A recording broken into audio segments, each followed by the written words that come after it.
Cameron, Morning, Chair.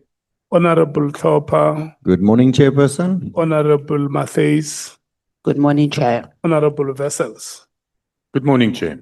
Angazitha, Honorable Mwango, Good morning, Honorable Chairperson.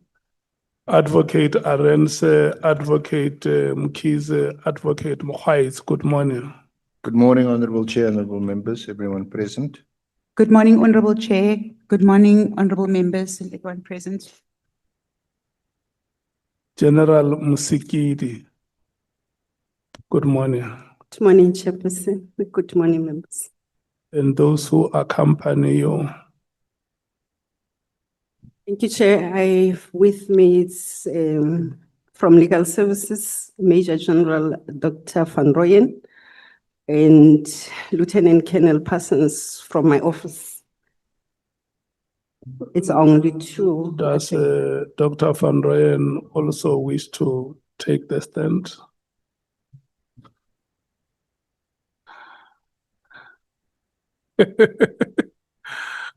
Chair, I will Good gladly morning. participate. Good morning, General Dr. Good morning. Van Rooyen. Good morning, Chair. Thank you so much. Miss Delana Hakastali. Morning, Chair.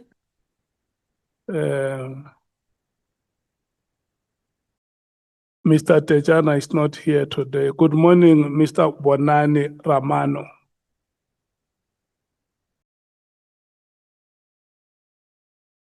The staff of the political parties. Good morning to you. Members of the media, 1, 2, 3, 4. Good morning. 5. Good morning. How are you?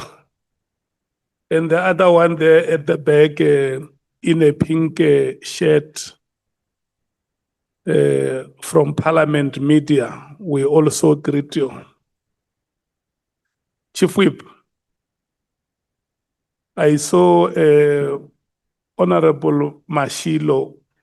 Honorable Mashilo is a member of the Mpumalanga Provincial Legislature. And I saw Honorable Malema, a member of the National Assembly. I saw them at the FNB on Saturday. And I wonder whether their presence there does not extend to the mandate of this committee. Public interference in the affairs of the PSL. We may have to invite them here to appear before this committee. That's supported, Chair. Fully supported. But behavior cannot be Honorable Mattheys, we say that we saw Honorable Malema at FNB on Saturday. And we wanted to check whether his presence there does not extend to the mandate of this committee. Public interference in the affairs of the PSL. We were sad about the Kaiser Chiefs loss, no? But no, it doesn't. Chair, it's organizational. Okay. Thank you, Chair. We get the explanation. Honorable Raja, good morning. Honorable members, can I check if we have apologies? African National Congress. Thank you so much, Chair. Honorable Sangoni will join us around 1 today. Okay. The Chief Whip will have to be recused at 2 for the business of the House. Thank you, Chair. The MKP.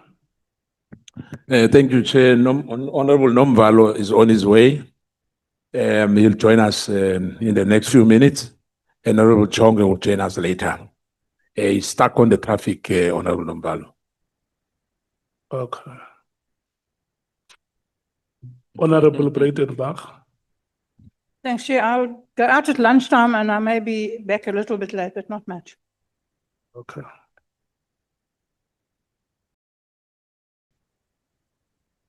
Honorable Mattheys. Thank you, Chair. As I had said earlier, the absence of Honorable Malema has got nothing to do with the derby. He's not still celebrating the win of the Pirates. It's organizational, so please note that. Thank you, Chair. Yeah. Chief Whip, our great-grandchildren will live to see the derby. It will come in generations.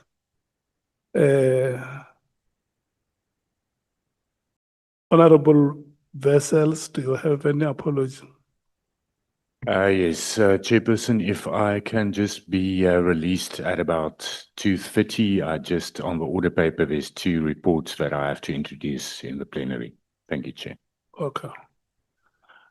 Bonani, do we have apologies for Honorable Sols and Honorable James? We don't have. Okay, thank you so much, honorable members. The apologies are accepted and recorded as such. Today is Monday, the 3rd of March. We have business with General Mosikili, and in the second part, we are going to have a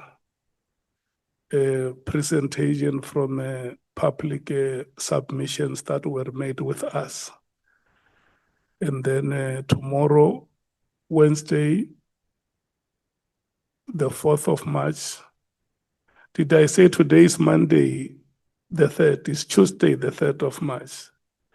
Tomorrow on Wednesday, we are going to have Advocate Mashukha coming before us, the sole witness for tomorrow.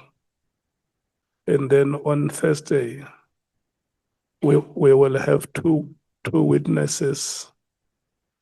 That is Mr. Paul O'Sullivan and Miss Sarah Jane Trent, who will be with us at the time we start at 10 o'clock in the morning until we conclude proceedings, whatever time we conclude. And I want to thank the members of this committee for the guidance that they have given us on how we should deal with the matter of Mr. Paul O'Sullivan. Your inputs have been very enriching and have assisted us to reach the kind of agreement that we have reached with him, and then he will return here. I want to thank our legal team, Advocate Arense and Mr. Tejana, for the sterling work that they continue to do for the committee. In some moments when we were coming against difficulties, they have always navigated us through those challenges. And that has not gone unnoticed, Advocate Arense. There were moments when there were uncertainties as to whether witnesses will appear before us. But you aptly used your negotiating skill to have those witnesses appearing before us, and for that we want to thank you so much.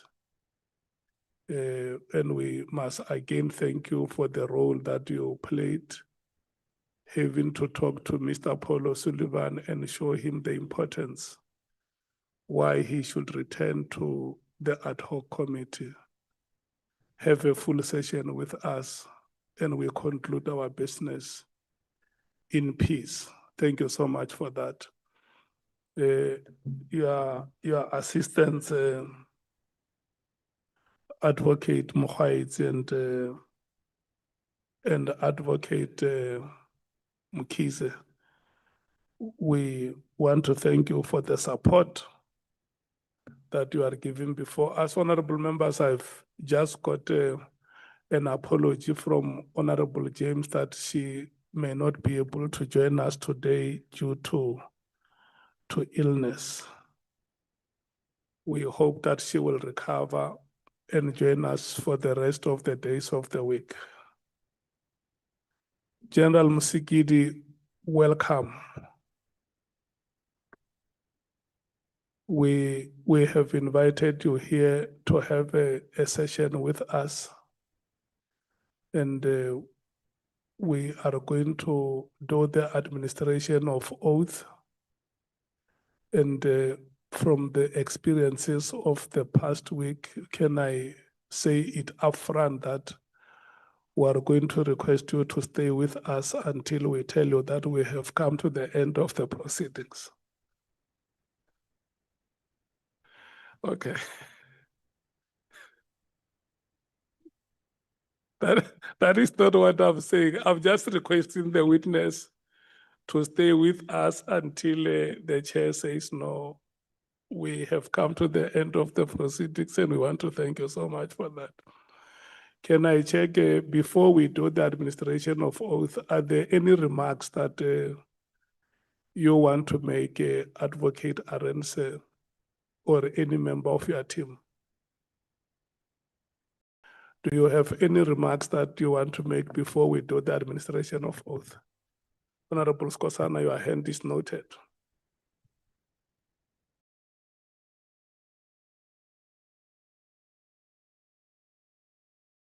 Thank you, Honorable Chair, Honorable Members. Now, just to, in relation to tomorrow, we have two witnesses, Advocate Mashugha and Mr. Fadil Adams. Go. Go. Okay, that is noted. Can you confirm that the witness that is before us is indeed General Mosikili that you did consultations with? Thank you, Honorable Chair. Honorable Chair, firstly, General Mosikili. Thank you for your attendance, and thank you for accommodating our schedule. You were scheduled to testify last year, but I think your involvement in the G20 meant that we had to reschedule you. And that is why, Honorable Chair, Honorable Members, and General, there is a witness statement which had been prepared last year already, and which you have in front of you. It is dated the 24th of November and is properly signed and commissioned by you. And subsequent to that, you've had some consultations with my colleague, Advocate Mkhwanazi, and there is now a supplementary statement from you, but it supplements your original affidavit. And that supplementary statement you have now signed and commissioned this morning, and we've handed it to the chair. So, Honorable Chair, otherwise, if you please swear the witness in, and Advocate Mkhwanazi will lead her evidence. Thank you. Yeah. Now, let's go through the administration of oath, and before we start, we take the matter that Honorable Skosana wants to raise with us. General Mosikili, let me make the following remarks before we swear you in. That you have been invited to appear before this ad hoc committee, which is investigating allegations that were made by the KwaZulu-Natal Provincial Commissioner, General Lt Gen Mkhwanazi, so that you can help the ad hoc committee in its oversight and investigative mandate. Amongst others, we are investigating the following. Number one, the alleged unlawful disbandment of the Provincial Killings Task Team, otherwise known as the PKTT or NPKTT, whichever you may be appropriate to call. Number two, the alleged moratorium on the filling of vacancies within the SAPS, the South African Police Services. Number 3, alleged corrupt relationship between senior leadership within the SAPS and members of the public. And lastly, political interference in the work of the SAPS. In extending the invitation to you, the chairperson of the ad hoc committee has indicated that you may provide such information to the committee if you so wish under oath in terms of the powers, privileges, and immunities of Parliament and Provincial Legislatures Act of 2004. General Mosikili, please be informed that by law you are required to answer fully and satisfactorily all the questions lawfully put to you, or to produce any document that you are required to produce in connection with the subject matter of the inquiry, notwithstanding the fact that the answer or the document could incriminate you or expose you to criminal or civil proceedings or even damages. However, you are protected in that evidence given under oath or affirmation before a House or a committee of Parliament may not be used against you in any court or place outside Parliament, except in criminal proceedings concerning a charge of perjury or a charge relating to the evidence or documents required in these proceedings. General Mosikili, please be aware that in terms of Section 17, subsection 2 of the Powers, Privileges, and Immunities of Parliament and Provincial Legislatures Act, a person who willfully furnishes a House or a Committee of Parliament with information or makes a statement before it which is false or misleading commits an offense and is liable for a fine or to imprisonment for a period not exceeding 2 years. You are required to take an oath or affirm that the evidence you are about to give before this committee is truthful. Which one do you elect? Do you elect to take oath or affirmation? I'll take oath, Chair. You have elected to take oath.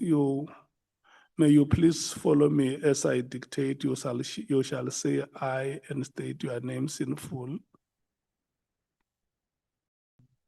I Tibello Constance Mosikili, say that the evidence I shall give say that the evidence I shall give shall be the truth, shall be the truth, the whole truth, and nothing but the truth. and nothing but the truth. And so help me God. And so help me God.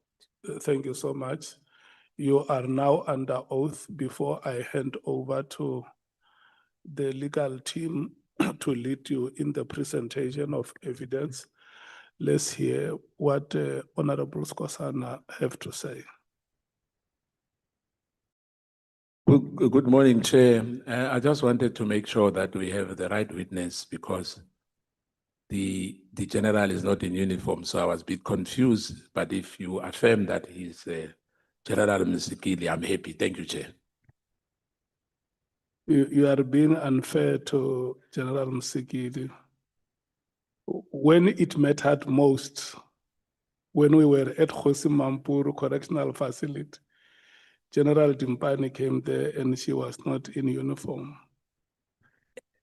I said that you forgot, and thank you. Did you really say that? Okay. For the right person, thank you, Chair. Thank you, Chair. Just want the witness to relax. Thank you, Chair. Or you don't know her when she's not in uniform? Yeah, but now I realize it. Okay.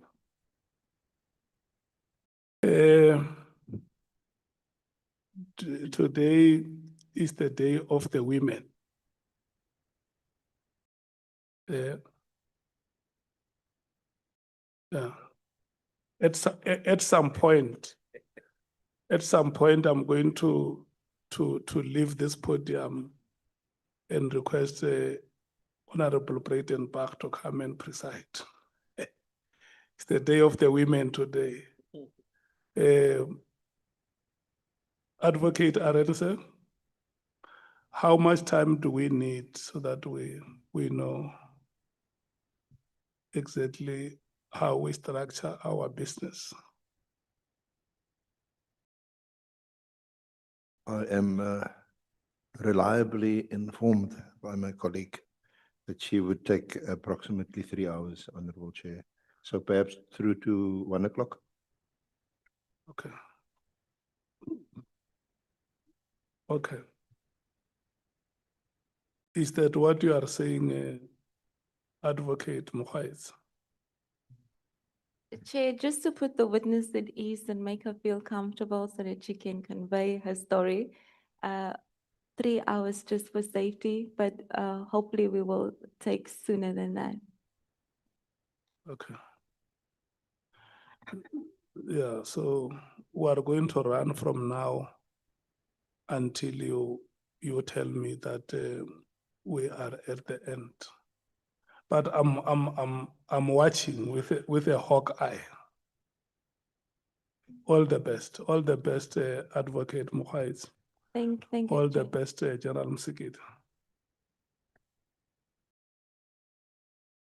Okay, just as a matter of housekeeping, Advocate Arons has already indicated that there are 2 witness statements.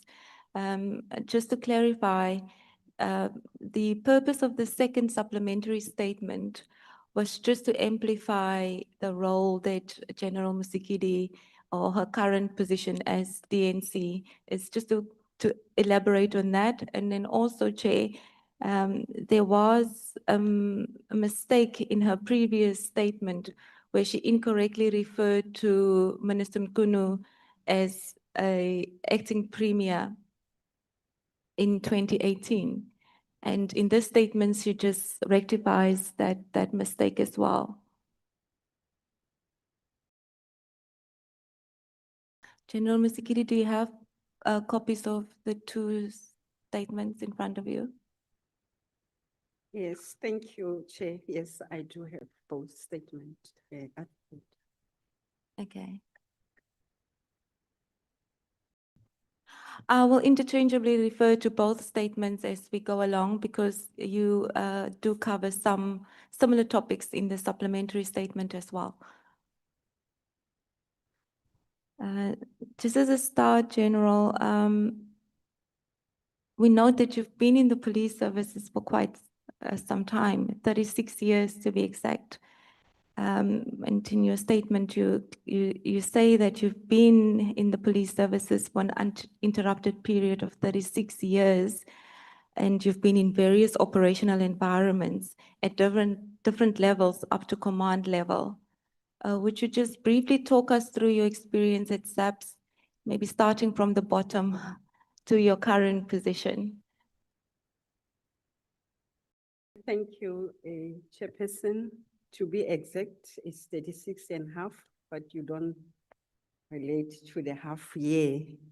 So by June of this year, I will complete 37 years full of my service, having joined the South African Police Service as a student constable, rising through the ranks as a police official on the environment of operations, leading up to the level of management, which I think it is the relevant levels that I will want to relate to today.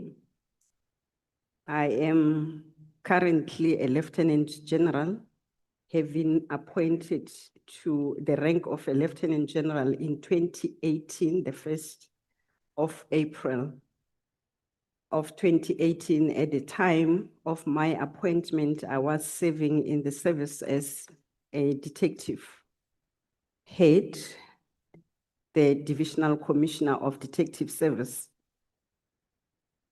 Prior to me being a Divisional Commissioner of Detective Service, I was the component head, National Component Head responsible for Family Violence, Child Protection and Sexual Offences Unit, abbreviated as FCS.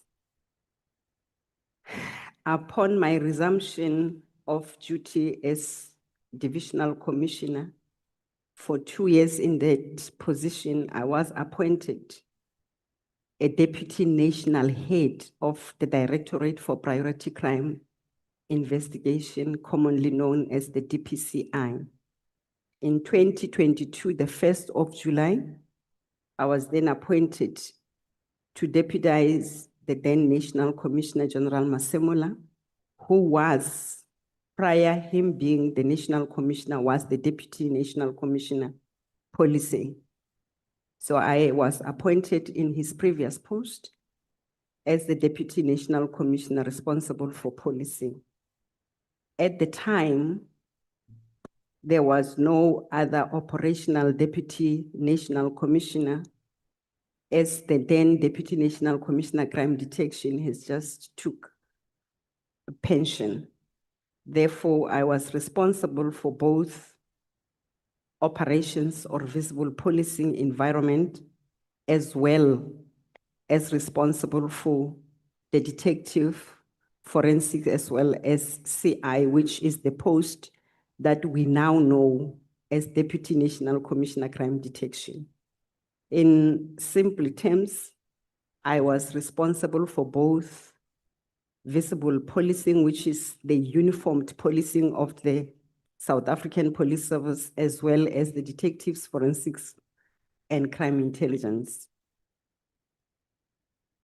Added to my position, I also had to chair the National Joint Intelligence structure, the position that I am chairing alongside the South African National Defence Force, as well as the State Security Agency.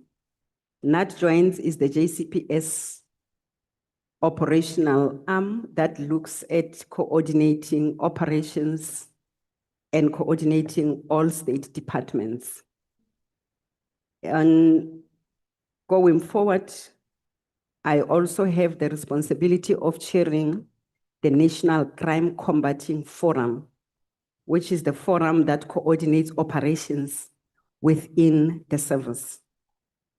If I can go into what DNC policing entails, Chairperson, my responsibility as the Deputy National Commissioner Policing includes all the visible policing or uniformed policing of the organization, including the border management policing, and all specialized uniform policing such as dog units, mounted policing, to mention the few. Over and above that position, it's me having to also oversee the national operational coordination. This is the component within policing that is coordinating all interventions or operational interventions elsewhere in the country. And this you deal with in paragraph 6.1 to 6.6 of your main statement, and also paragraph 8 of your supplementary statement. And I just want to maybe, I see there that you indicate that, as you've said, it includes national interventions, which extends to multidisciplinary policing operations on prioritized matters such as task teams and border police. So I'd like General to just briefly speak to your experience in relation to task team interventions and border police interventions, just to briefly indicate what your responsibilities are surrounding those. Thank you again, Chairperson.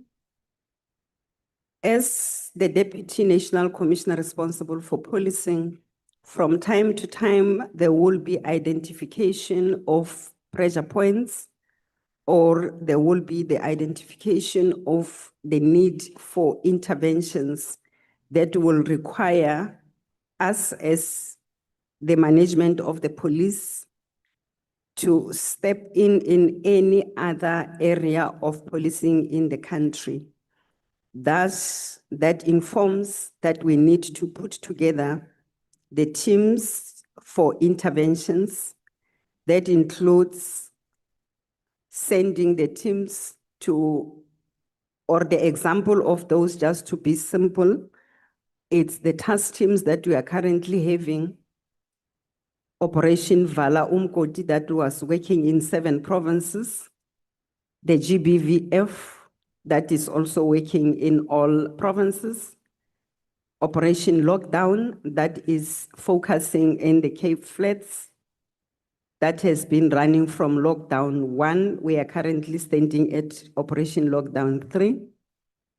We have operations such as Operation Bamba in the Eastern Cape, so it will differ from area to area depending on what is the focus area or what the pressure point is in that particular province or area. This includes illegal mining operations. It will include coordinating and managing special and major events. That will also include interventions in a short and in the long term. If you look at my presentation on paragraph 10, what will inform the interventions from policing perspective over and above other departments will be the National Crime Combating Forum that we will also visit or develop plans to visit the provinces, particularly during the upcoming Operation Paseka and Operation Festive Season. So this is part and parcel of coordination that will come as a package for Deputy National Commissioner Policing. We've also learned that you have been acting as acting National Commissioner, and in particular during the time when the Minister issued the directive. Could you just maybe indicate or speak more about your experience in acting as National Commissioner and how often that happens? Thank you, Chairperson. Since my appointment as a Deputy National Commissioner to date, I have in different time frames that will be allocated in the absence of the National Commissioner. I have thus far counted 11 occasions or instances that varies from 3 days to 3 weeks in the absence of the National Commissioner. And this started immediately after my appointment as the Deputy National Commissioner in 2022. The last acting was last week when the National Commissioner was out of the country. And this also happened during the 2024-2025, where the National Commissioner was on leave on the 31st of December 2024 until the 14th of January 2024. And I was appointed as the acting National Commissioner. And this did not exonerate me from doing my Deputy National Commissioner policing responsibilities. So at the time that I'm acting, there is no need to appoint another person to act as the DNC. A policing, meaning I will have to undertake both responsibilities at the same time. Now we understand from what we see in your statement and the annexures that you've attached, I believe it's TCM 14 that indicates the number of times that you've acted. It appears that it's quite short periods that you would step into office, and it leaves one with the question with how much can you actually do during that time, and whether when you do step into that position for that brief period, do you know what responsibilities you should assume, and is there a discussion that happened prior to you taking office? Prior to the National Commissioner or any commander, even myself, if I will be out of office, it is a norm that you will have to, either in writing or otherwise, inform the person that will take the responsibility to ensure continuity of the work, take him or her through what will be the expectations of the acting, if there are matters that will require attention during the period of the incumbent absence, then those will be discussed. And this is so to ensure that there is efficiency and operational continuity in the service, whether it is for 3 days or it is for 3 weeks, as I've indicated, the longest will be 3 weeks or more. There is a need for that meeting to happen so that you receive a proper handing over. And the same will happen when the incumbent resumes duty. In this case, when the National Commissioner comes back, the same meeting will happen to brief him on the matters that I have dealt with throughout his absence. And if there are matters that I have signed off, authorized, or approved, that list will be made available and the handing over certificate will be signed between myself and the National Commissioner. Now, the time that you were acting as National Commissioner in December 2024, when the minister issued the directive, the period which you were going to act for was from 31st December 2024 to 13 January 2025. And as General Mosikili indicated earlier, you said that you would also be required to attend to your responsibilities as DNC. Now, during the time when the minister issued the directive and while General was acting as National Commissioner, what else was on your plate at the time? And I know you deal with it in your statement in paragraph 12 of the main statement and paragraph 10 of the supplementary statement. Thank you, Advocate. Given the gravity of the policing operations, I continued to function my duties. And at the time, it is when we were at the apex of Operation Festive Season. So we were in the period, we segment the times of every operations into before, during, and after the operation. So at the time of the 31st, we were in the during phase of the operation.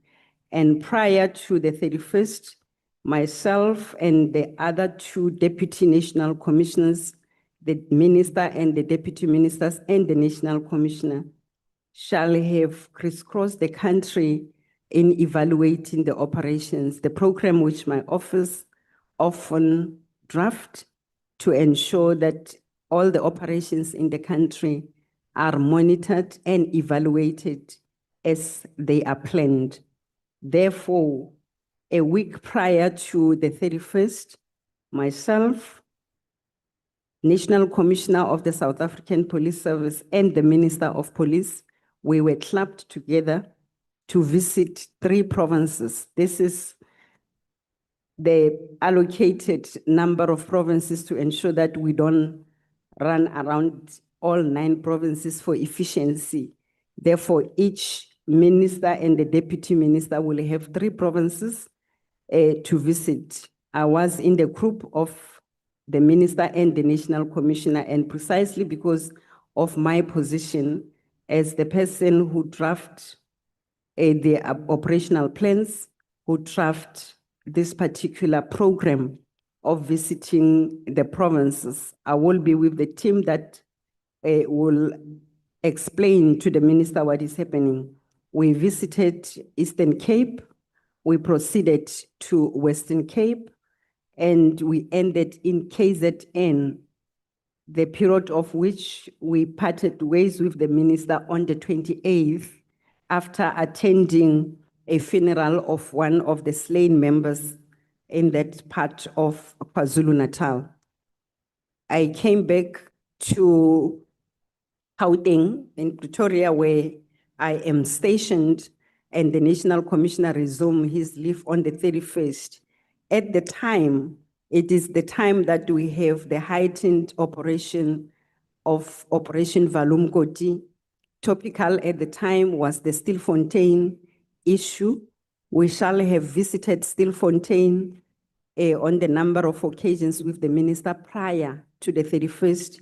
And on the 31st, I had a operational visit in Stilfontein, and there was a media briefing that we had to undertake with the colleagues from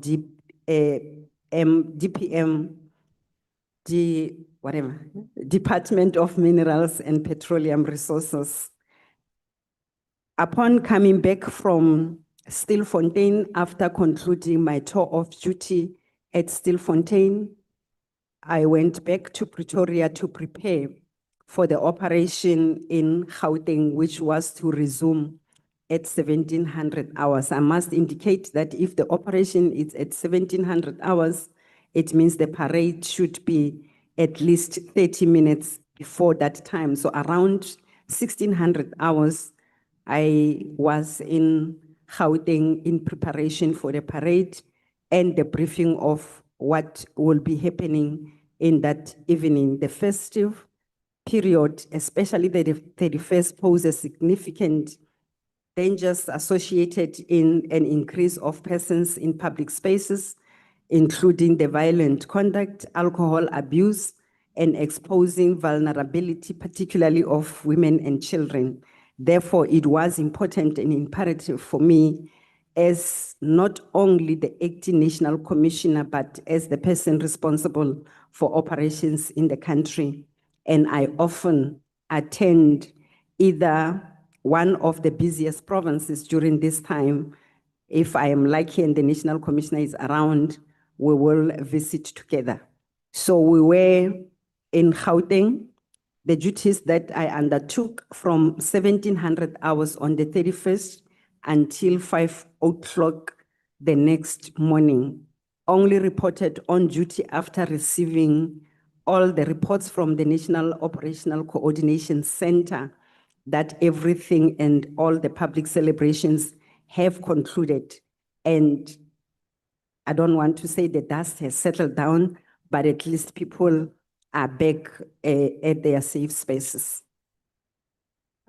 Just to the period that you were with the National Commissioner and the Minister, you've indicated that that was in December, and the last day you spent together was on the 28th of December.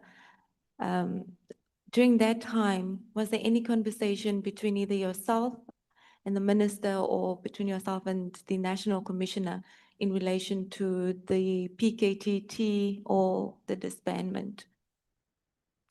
Chairperson, not at all. Advocate, we, as I have indicated, that we are attending a funeral of one of the members.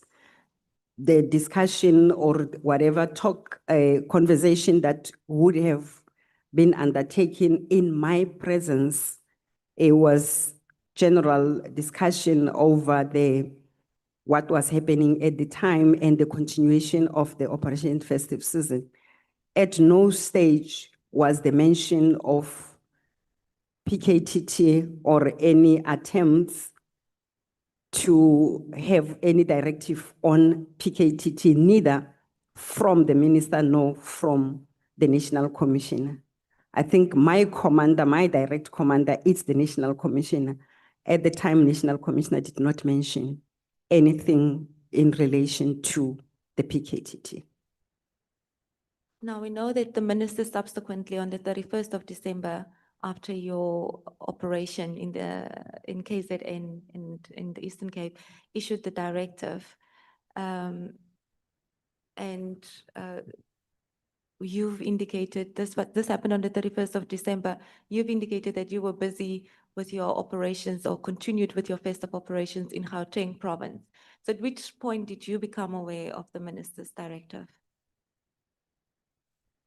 Thank you, Advocate. I only became aware of the email on the 2nd of January when I was back in the office.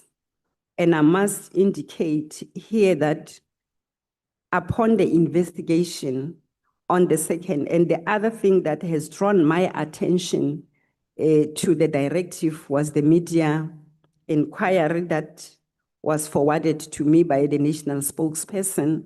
And I think at the time, all media houses, News 24 already published the directive of the disbandment of the PKTT.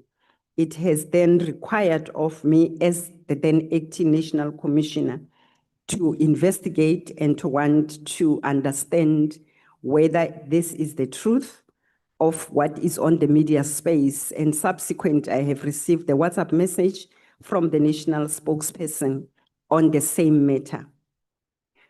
It was later in the evening, if I'm not mistaken, it was around 18, if not past 1800 hours. Then the first thing, the investigation of the team resumed at that time, and I was informed when I get into the office the next morning of the existence of the letter. And I also noticed at that time that the letter was also emailed to me as it was sent to the National Commissioner and the staff in the National Commissioner's office. And you have indicated the list of people to whom the directive were issued. All of this is in paragraph 14 and up to paragraph 17 of your statement. So when you became aware of the letter on the 2nd of January 2025, General, what was your reaction to it? What was going through your mind, and how did you view this directive? To be honest and frank, I became confused. I wasn't unsure. I was also surprised, and I questioned the authenticity of the directive as I could not believe the content, and precisely because of the tone of the letter. For me, it was unexpected, and in particular, the National Commissioner, we had a discussion on the matters to attend to, and the date was just too close from the time that the National Commissioner was to start the leave and the date of the letter that perhaps the National Commissioner have forgotten to mention this during our discussion. And I took time to interrogate, looking at various other issues that this directive will have, how it was conveyed. And I think most importantly was the fact that it was already leaked to the media when we have not yet dealt with the matter internally. So what I did was to call the immediate staff of the Office of the National Commissioner, which I normally work with in the absence of the National Commissioner. They will serve the office because it is me continuing with the Office of the National Commissioner to interrogate whether it is authentic, whether we have received the letter. And yes, it was confirmed. And I was then made to see for myself that the email was sent on the 31st of December at around 17:20. You shall recall, Advocate, that I said at the time, it is when the operations were already underway in Gauteng.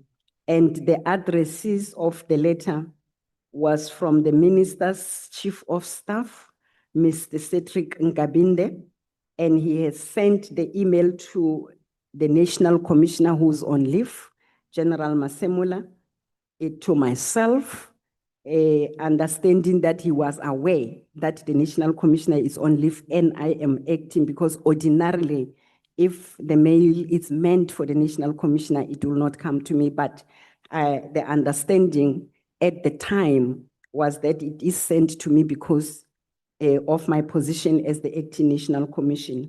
It was also sent to Major General Sebola and to Brigadier Litoko. Major General Sebola was at the time working in the office of the National Commissioner as the Executive Secretariat, and Brigadier Litoko is the PA of the National Commissioner. This was sent to other 5 people, CC'd to them. The main was the 4 of us, and it was also sent to the minister's advisor, Mr. Vusi Pikoli, or Advocate Vusi Pikoli, Ms. Mkhwanazi, who is the minister's communication director, Mr. Mtembu CU, as well as Mlandu. And then there was the 5th addressee that also received the same mail, which reflected as home 13404@gmail.com. So these were the 5 people alongside myself, National Commissioner, and the 2 members in the National Commissioner's office who have received the email.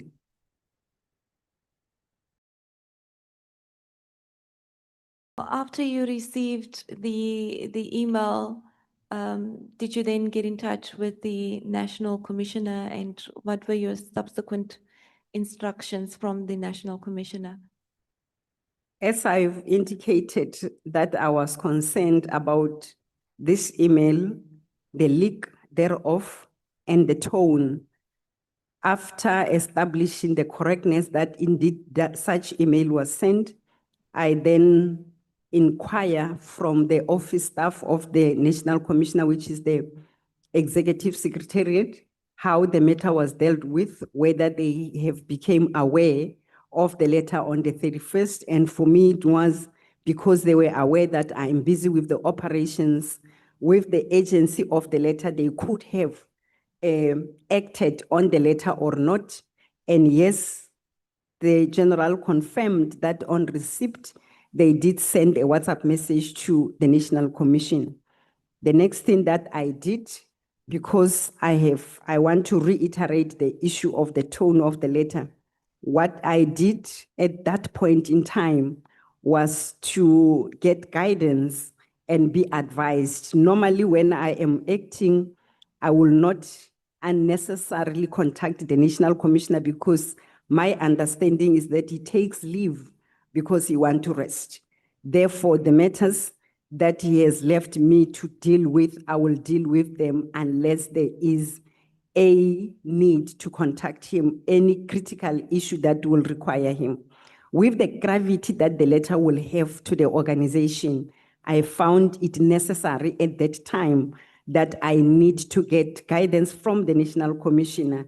I need to also get guidance because at the time there was already a media hype in this particular matter, including the inquiry that General Mkhwanazi and the Chief of Staff were in a telephonic conversation, and General Mkhwanazi might have said some threatening words in that. That is how it was portrayed in the media at the time. So there were 2 issues that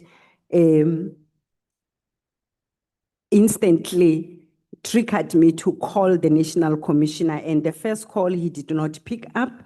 I continued to establish facts. And when he realized my call, he called back and we discussed the matter, which he then indicated to me that he did receive the WhatsApp, but he did not pay much attention to that WhatsApp because of the fact that he's on leave. And then he guided on how to deal with the matter. Just before you, General, you get to what you then subsequently did after your conversation with the National Commissioner, you've indicated that the letter of the minister was leaked to the media before you even became aware that you were part of the persons to whom the email was sent. Do you know how the email got leaked through the media or to other platforms? And I also want to maybe hear your view on, you've mentioned in paragraph 16 that there was a foreign email address that you didn't know, which is the Gmail account. Do you know whose email address that is? Have you subsequently discovered whose email address that is? And do you know how it was leaked to the media? I do not know who the email belonged to, except that the Chief of Staff of the Minister, Mr. Nkabinde, did indicated the knowledge of the email address. This is part of the investigation that I was doing at the time that myself and the National Commissioner was conversing on this matter.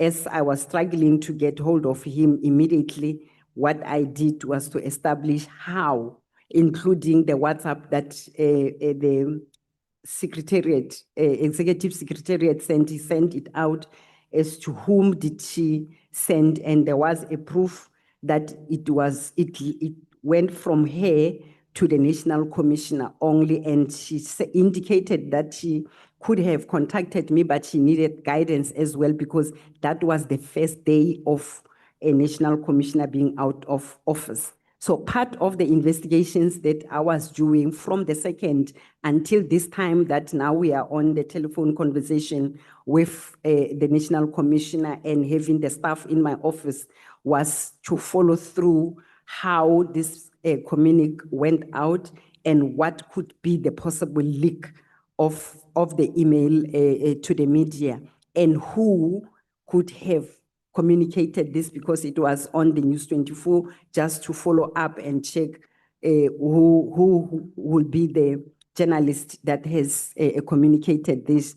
And the spokesperson as well sent me the media inquiry around 1800 the previous day, and she was also in my office. So we were doing those follow-ups just to check how the mail leaked to the media. And I recall previously when I saw emails of the organization being sent to the private emails, I will engage the people who are the senders of the email just to make sure that we avoid this type of leakages. So I still do not know even today who the email belonged to, but I'm just forgetting. I think I did call the Chief of Staff and he did explain who the email belongs to. Now, in your statement, General, you indicate that in paragraph 27, that you instructed Brigadier Litoko to send 3 emails to various heads that would be affected by the director. Was that on the instruction of the National Commissioner? Instruction, I will rather opt to say the advice. Remember, I call him for advice and for guidance because it was for the first time that something of this nature happens when I'm acting. I think I acted 5 or more times before this particular issue came, and I wanted to understand. So the guidance that the National Commissioner gave, I conveyed it immediately with the Office of the Minister, the PA of the National Commissioner who was assisting me at that time, which is Brigadier Litoko, to then continue after the guidance of the National Commissioner that he will deal with the matter when he comes back, because if you read that directive, it required the initial presentation to be made on mid-January. So it said mid-January. So my interpretation and analysis of that was that it was a calculated period that by this time the National Commissioner will be back in office. So when he said other nitty-gritties in this particular communique will be dealt with when I come back. In the meantime, he requested that I can give the directives to start preparing what the directive wanted. Remember, I said, he said to me, I received the WhatsApp, but I did not pay much attention to it until now that I see you guys are calling me on the same matter. And I was not the only person who called the National Commissioner in relation to the same matter. In paragraph 25 of your main statement, General, you indicate that General Sibiya also approached the National Commission and got in contact with the National Commissioner in relation to the directive. And then you also said that he sidelined you. Could you maybe elaborate on what you mean by that? As I was busy with this junior staff that was in my office, my colleague, which is a norm, normally we will converge at the boardroom with National Commissioner at the beginning of the week. And because we were in the middle of the festive season, it was no surprise as the Deputy National Commissioner walks into my office, and I then release the members because I can't talk with senior officers in their presence. So in our discussion, he was also checking what is it that we need to do. I think it was a Thursday, if I'm not mistaken. I'm speaking under correction. And the matter of the letter then of the directive then came into that conversation. And as I thought I will narrate what needs to happen because it is on the media space. I already directed Brigadier Letuko that this is what the National Commissioner has directed. This is what we need to do. That is when he walked in. So I was about to tell him, this is how we are going to deal with the matter. But then before even saying that, I was surprised that he was raising the matter and going further to indicate that I contacted the National Commissioner. So I think the issue of sideline for me is the protocol of the police. It dictates that if the National Commissioner is on leave, there is a person that will resume that responsibility. And there will be a communique that will go to all email users in the police. So everybody was aware. It is the 3rd of the month, 3 days after the National Commissioner have started the leave. Obviously, we have known even days prior to him going that by this time, the National Commissioner will be out of office. This is the person that will be acting as the National Commissioner. So the expectation, particularly at that level, is that you will know that if the National Commissioner is not in the office, because he sometimes acts, and the expectation is that you will respect that office, not a person, but the office. Therefore, you need to speak to the person who is in position at the time. But then the surprise that I found myself in is when he responded to say, I already called the National Commissioner and he said, I must do this. So in my view, that was unnecessarily.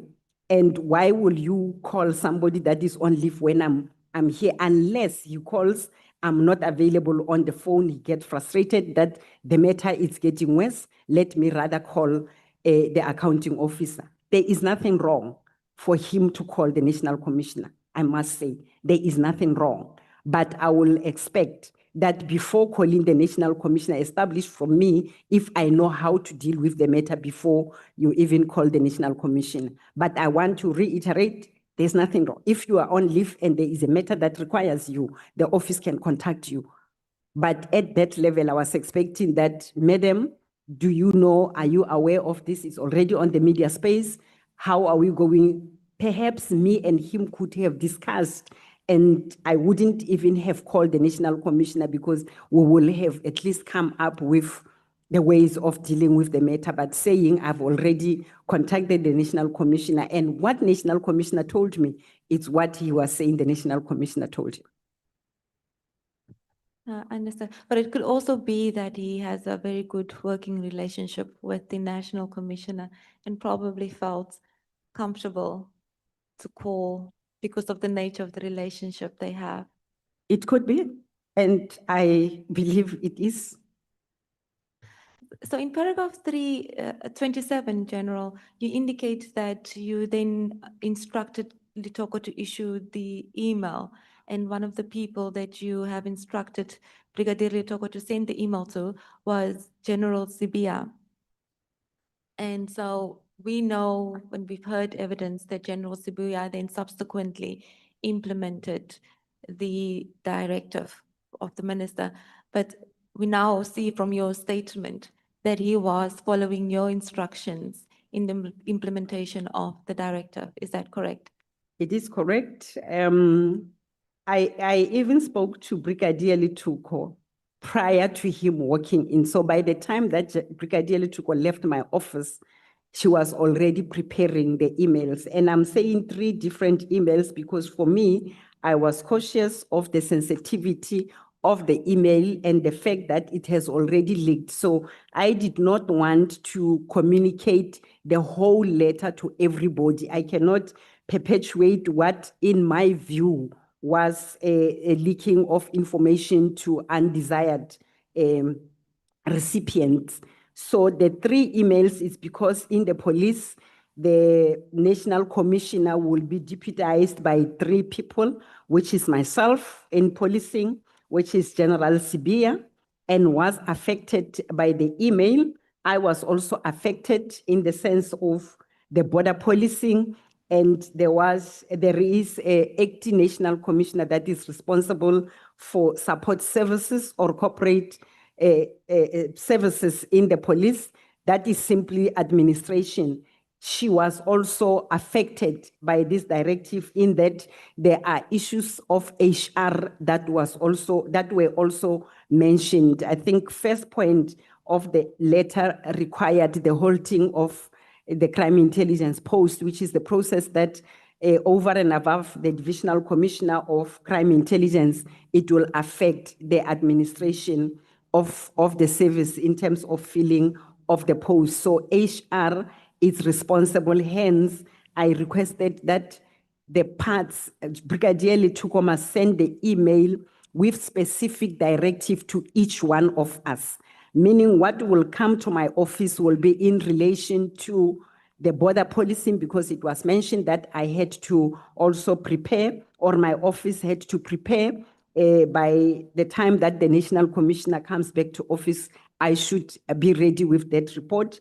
And there was an issue of PKTT.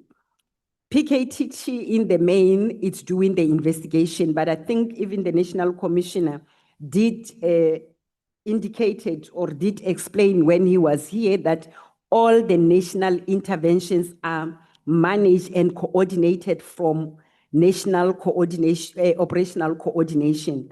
So it did affect my office as well. It is a multidisciplinary team that involves not only investigators, although they are most of the time carrying dockets, but there are combat teams that are involved, there are intelligence, so where you get the team that is formed with multiple competencies and operatives from different environments, the coordination thereof is done through the national coordination. So my relevance to receive that email as well, although I have received it in my capacity as the acting National Commissioner, was to prepare what will then come on the report of the minister in relation to the disbandment of the national intervention teams, as well as to deal with the issues of border policing.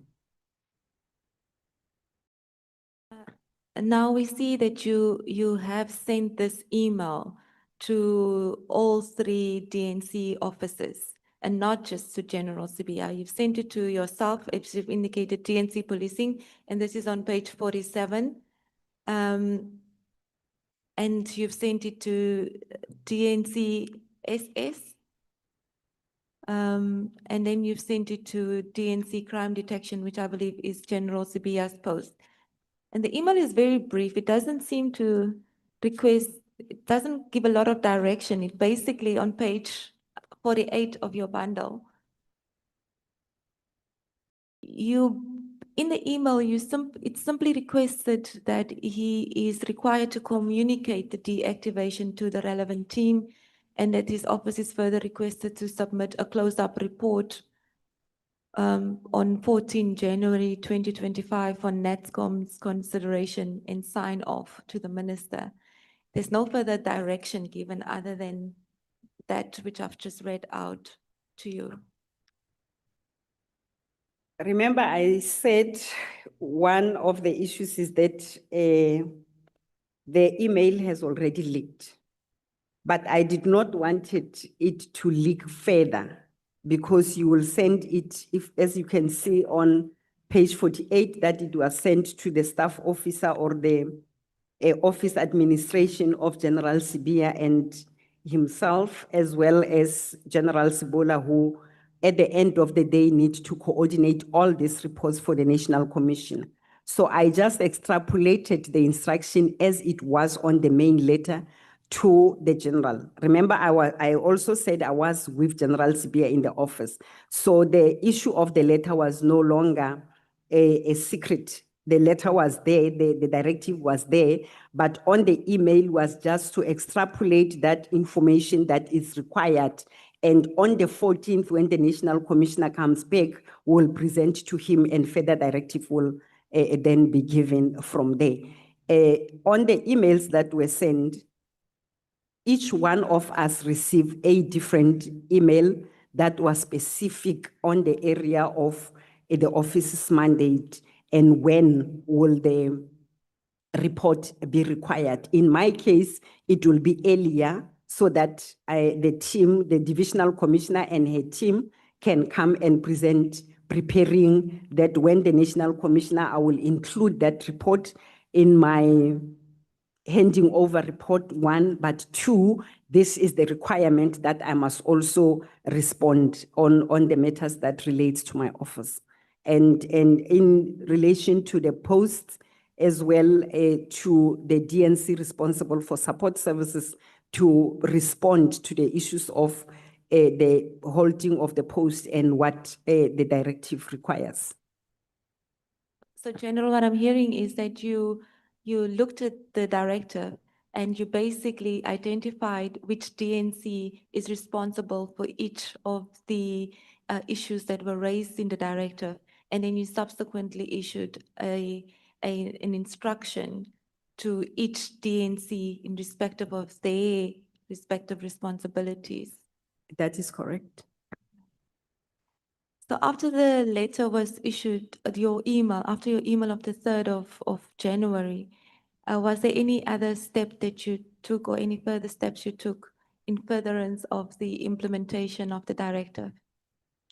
Apart from working on the reports and engaging with the team, in this case, my team, to deal with the issues that relates to my environment, there is no further directive that or actions that in my case I have undertaken, considering the fact that we're still in the operational mood. And I think at the time, it's the preparations for January 8 statement and other programs that follows immediately in January, the reopening of the schools as it is part of Operation Festive Season, post-festive season event. So the work continues as normal, but focusing on the team's preparation for what is required. So when you requested reports by 14 January, was your understanding that when the National Commissioner is back, that he would take the responsibility to implement the directive further? As we have discussed with the National Commissioner and the discussion between myself and General Sibia at the time that he was in my office, yes, the expectation was all of us will be ready by the 14th. The first meeting when the National Commissioner assumed office will be to table this, and the fact that he was also aware because of the conversation that we had earlier. And the agreement or guidance that he will deal with the matter when he comes back to the office. Now we know that everything was not finalized by the 14th of January and that there was subsequently various engagement in relation to what the disbandment should look like. Presentations were made to the minister to propose an alternative, which was considered sort of a gradual disbandment instead of an immediate disbandment. We see in your statement from paragraph 29 that you participated in some of those engagements. What was your view on the disbandment and on the presentations that were made in relation to the disbandment of the PKTT? Subsequent to the return to office of the National Commissioner, different environments did presented to the National Commissioner on the way forward, and I take it would have been directed to respective environments on what to do. In my case, we had the meeting on the visible policing with the minister that we undertook on the 27th of January, if I'm not mistaken. I do have documents, I will confirm that, but I take it is on the 27th when I presented to the minister. But then subsequent to that meeting, there were other engagements as well with the minister that led to the meeting on the 6th of March, the meeting which I attended here in Cape Town. I think we were attending the portfolio committee meeting a day before when the presentations were made. And on the 6th of March, the meeting was held at the provincial office of in Cape Town, where the two colleagues joined us. That is the divisional commissioners, Divisional Commissioner of Detectives and Forensic Services, General Sintumule, and Divisional Commissioner for Crime Intelligence, Lieutenant General Khumalo. With them, it was the Lieutenant Colonel that was leading the presentation, which I believe is what went into the discussion between General Masemola and the team that is responsible for the PKTT, because the meeting was specifically to deal with the issues of PKTT. So in that meeting, the presentation was prepared, I take, with the direction, and the discussion was over that presentation. Over and above myself, the National Commissioner and the Deputy National Commissioner Crime Detection, it was the office of the minister, but it was the minister himself, his special advisor, as well as the chief of staff. So those are the only people that were in that meeting where presentation was made. In that presentation, there were recommendations that were tabled before the minister. Now, my other question that I asked was your reaction to it. In your statement, you indicate that in your role as Deputy National Commissioner, you are also responsible for task team units, including the political task team. This is stated in paragraph 32 of your main statement. So my question was, in your experience, in your work with task teams related matters, what was your view on this disbandment of the PKTT? Did you think it was a necessary and a correct step to take? We often respond, and when necessary, will establish the intervention teams. So I do not see at the time that we will just move from having this task team and having it disbanded. Particularly because when the team was established in 2018, I was the Divisional Commissioner of Detective Service. I happened to be one of the people that attended the interministerial committee meeting and subsequent meeting in KZN when the team was established. I know, or at the time I was aware of the circumstances that has led to the establishment of the PKTT in particular. But I think your question is around national intervention teams. Even as I am sitting here, I do have teams out to do the national interventions in assistance or augmentation of the provincial team to supplement the capacity that the provinces are having to tackle a particular issue or a particular matter. We had Operation Valumkoti that was in 7 provinces.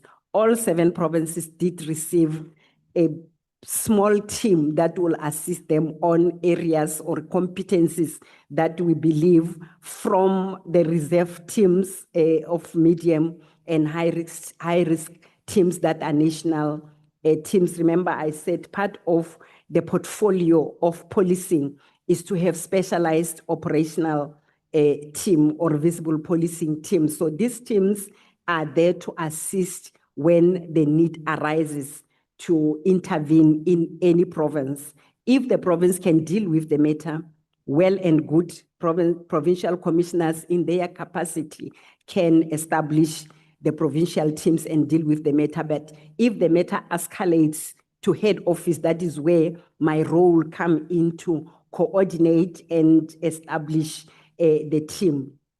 That will either include the NAT joints format. I said NAT joints, it's coordination of other departments that are relevant. And in the JCPS, you will obviously have all the law enforcement, you will have the NPA, you will have DOJ in terms of them guiding and assisting the operational teams in the interpretation of the laws and so on and so forth. So in this particular case of the PKTT, in my view, the manner in which it has to be disbanded, all task team will have to draw up the demob plan. We have what we call demobilization plan that will give step-by-step activities that should be undertaken, including to reduce the numbers if the threat has been minimized.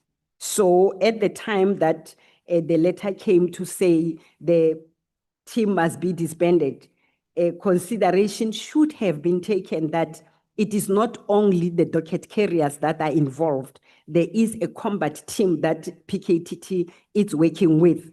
There are crime intelligence operatives that are collectors and analysts that have been paid with the PKTT. There are forensic teams that have been paid to assist the team in finalization or speedy finalization of their matters. Then you'll have investigators. You will also have other departments, as I have said. It will either take the shape of internally NCCF, National Crime Combating Format, or the NAT joints format. So in this case, we had to get other role players that will assist in finalization of the cases, the PGIs that will be required in particular cases. That's one. Two, when you coordinate events or interventions of this nature, you will get capacity from elsewhere in the country, depending on the competencies and the experience of the persons that you will want to send to do the interventions.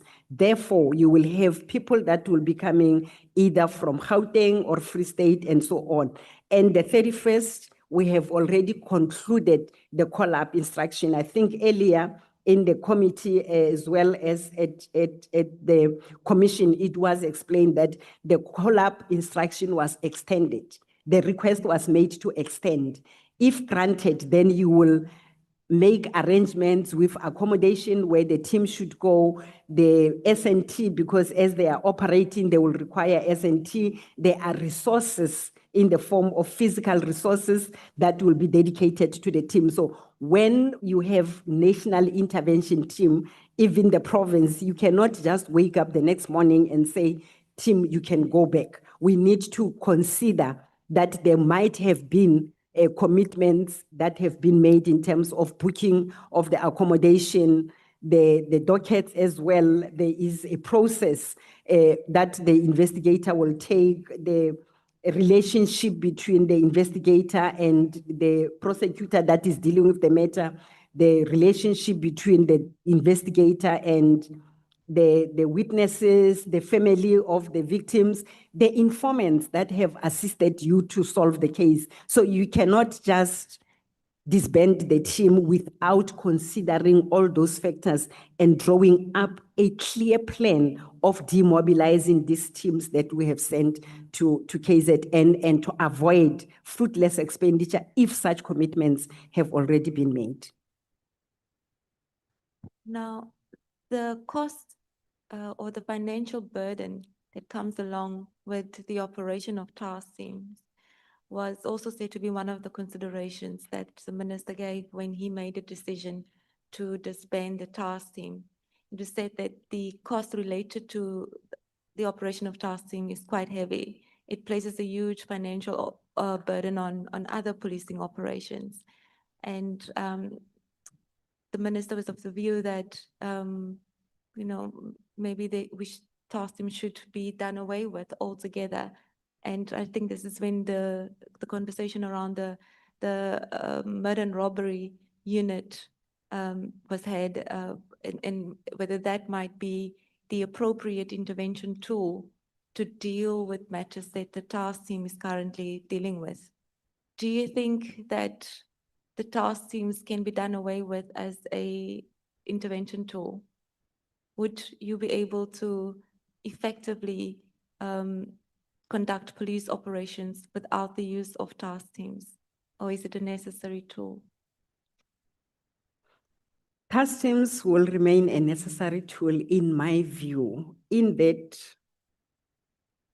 part of why the task teams are considered, it's because of the challenges that the province itself or the business units, whatever area it is, normally it will be the provinces because crime happens in the provinces, and the task teams that are established most of the time will be to intervene on matters of crime. And I do not see anytime soon that we will completely do away with the task team. That is in my view. And the reason for this being that there are many factors that contribute to the establishment of the task team. One being the local capacity might not be adequate. That's number one. Number two, at times there are issues that we cannot run away from as we are living in South Africa, and from time to time we hear issues of collusions and maybe the reluctance of the local policing capacity to deal with the matters because they are living in the same area and they might be afraid to deal with the matters.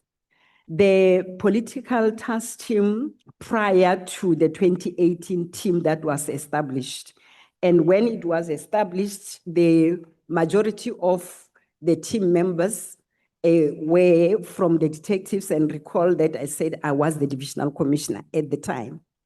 We had to take or get people from outside of certain areas, even within the province itself. The then acting provincial commissioner, who is the provincial commissioner of KZN, was involved, and we had to take members from elsewhere in the province and send them. There were initially 4 teams. In that one PKTT teams, it was divided into 4 teams that were to work at different districts where the political killing were rife in the KZN. And subsequent to that, I think there was also a discussion to have a similar approach. We had a problem in Limpopo, in Jerusalem. At the time, we had problems in Tshwane, in Gauteng, on political attacks and elsewhere in the country. So we built that team that should assist, supplement the current formation in the form of a station or in the provincial or district teams. As we speak, we still have interventions elsewhere in the country, including in the Western Cape. So to say that the task teams will anytime soon be disbanded, and I want to also go back to the issue of the work study that was conducted at the time. I think it's communicated from time to time in this Commission's SMRA report, which was concluded in 2019 when I was still in the detective environment.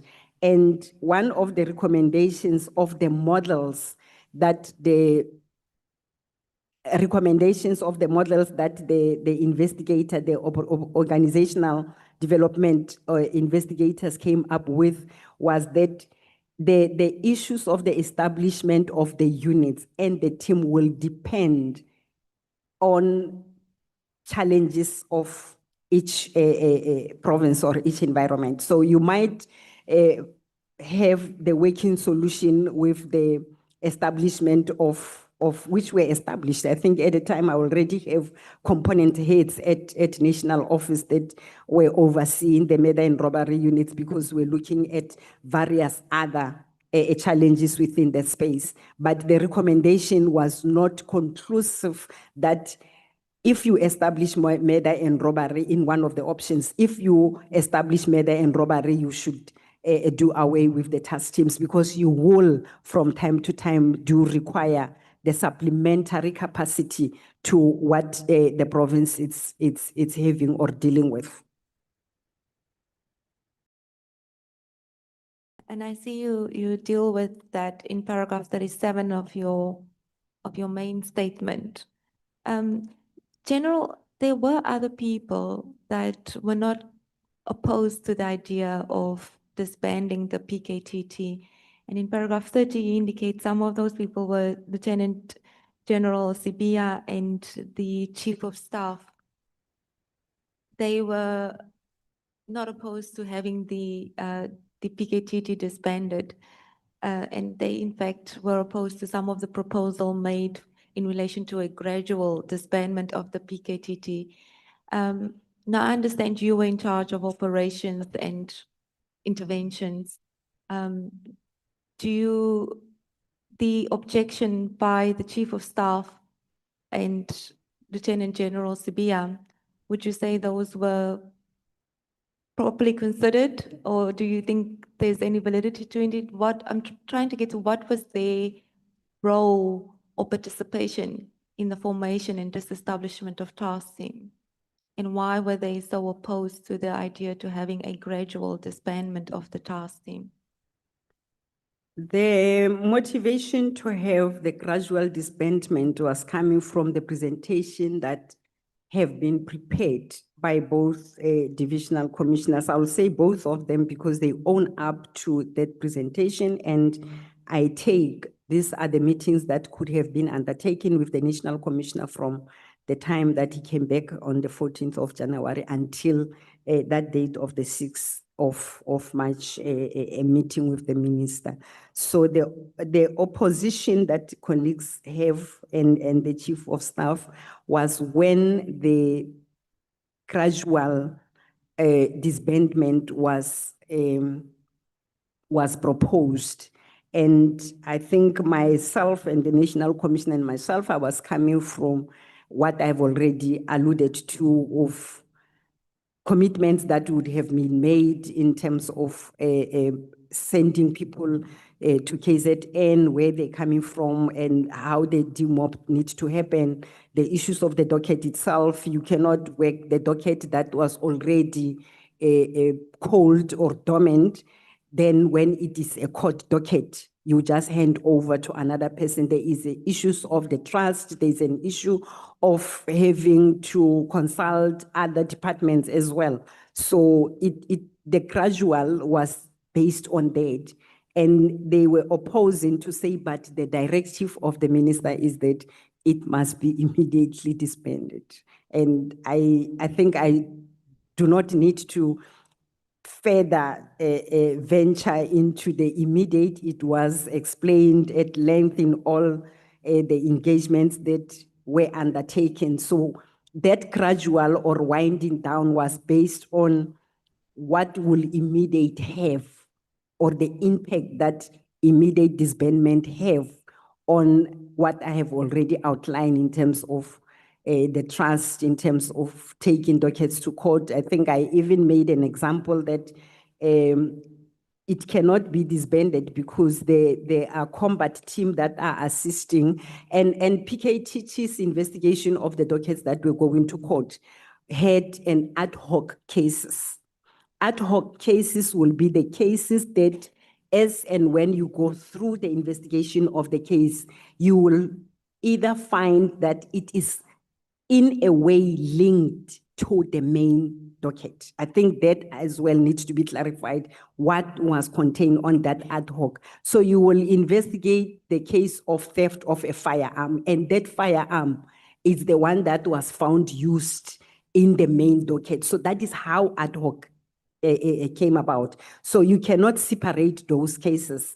Although you have not yet concluded on one or charged a person on the other ad hoc case, but the main docket, there is a process that has been undertaken. Therefore, it was then suggested, can it be done gradually? And I think there we did indicated that from the operations, from the combat team, I will not withdraw all the members because they are also assisting the investigators to collect the suspects when going to court, to escort as well. It is a very volatile environment of investigating the murder cases. So the combat team will be left so that they can continue to assist with the escorts and taking the teams. But in terms of the investigators in that meeting, which I was participating, and I remember very well that the issues were these court dockets will still need to be taken to court. Who takes them to court? If you are saying this investigator Mosikili, who is coming from Free State, must go back to Free State and leave the docket in KZN. So those were the issues that will impact that sudden closure of the team. Therefore, it was not practicable in terms of operations. Hence, that gradual disbandment was suggested, which at some point the minister acceded to, and he said they must go back and rework that plan that was presented to him and consider the facts, give the timeline and the number of personnel that will be left with the PKTT for that gradual. And that gradual could mean when the docket is finalized, and it cannot be a month, it cannot be 2 months. We don't know when the matter will be finalized at court. So if all the cases were finalized, period, you will have to remove. I will be glad to get my combat teams back because I have bigger problems in the country to deal with. There were a lot of questions surrounding how the implementation was done, and I may even say a bit of criticism into, or rather how the steps that were taken by Lieutenant General Sibiya when he then subsequently conducted the implementation of the directive. We know he sent letters out on the 7th of January. He requested the dockets. So there were a lot of questions asked about the manner in which he's then implemented the directive and whether he did the right thing. I want to know from you, General Mosikili, when you sent out the directive, or rather the instruction to General Sibiya on the 3rd of January, do you think he overstepped or he did something outside of what you have instructed in that email? When you said to him, implement, this is the directive I got, I know it's only 2 lines. Did you, what he subsequently did by requesting reports and requesting the dockets, do you think he overstepped your instruction of 3 January 2024? Not entirely. However, as I've alluded to the fact that you have members that are serving in the team from elsewhere, from other business units within the organization, I think it was very, very imperative for both of us to sit and finalize the issues of withdrawing the teams. Like I say, with every operational plans, when they are drawn, there will be the part of demobilizing. How are you going to demobilize the teams? Therefore, when the directive was given by himself to collect the dockets, he is the custodian of dockets, or the Divisional Commissioner of Detective Service is the custodian of the dockets, the project leader. It was between the two of them to decide what should happen. And I take that can only happen with the direction of the National Commissioner. So overreaching on collecting dockets, it will affect operations in closing up the intervention in terms of the protocols that needs to be followed to demobilize the team as agreed. I think that is one area. Then the second area is to get these members back to their stations of origin. Hence, I'm saying maybe it could have been better that in that we could have found amicable way of getting these members back into their respective areas. And you'll recall that my directive on the 3rd of January was for him to prepare the report. How he prepares the report, we were going to sit together with the National Commissioner to have that report presented. And we should, as the management, especially policing operations, agree on certain issues and certain factors. But in respect of the dockets, detectives and himself are the custodians of dockets, how they deal with the dockets, as long as addressing the dockets will assist the country in deterring the furtherance of that particular matter.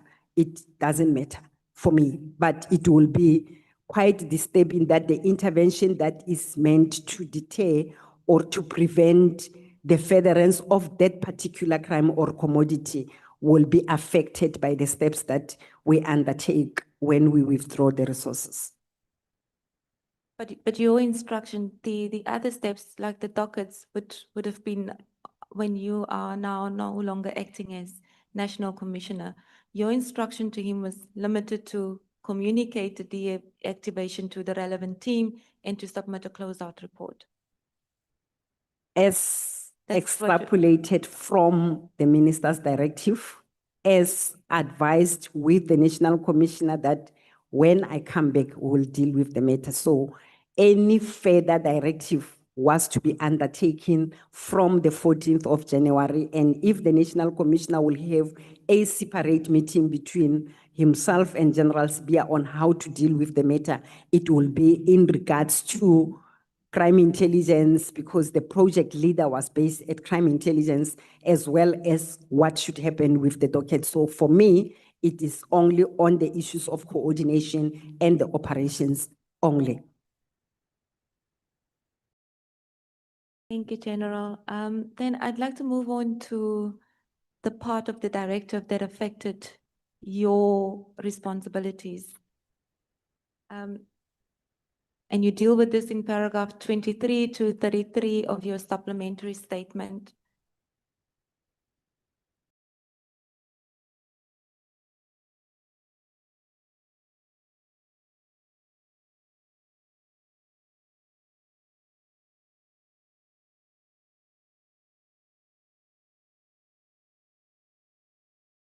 I am there.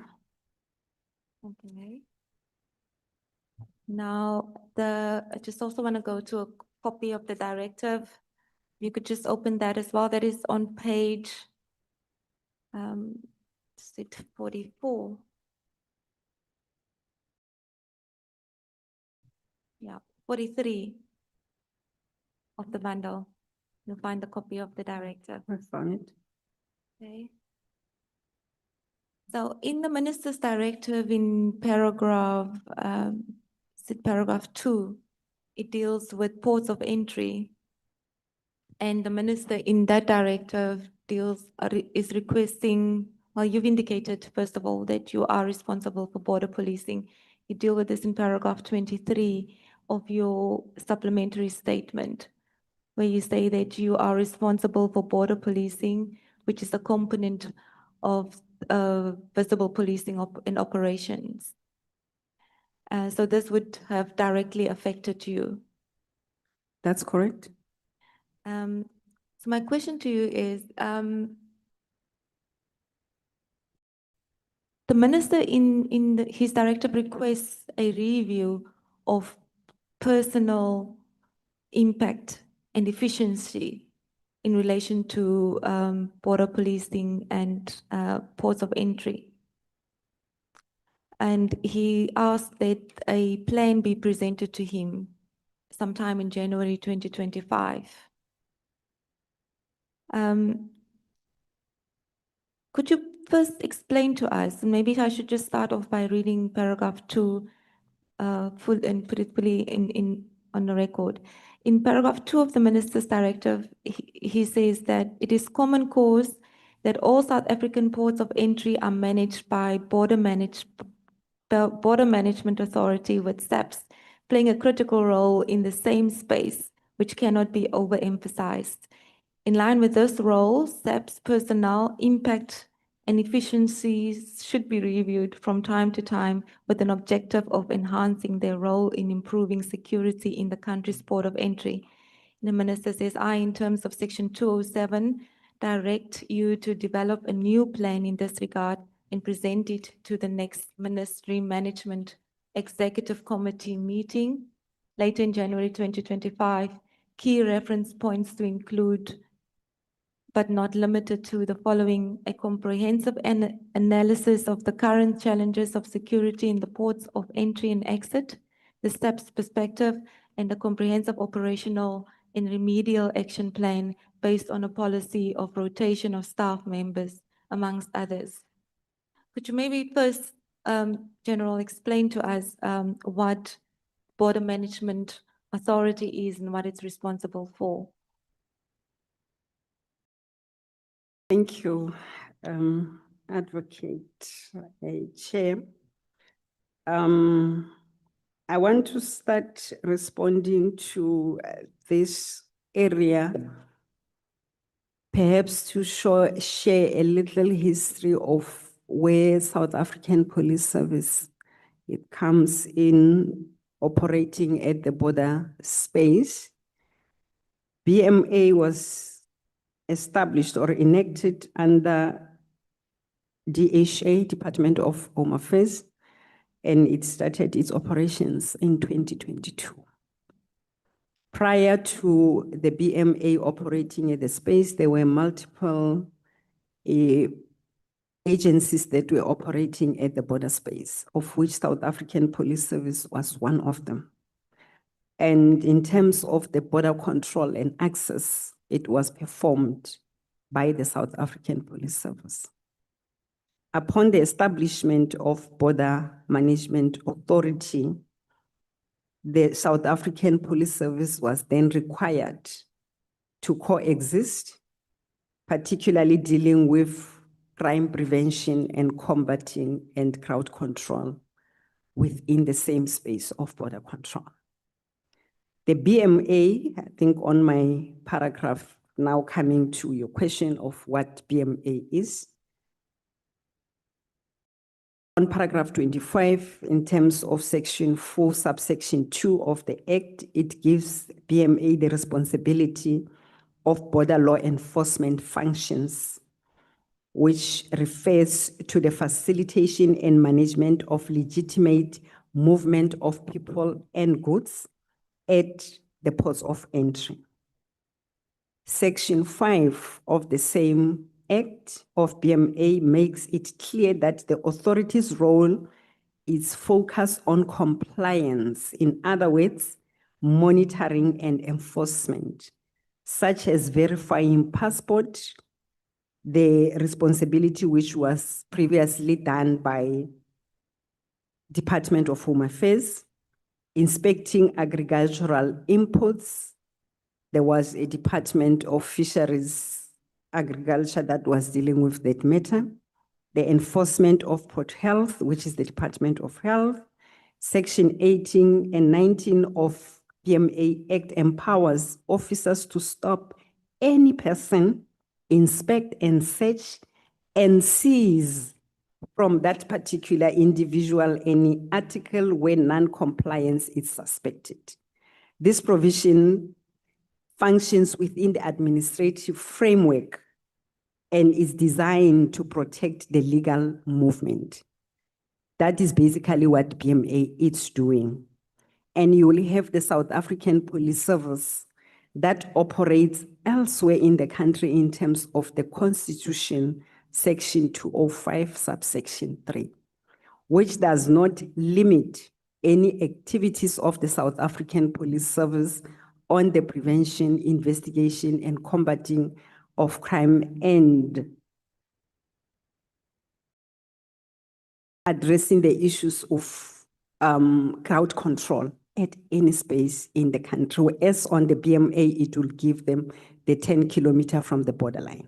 So with the South African Police Service, you will operate elsewhere in the country, including at the border control. So the discussion went since the plan to establish the BMA up until the time where Section 197 of the Constitution was invoked, which gives powers of BMA to 4 departments, or 4 departments gave power to BMA, with the exception of the South African Police Service, South African National Defence Force, as well as South African Revenue Service Customs that will operate alongside with BMA at the borders. And this is covered on Section 5 of BMA, subsection, I think it's 1C of the Act. I'm speaking under correction. I will just verify the correct, but I know that in Section 5, there are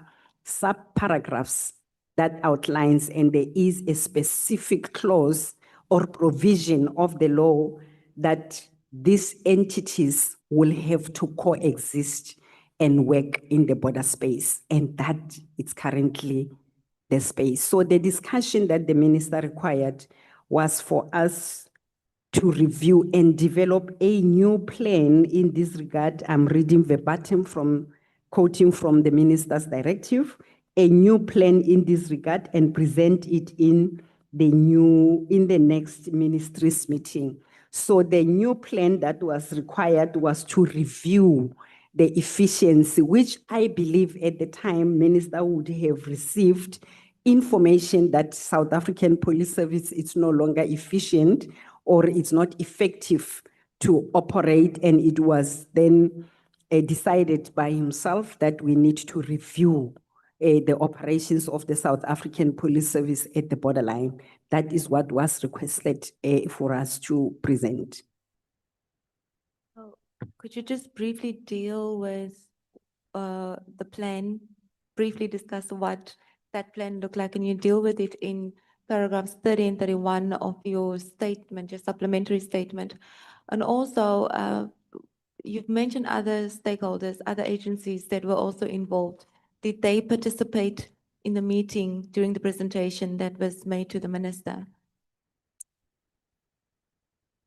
The meeting was held with the minister on the 22nd of January to present what the office have prepared at the time. I'm saying at the border, the coexistence or the departments that are operating alongside BMA, it's South African Police Service, South African Defence Force, as well as the BMA.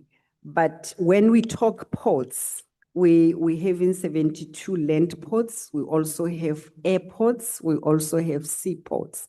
So the footprint of the South African Police Service and some of these departments that I'm mentioning coexist elsewhere in the ports of entry. When a requirement is made by the minister to review the border policing plan, it will entail all other ports of entry, inclusive of land, sea, and airports. Therefore, in that particular meeting, ourselves, South African Police Service, particularly the Division Visible Policing and Operations component, there are multiple components within Division Visible Policing and Operations, of which border management is one of the 5 components under Division Visible Policing and Operations. We prepared that presentation that was done by the component head and the leadership of DNC Policing. We also had in that meeting, which is the capacity or the entity that was invited by the minister to be in the meeting, it is AXA. And there was also the commissioner of PMA and the team of PMA. They also had the presentation. So I take they have received the same directive. It's just that when we arrive there, we find ourselves sitting with all these other entities that are operating. For an example, AXA, it's operating at certain airports, not at the land and seaports. And BMA is operating at the ports of entry as it is established for that purpose. And South African Police Service, over and above the ports, it also operates. Even here where we are sitting, we do have members of the South African Police Service at the key points and elsewhere in the country. So in the main, what the plan that we presented covered as the issues that became the focal area was the rotation of members. We thought perhaps the efficiency and the effectiveness of members are affected by the fact that they have operated in the space for the longest time, which is the process that we undertook even prior to the appointment of the minister into the portfolio.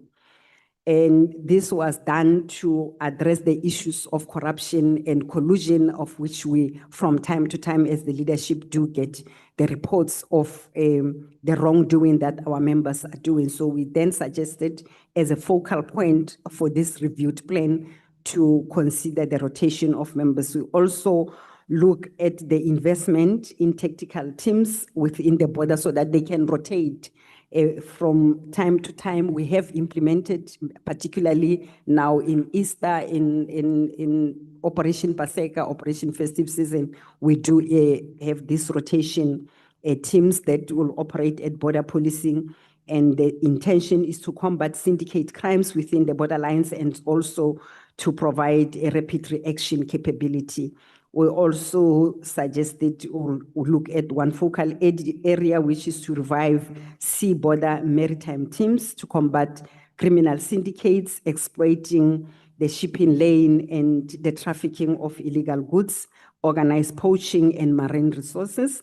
We also spoke about the enhanced provincial border policing by establishing operational monitoring and coordination, of course, to cap what I've already alluded to earlier of people making comfort zone and off-ramping at that particular space of operation. And lastly, to establish a national incident monitoring and crime analysis capabilities with the relevant operational coordination. So this way, the focal areas that we've presented to the minister. Of course, other departments, AXA as well as BMA also came with their inputs into the meeting on how to enhance and improve on the operations at the border.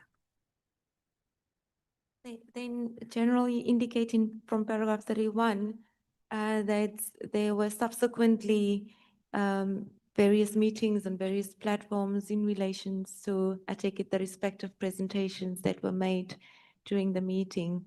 You also indicate that you sort of formulated your own opinion on what you perceived the intention behind the engagement was. Could you just briefly talk us through that? The way forward from that meeting was the direction to the NAT joints to go and develop a plan that will address the deficiencies and the challenges on the border management or border policing management space. The directive that prior to this meeting, the JCPS DGs have already given that to the NAT joint structure to deal with. As a chairperson of NAT joints, I was then expected to lead the team that will go and take this matter forward. The first meeting was between myself and BMA because we did not have that much issue with AXA. Otherwise, the NAT Joints Priority Committee include every stakeholder and every role player that is operating in that space. So I have convened that meeting where I met at the NAT Joints Coordination Center with the team of BMA, and we then have to look at amicable solutions to address the issue. And it was not one meeting. There were subsequent other meetings that were held, interministerial meeting of the JCPS ministers' meeting, of which presentations were made. And in one of the meetings, after developing a plan, the team came up with 3 recommendations. On the 3 recommendations, after discussing with the principal structure before getting to the minister, which is the DGs, that presentation was withdrawn because it was not approved or endorsed by the DGs. We had to review and revise that particular presentation because it had in it an option that was not viable, that was ventilated before in several other meetings, even prior to the establishment of BMA, and it was found not a viable option of transferring functions. And in that meeting where we presented the other plan other than the one that was withdrawn, the minister then presented an option that was appearing on the presentation that was withdrawn, particularly in that meeting approving that particular option that was transferring the functions, which the legal services, state law advisors ventilated on it, and it could not be a viable option. 1, 2, that it's the matter that was not even in the purview of that particular structure to decide on whether the functions should be reviewed or be transferred. Therefore, in that process of these engagements, I then realized that the issue was not necessarily to have a revised plan of working otherwise or working in another methods of addressing the policing structure that is at the borderline. It was precisely to look at the issues of the functions. That is where I'm coming to say I then established with all these engagements that the bottom line of this engagement on the border policing was in relation to functions and transferring of functions, which could not happen. Hence, in 2022, when BMA was established, it could only coexist with these 4 other or 3 other departments, and BMA being the 4th. General, so when you speak of transferring of functions, does it mean of what you say here in paragraph 31, which was, in paragraph 31, you said, through various meetings on various platforms, which subsequently took place after the presentation was made to the minister, it became clear to me that the intention was to have the border police removed from the borders and ports of entry and to have BMA solely responsible for border security.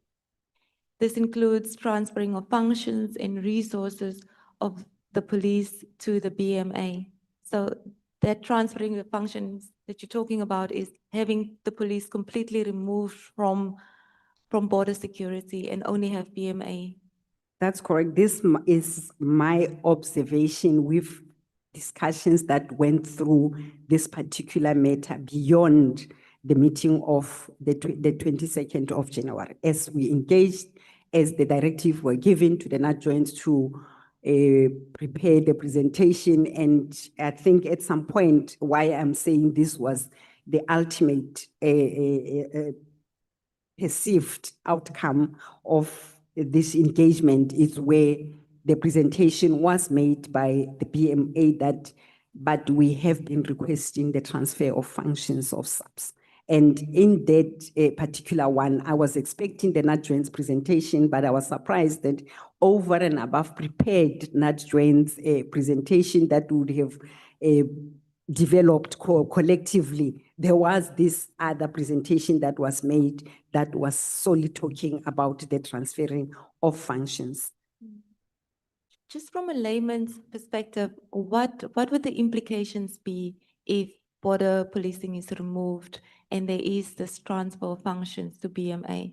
What would the implications of that be? Legally, the transfer of functions, it's not possible. It couldn't be an issue. It requires other processes to be undertaken, which was above the structures that were dealing with that particular matter at the time. So the issue of transferring of functions of the South African police members in this regard, that function that was required, which it's already with the BMA in terms of section 4 of the BMA Act and the section 13.6 of the South African Police Service. It's the powers that are conferred to the member of South African Police Service, meaning myself as the oath taker of the South African Police Service as a member.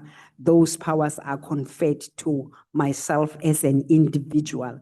Neither the National Commissioner nor the Minister can transfer such functions. So it had that legal bounds that it cannot be transferred. That's one. Two, the Constitution of this country, Section 2053, warrants or expect of the South African police member to address the issues of crime in terms of prevention, investigation, combating, and the restoring of law and order. And it does not have limitations where the law and order, where the prevention, where the combating, where the investigation should be done. Doing so will then be South African Police Service abdicating its own responsibilities of addressing crimes at that space of the border to another person. And I can imagine what will come from the civil society that the South African Police Service have left the space and left the vacuum. Instead of preventing crime at the space, they have left the area. So the functions of South African Police Service are not limited or confined to a certain space and not the other. Hence, it is impossible, or it was in my view, that it's something that cannot just happen unless certain processes legally are followed, and that were explored as well. What would the consequences be if there is no border, if police, if SAPS is removed from border security? What would the consequences, or what would you consider the potential consequences would be? As already alluded, that crime will run rampant and will not be able to contain or respond to crime as it is expected of the South African Police Service. And I think we know how challenging and volatile the borderline is in the South African Police Service, with the limited resources that all these entities that are operating in that space, we still have a challenge. If you are to remove the South African Police Service and put them somewhere 30 kilometers away from the border, the response, if crime is committed, and there are other functions, much as I have related to Section 4 of the BMA Act, they cannot deal with the issues of firearm control. There are issues of the Explosive Act that if it happens, it means members must come. If there are issues of protest, I think in the same year of 2024, if we'll recall that there were issues that were happening in the borderline of one of the sister countries where criminals were reported to have escaped and so forth and so on. So if you don't have policing in that space, it means we have left that space vacant. Thank you, General. I think just lastly, you, and coming to the end of your statements, you deal with allegations that were made about IPA charges, and you say you deal with this in paragraph 38 to I think it's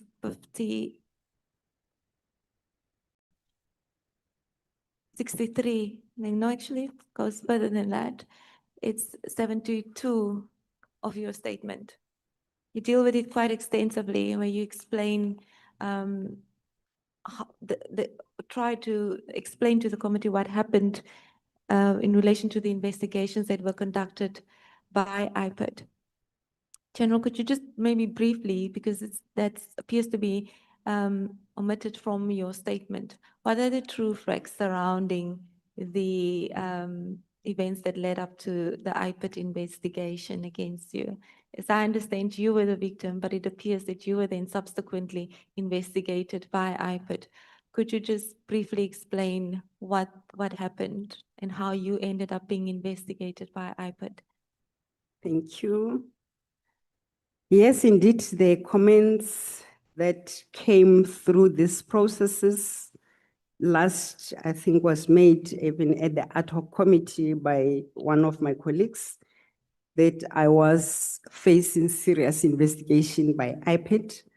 And it also came from the committee itself, ad hoc committee, I think twice, if I'm not mistaken, as I was following the proceedings, that I will not be involved in the development of the plans because I'm embroiled in the IPID matter. And subsequent to that, I had to clarify on my first submission to the committee what has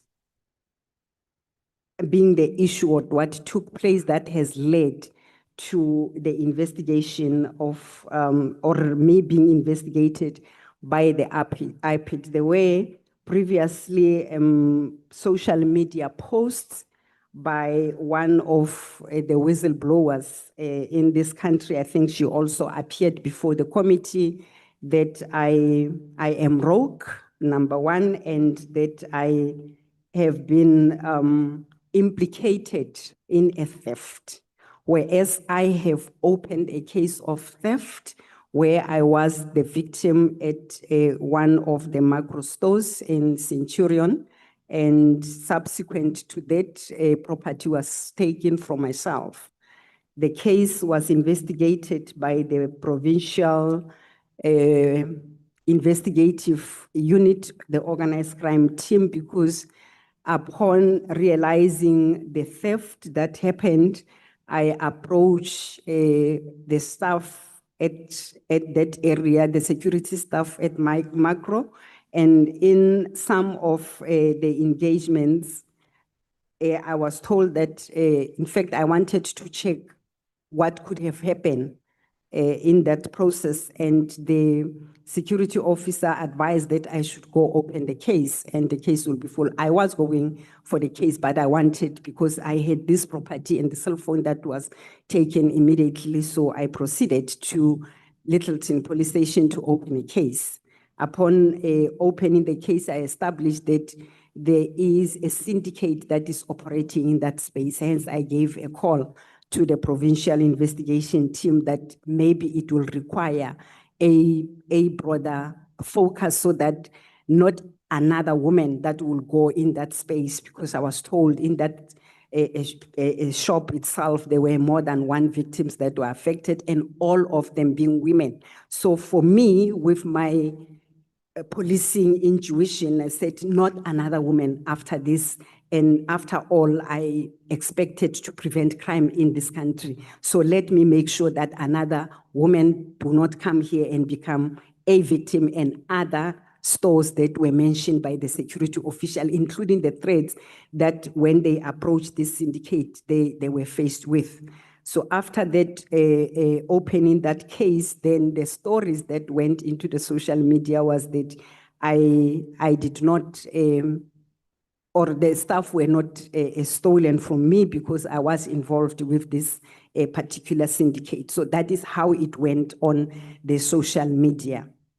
So subsequent to that, the requests were sent to every investigative body in this country. All the media houses received such, and I recall very well, I was attending the SONA.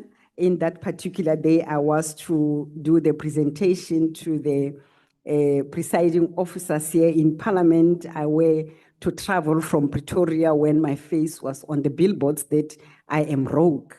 And I proceeded with my duty, but IPID was also sent that particular a clip to investigate. And subsequently, only last year, August, on the 8th of August, 2025, I received a call from IPID that I'm under investigation, and I think it was after a year that the matter was, or at least 8 months or 9, that the matter was on the social media space. So IPID officials came, we set up an appointment, they came to see me in my office, where they presented to me that they are investigating me for perjury. So it was a surprise that when it went out to social media, it was that I'm rogue. And here it's IPID sitting in front of me that they are investigating a case of perjury. And it made it jaw drop that a perjury, what could have happened, because I'm still waiting for my day in court. And the officials presented to me 3 statements without pointing out where these contradictions, where I could have perjured myself. And the indication when such was presented to me was that here are the statements that you have deposed in your docket. And I have never submitted 3 statements in my docket, but they presented 3 statements, which I confirmed that I have knowledge of the 3. 2 of the statements were indeed in the docket, and the 3rd statement was meant for the loss management control. It is the file statement that was supposed to be in the loss management of the South African Police Service. But just getting closer to what could have happened, the 2 statements, the 1 statement I would have deposed immediately after the incident, and as the investigation was continuing, like it happened now that I submitted the statement in November and now I have clarified certain issues. I had to clarify issues with the investigators, so they requested a statement. So both statements were filed in the docket. They were still in the docket. Me running around, going around the statement, trying to establish, because the officials never showed me that these are the areas of contradiction. I had to figure out myself, because they requested that I must go through them and submit the statement on the warning statement. So what I have picked up were issues that I've highlighted on the statement, and I'm reluctant to go blow by blow with them. They are before the members, they are in the statement. I still do not know what will be the end results of this matter, whether it's going to court or not, that I don't know. But I have pointed out the issues of discomfort on some of the issues that would have been affected on my deposed statement without me knowing. And the fact that the 3rd statement was a replica, word for word, of the 1st statement, only that the one it's typed and the other one it's a handwritten document. And the type 1, it's upon the request of the administrators of the loss management, that because of reproductions, when you submit from supply chain management to finance office to admin, the statement started to fade because it was handwritten. Even the writing of the then officer who took the statement was no longer eligible. So they requested my office that if that statement can be reduced in typing. So the statement was typed. So that is the difference, that one statement is handwritten, the other statement is typed, but the content are the same. And the 1st and the 2nd statement, one is short and the 2nd one was elaborative. And that is the account that I gave to my colleagues at IPID. Till to date, since they visited me and I submitted the statement, I do not know what is the status now. But in short, could they identify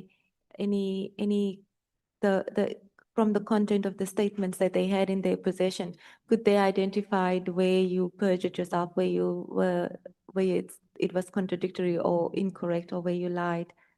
I will not talk for them. That was never discussed with me. It was not pointed out with me.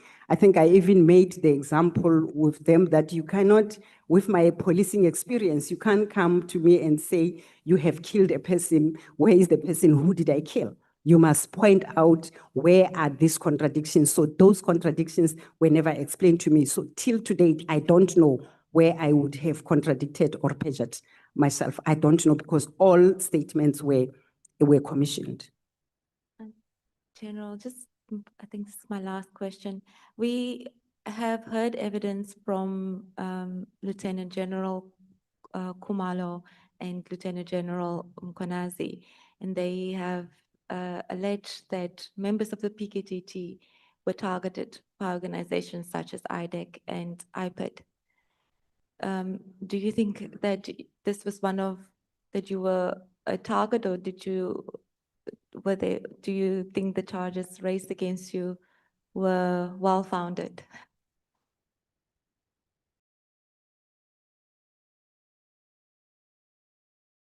I'm tempted to reserve my comment, but I will say I would not know. However, with the social media posts that I became aware of and that were sent to me directly by the social media activist, Ms. Mashale, the last post that he sent to me or that I came across, which will not be far from that insinuation that you are coming up with, is that I want you to quote it verbatim from the social media post that I think I do have copies somewhere. I will trace them now. That I was encouraged to go after Lieutenant General Mosikili. Later on, I was requested to withdraw as if I am a child. So I'm just quoting what is there, but I think if I get hold of the article, I'll be able to articulate what was said in that article. Is what I can remember. And later on the same article, the reference is made that should I be taken to court, I will expose the general who encouraged me to do this.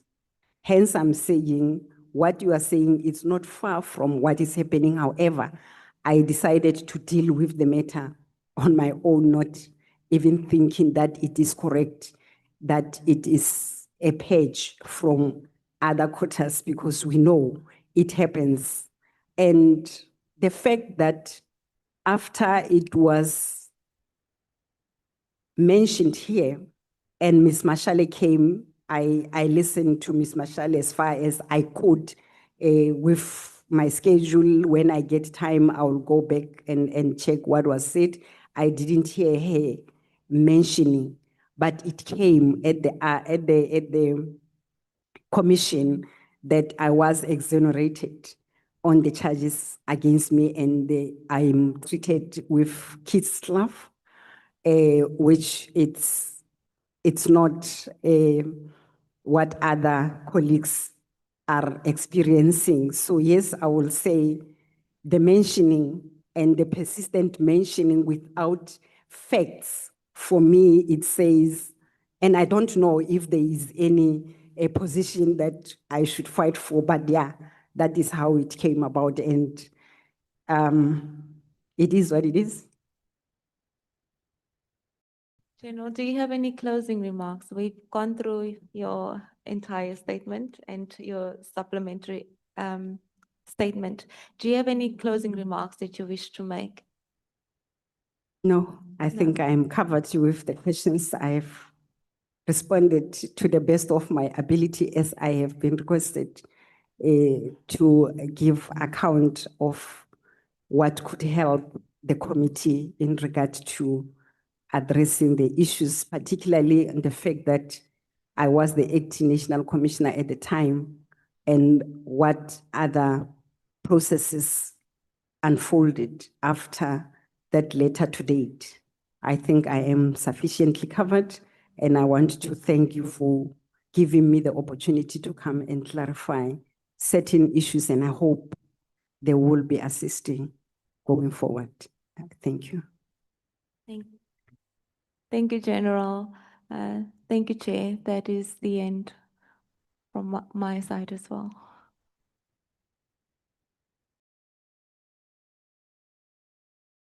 Good.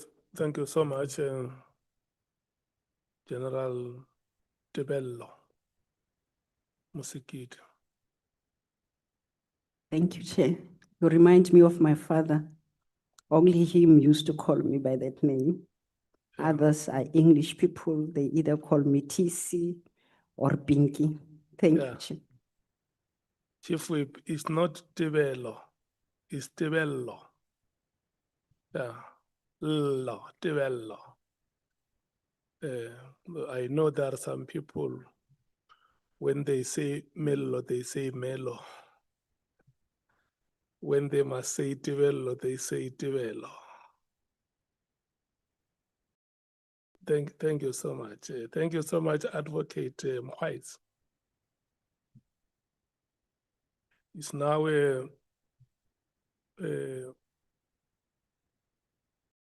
12:32. We must break at 1 o'clock. Can I check if there is any member who is ready to start engagements?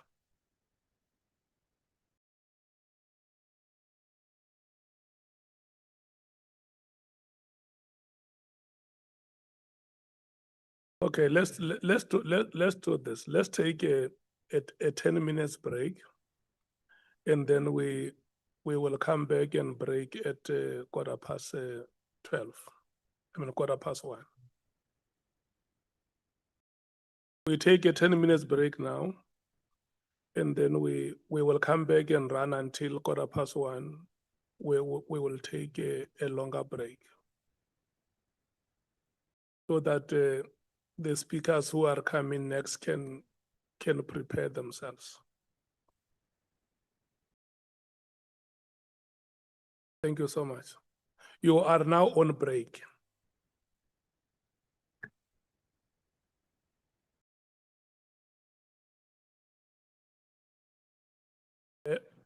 Yeah, we'll come back at 12:45.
it will be until 1:15. And then when I say stop, we all stand up and break. We will come back at 2:00. Yeah, your time starts now. Thank you, Chair. Good afternoon, General. Good afternoon. Thank you very much. General, the first question that I would like to pose to you relates to the matter that you and Advocate Mkhwanazi were dealing with about a copied email on the letter of the directive, an email that was written or is written as home 1340, well, home 13404@gmail.com.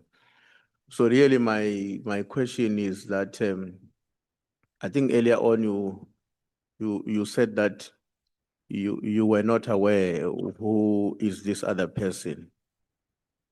And really what I would like to check with you is what has been done about this, because you are part of the top brass of our police, and an email coming to you, which is coming from the minister's office, but also you've got other people who are copied here whose identity is unknown to you. So what has been done to ascertain who might have been these people? Thank you, Chief Whip. I did investigated or check around, and I also spoke to the Chief of Staff immediately after speaking to the National Commissioner on two aspects. One was the leakage of the information that the Chief of Staff was indicating that General Mkhwanazi called him and they spoke about other matters. I was establishing the facts in that regard. I was also checking, because he is the sender of this main email, to whom was this email that is marked home belong to, and why did he send to a Gmail address when the matter relates to official matters that should be confined. And me making that establishment was because I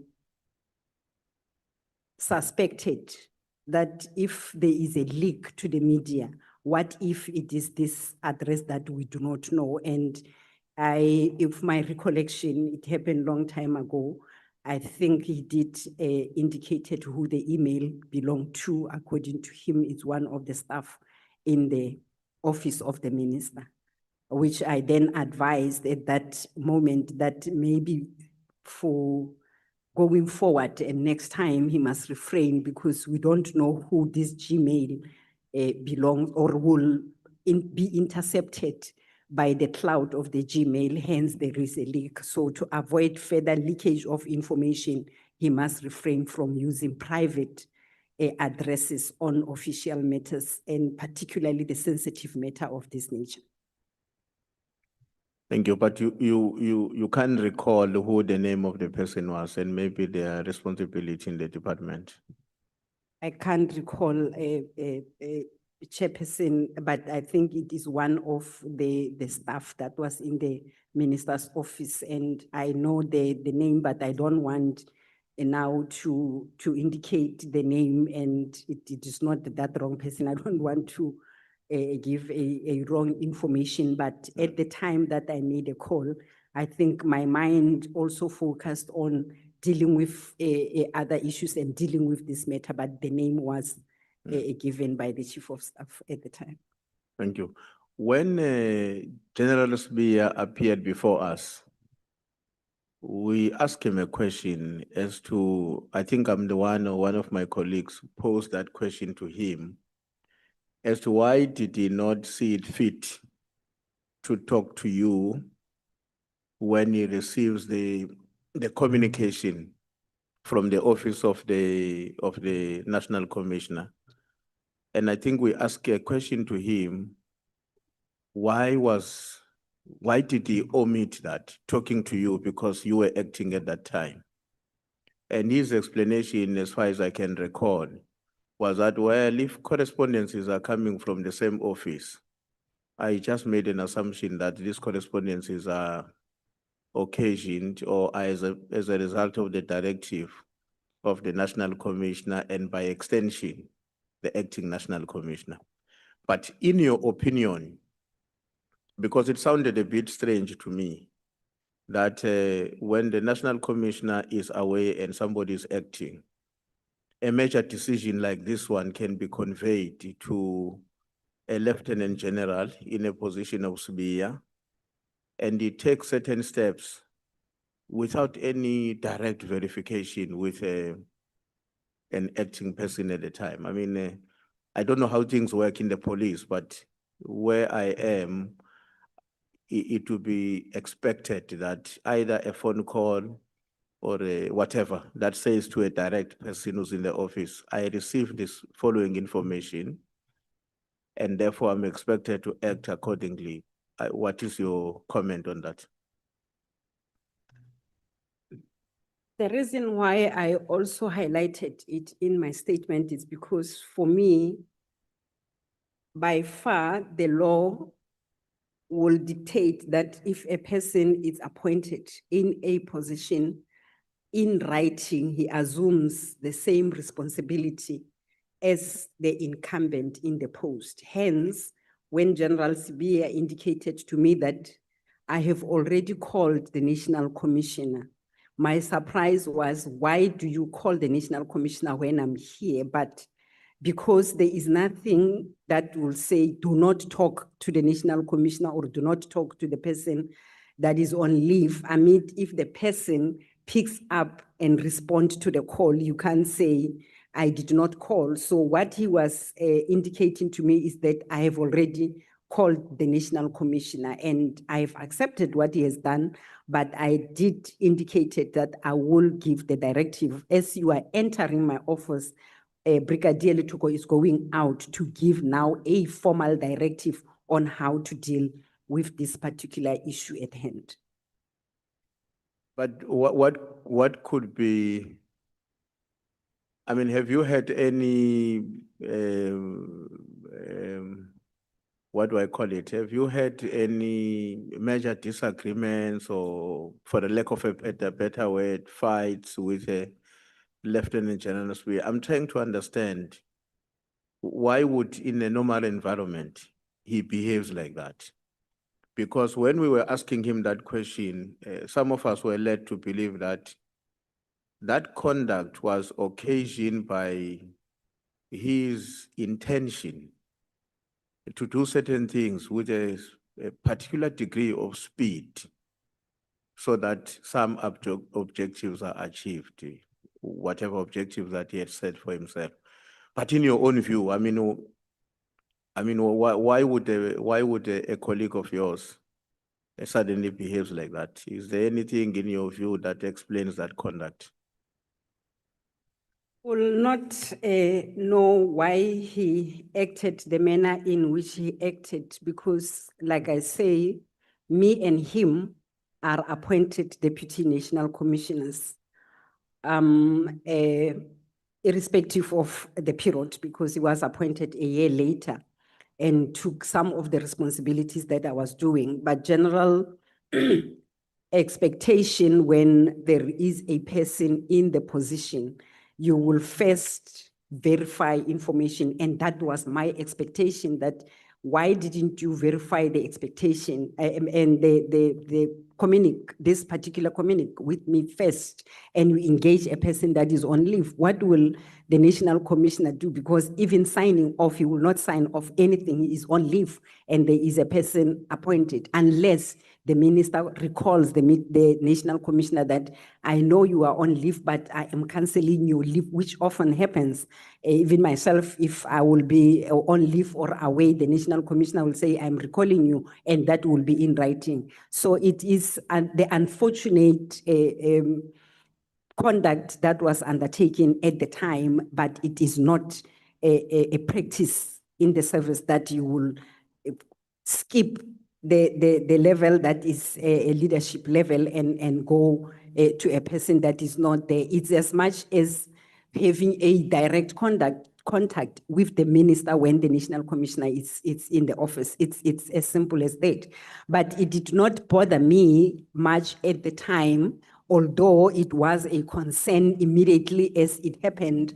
But in terms of the speed that he wanted to achieve the objective, we have 13 days to compile, or at least 10 days, because it is already on the 3rd, and we are having to produce a report on the 14th. So there was still an ample time for him to do that, considering the fact that the minister's directive did not say come and present on the 7th. The directive said mid-January, and the final or the second bite of this presentation will be done towards the end of the month. So there wasn't any objective or any speed for me. It was just the unfortunate position that he took at the time to contact the National Commission. On your statement on paragraph 30, I think you are pointing out that you are pointing out that Lieutenant General Spear and the Chief of Staff were opposed to the proposal that Lieutenant General Khumalo had presented, or maybe in a way, if I understand it very well, they were not happy with the processes that were outlined by Lieutenant General Khumalo on how to handle the issues relating to the de-establishment of the PKTT. In your own recollection, what were the arguments they were advancing? What was their views in relation to that matter? The second question would be, and we raised this question, I think, to one of your colleagues, whether in terms of your convention or practice, it is normally that the Chief of Staff of the Minister will participate in that kind of a discussion to the extent that he is alleged to have done. So those are the two questions I have. The reasons they were advancing and the involvement of the Chief of Staff. Thank you, Chair. What they were advancing, I think is the matter known to them, but the specific words that were said in that meeting, because I participated from beginning to the end of the meeting, is that but the minister gave the directive that it must immediately be disbanded. So I think from the Chief of Staff, and he even said it means you are disregarding, or you don't want to implement that the minister have directed it must happen. I think specifically it was the issue of saying it's like you are defying the minister's instruction because the minister says it must be disbanded, and this winding down or this gradual demobilization, it's not the directive, and both of them were in agreement. But eventually, I think the minister understood what we're saying, although not well taken, but the minister understood that the processes can be undertaken. Hence, in the conclusion of the meeting was that the team that prepared that presentation must go back and revise, especially to look at that matter of winding down. On the issues of the participation of the Chief of Staff, particularly in this matter, one will expect that is assisting the minister in taking notes, but not getting involved in the discussion is the secretary of the minister, the highest secretary of the minister. So in my view, my own personal view, which it can otherwise be disputed, but I don't think it was appropriate for the Chief of Staff to get involved in this type of discussion unless it is the matter of reminding the minister or advising the minister. But we have seen it happening from time to time with Chief of Staff, perhaps with the advantage that he is a trained police officer and he knows I suspect that he knows what is happening in the environment, hence he will be assisting the minister in indicating what must happen. But for me, this was overreach in terms of him being the chief of staff and responding to the National Commissioner in the manner that that happened with the two deputy National Commissioners. For me, it was a no, because the position of the chief of staff is a chief director in the civil rank or a major general, which is a rank below that of the DNC or the divisional commissioner.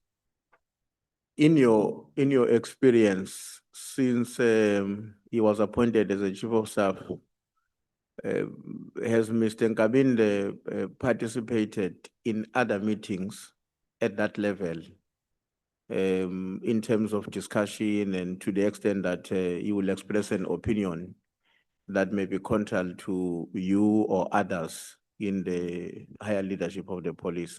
Or from your recollection, this was the first time that he engages in a meeting to the extent that he did on this matter?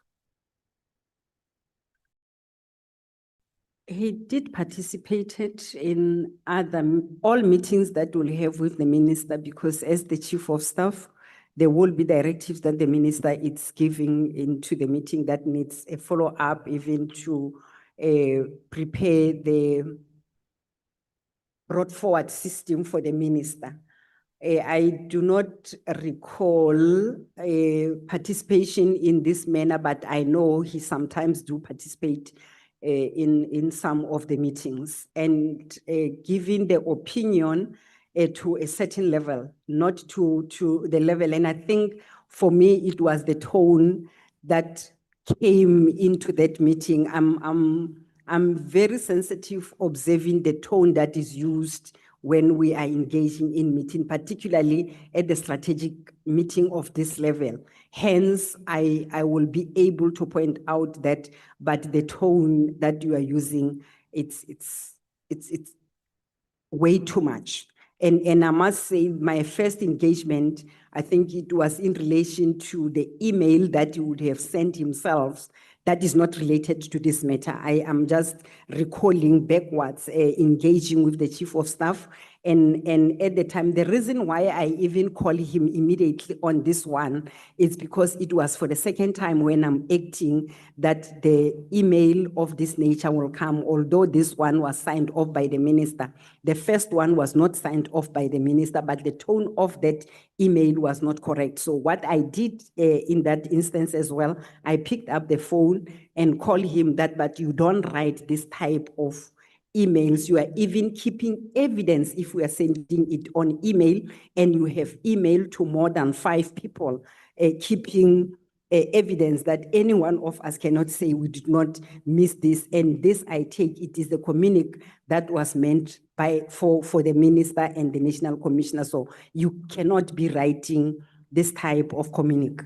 And the attitude and response in that particular one, he said, if the National Commissioner is going to delay in the reports, I will send this type of report again. And I told him that I'm giving up, I'm washing my hands. I was just advising, but I'm taking that you direct this type of attitude every time when I'm acting. I'm wondering if when the National Commissioner is in office, you will behave the manner that you are behaving. So if it's meant for him, now that he's not in office, you could have kept that to yourself and only communicate to the minister. Like I say, to the National Commissioner, it's not related to this, but I'm just making reflection of the attitude that I have personally experienced with the Chief of Staff.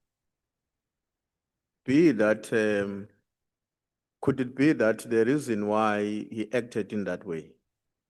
Well, firstly, let me say, it was a bit abnormal, as well as we're listening to what had happened, that a correspondence from the minister would be copied to other people below the National Commissioner, because the minister is writing to the National Commissioner. And the fact that the email was copied to many other people, 3, 4, 5, whatever the case may be, was a bit abnormal in a way. because under normal circumstances, the rest of the people who report to the National Commissioner should have received the correspondence from the National Commissioner, at least in my own view. What do you think could have been the motive behind that? I mean, this argument that he says, no, I'm passing it over to more than one person beyond you as a National Commissioner because well, we want to see this thing happening expeditiously, whatever the way he explained it. For me, will not hold water because that can be done if the National Commissioner, after certain days, seem not to have entertained what, in his opinion, as a Chief of Staff, was an urgent correspondence. So what do you think is the motive behind that? Why would the Chief of Staff act in a way that suggests that he has a low trust on the part of the National Commissioner's office, whether it's you acting or General Masemula was there himself? But why would he behave like that? It was not that much of an issue for me if it was confined to the office of the National Commissioner, because they should, the PA of the National Commissioner and the Executive Secretariat are assisting the National Commissioner in ensuring that the work happens. And in this case, they will be assisting to make sure that if the National Commissioner misses this email, at least the office will pick up and it will be actioned. And precisely because they should have a level of secrecy in the office of the National Commissioner. So it will be start and end with the office of the National Commissioner. I think the only concern here is any other person other than the office of the National Commissioner, which is the staff in the minister's office. If the minister wanted it to be a ministry issue, I think even the deputy ministers could have been copied that email, but if I have followed the discussion, even the testimony of the minister, he said, I needed him to communicate with the office of the National Commissioner, not others. So I would not know why the other people were copied the same email, but with the explanation that the special advisor, I guided or assisted the minister in the compiling of the note. That is what came in the discussions in the commissions and in the committee. I take that the advisor, perhaps, but that could have been done in other ways than to send the email to, I think, if I'm not mistaken, it's 4 in the office of the National Commissioner, it's 5 people. So already this email is all over the show that is meant for the National Commissioner, and with the sensitivity that it has, if I were the Chief of Staff, I could have confined the distribution of the email only with the office of the National Commissioner and send the copy to the minister that I have undertaken that instruction that you said I must do. Unlike giving the PAs, the secretaries, even the communicator. I don't know what are the protocols in the office of the minister that will make him to even talk to the communication officer. In paragraph 6.1 of your statement, General, you indicated that you, as part of your experience, you have managed, oversee the implementation of strategic directions across components and secretariats within SAPS. Now, given what you said on that paragraph, I think it would be fair for me to assume that you are quite knowledgeable about the laws and policies that govern SAPS. So in your understanding, I'm assuming that you would say yes to the statement I've just made. So in your understanding, what is your understanding of the strategic direction in relation to SAPS? You might know that this issue has been very central to the discussion between us and your colleagues, including with the minister. But in your own view, what constitutes strategic direction in relation to SAPS? There are matters of strategic importance of every organization, which I believe SAPS in its shape and form requires distinction between operational and strategic direction of issues. That will include some of the matters that you need to guide, only to give guidance in terms of strategies to attend.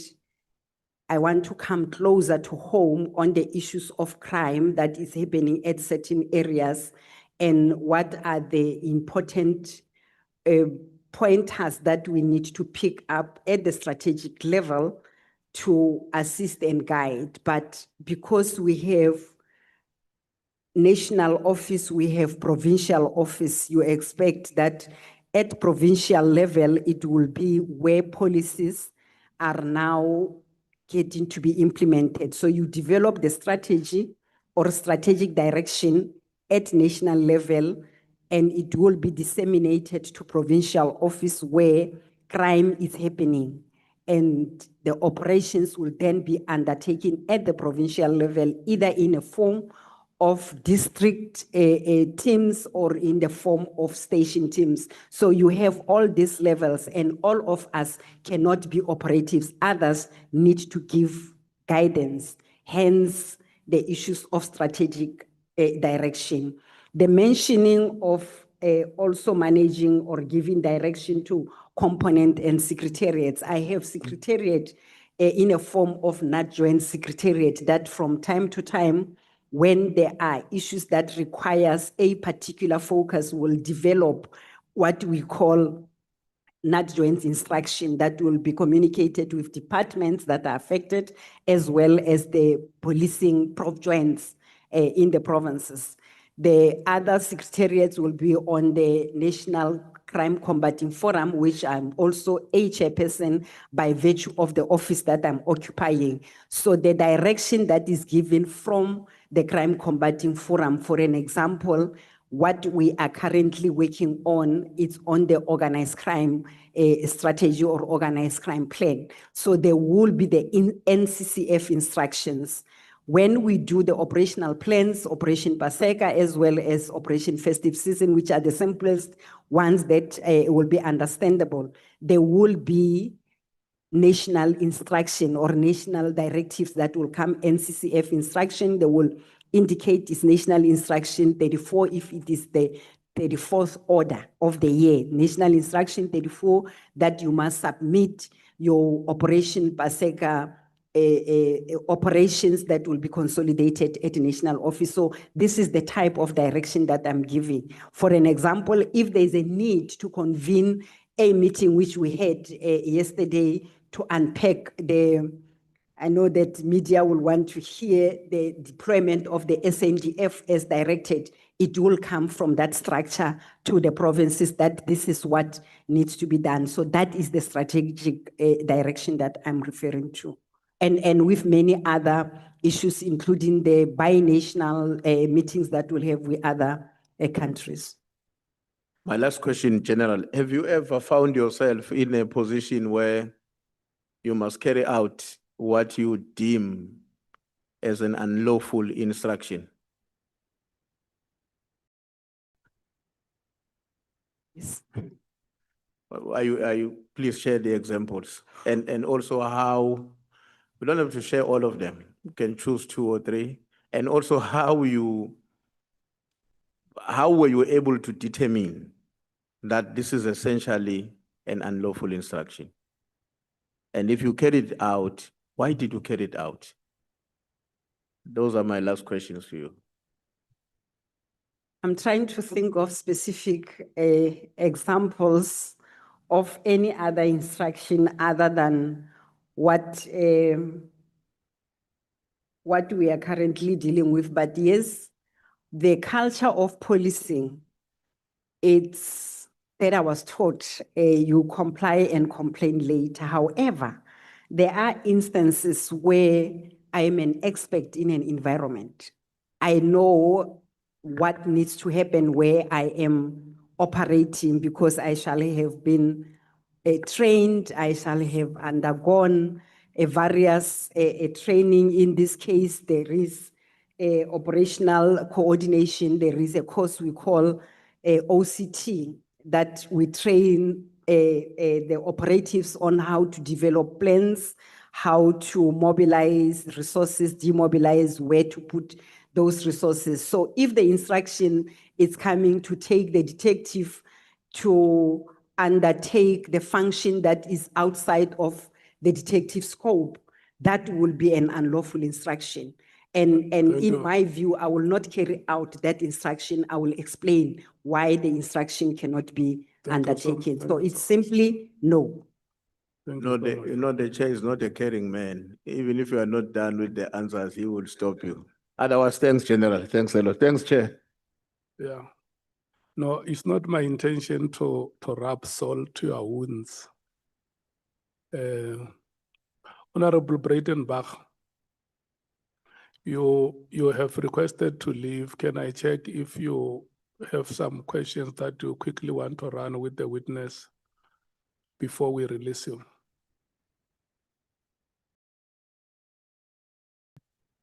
Thank you, Chair. Our first question was hijacked by the Honorable Ntuli. General, good morning, good afternoon, I guess. Good afternoon, Honorable Member. In terms of section 207(2),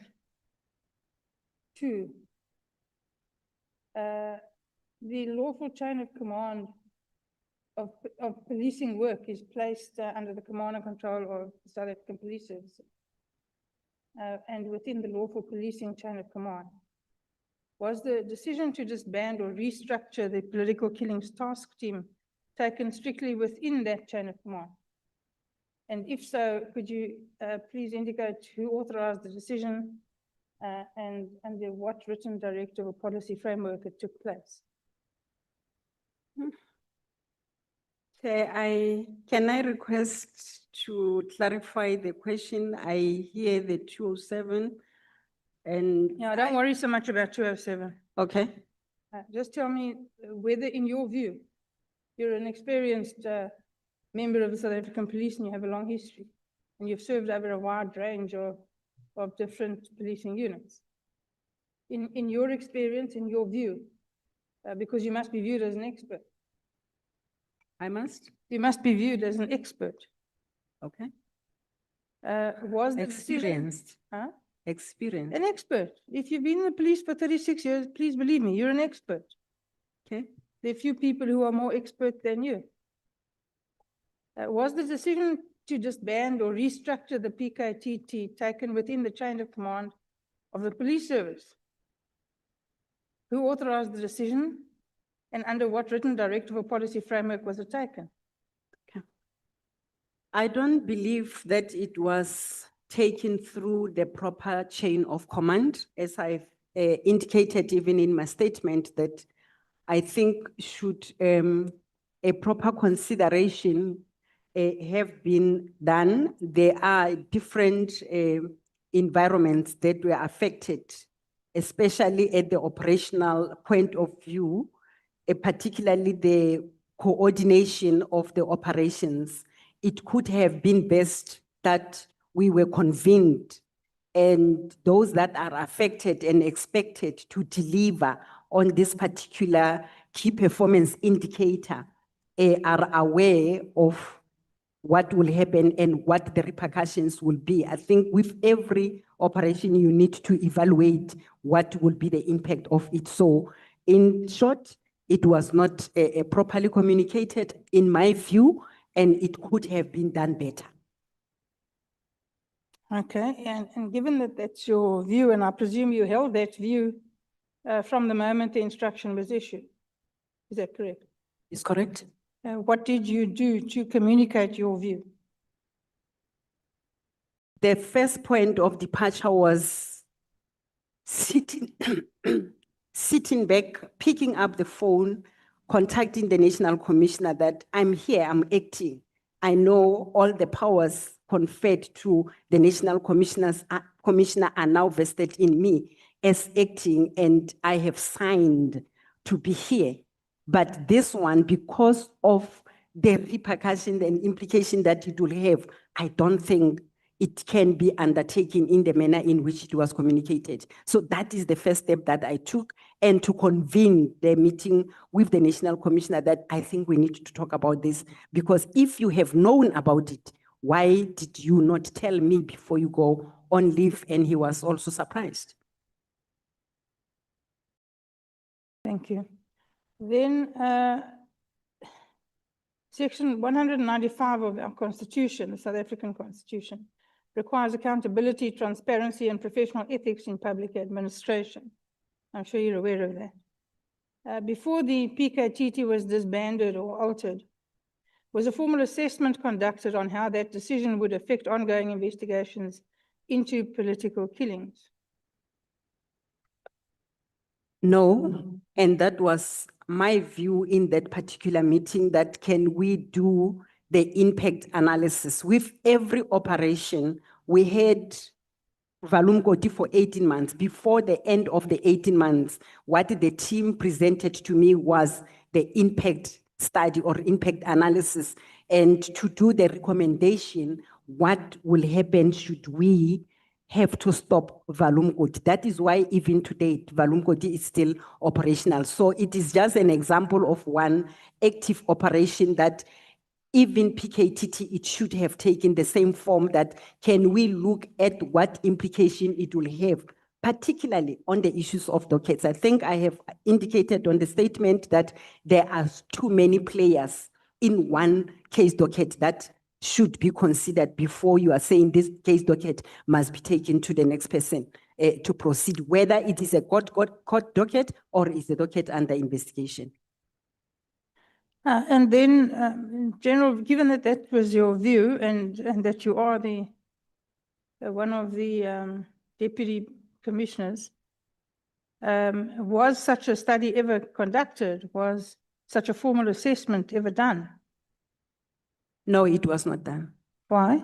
Before the directive, that is why the directive requested that there must be a close-up report. So the request was that it must be done. However, before the extension it's requested or it's granted, it needs to be clarified on the application for furtherance of that particular project to continue that, looking at the gravity, looking at the challenges, looking at 1, 2, 3 gaps. We feel that we cannot stop with the operation at this point. But in terms of consolidating and putting one report to say now we have achieved the objective, that was still underway. Hence, the extension was requested and it was granted as such.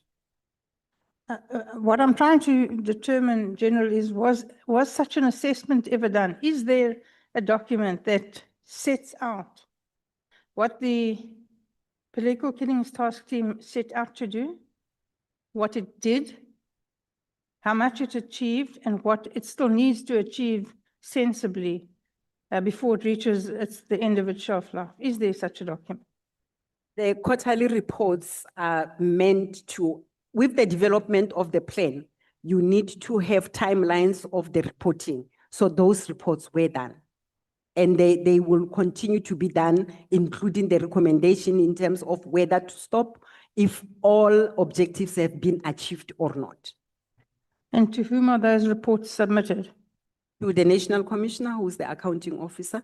And if the minister requires that, he will summon the National Commissioner to do the presentation. In this case, there was an IMC that was to evaluate the operations of PKTT. In my days when I was still in the detective, we used to have those quarterly meetings. We'll go to KZN and presentations will be done. How many people have thus far been arrested, how many cases were resolved, how many cases have been closed. So that is part and parcel of the report to evaluate the objectives of the team. And those reports are available? They should be available, yes, because they were done. They are on our system sits. And how would I go about accessing them?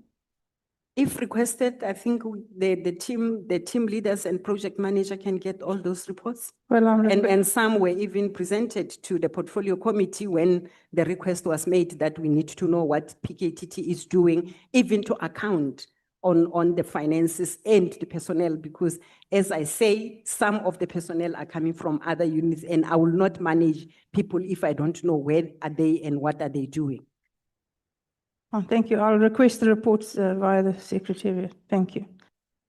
Then, given that the police investigations underpin prosecutions, can you confirm that after the PKTT was disbanded, in whatever form it was disbanded, were any ongoing investigations halted, reassigned, or deprioritized, particularly those involving politically connected suspects?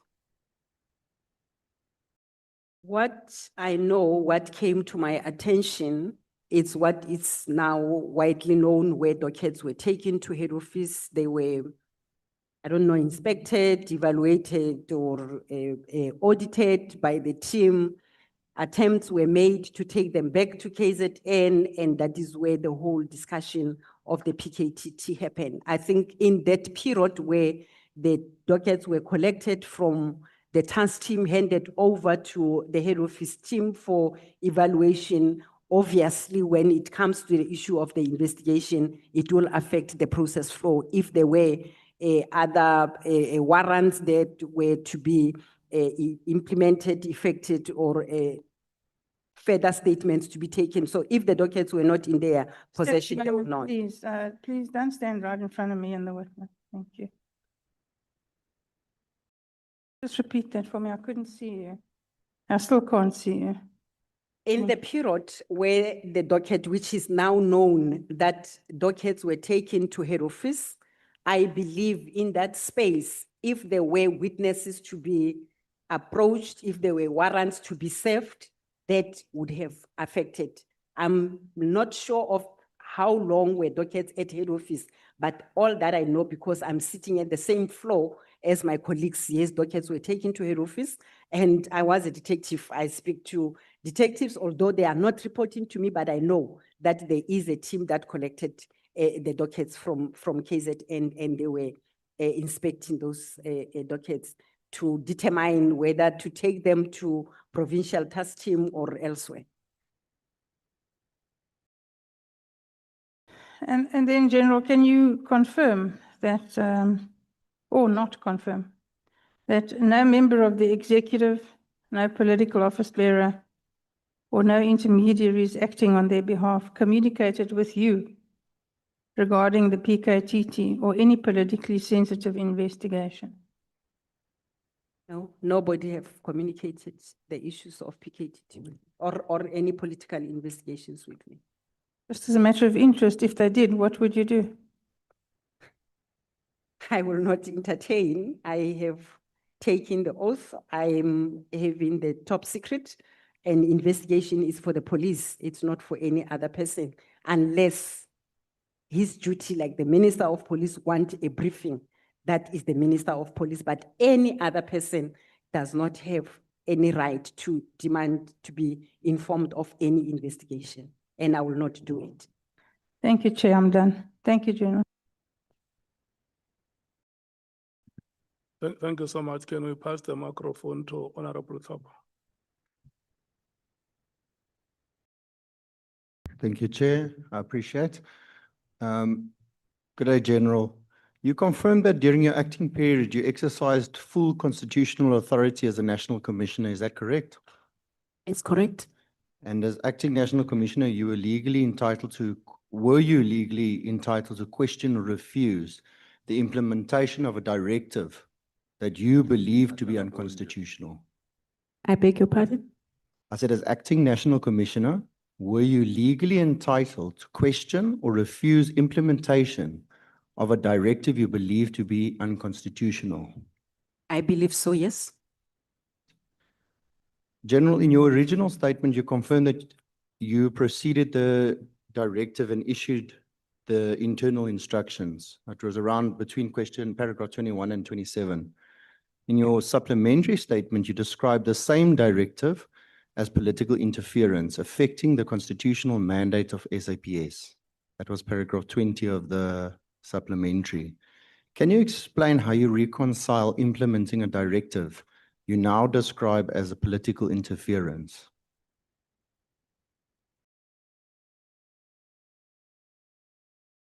I have indicated earlier that before implementing the directive, because of the nature and the gravity that it will have on operations, the first point of my departure was to contact the National Commissioner to get the directive on how to deal with the matter.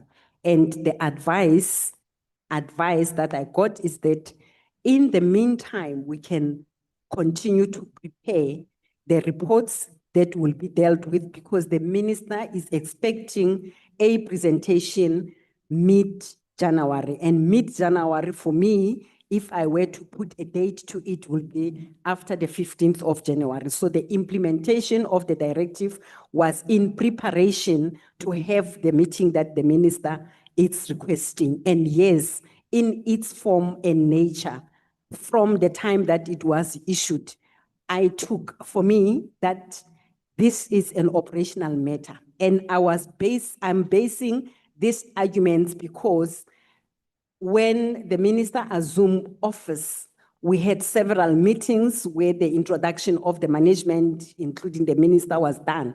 And with his own words, he indicated that I will support the National Commissioner and the team on the endeavors to fight against crime in the country. I have full confidence in the work that you are doing. I will not interfere on operational matters. Mine is to give policy direction, and I am going to do that. So this was said by the minister in more than one occasion. Hence, I'm saying now to give this instruction that for me, it was operational. It was entering into the space that the minister himself said he will not do. Right, ma'am. So just to see if I understand what you're saying, you knew it was political interference, but you continued with the preparation thereof. Is that correct? Just shortly, yes or no? All right. Do you at any stage have formally record in writing that your concern to the directive constitutional or political interference, was it ever put in writing? No. So you have no proof of that? No. That you've done that? No.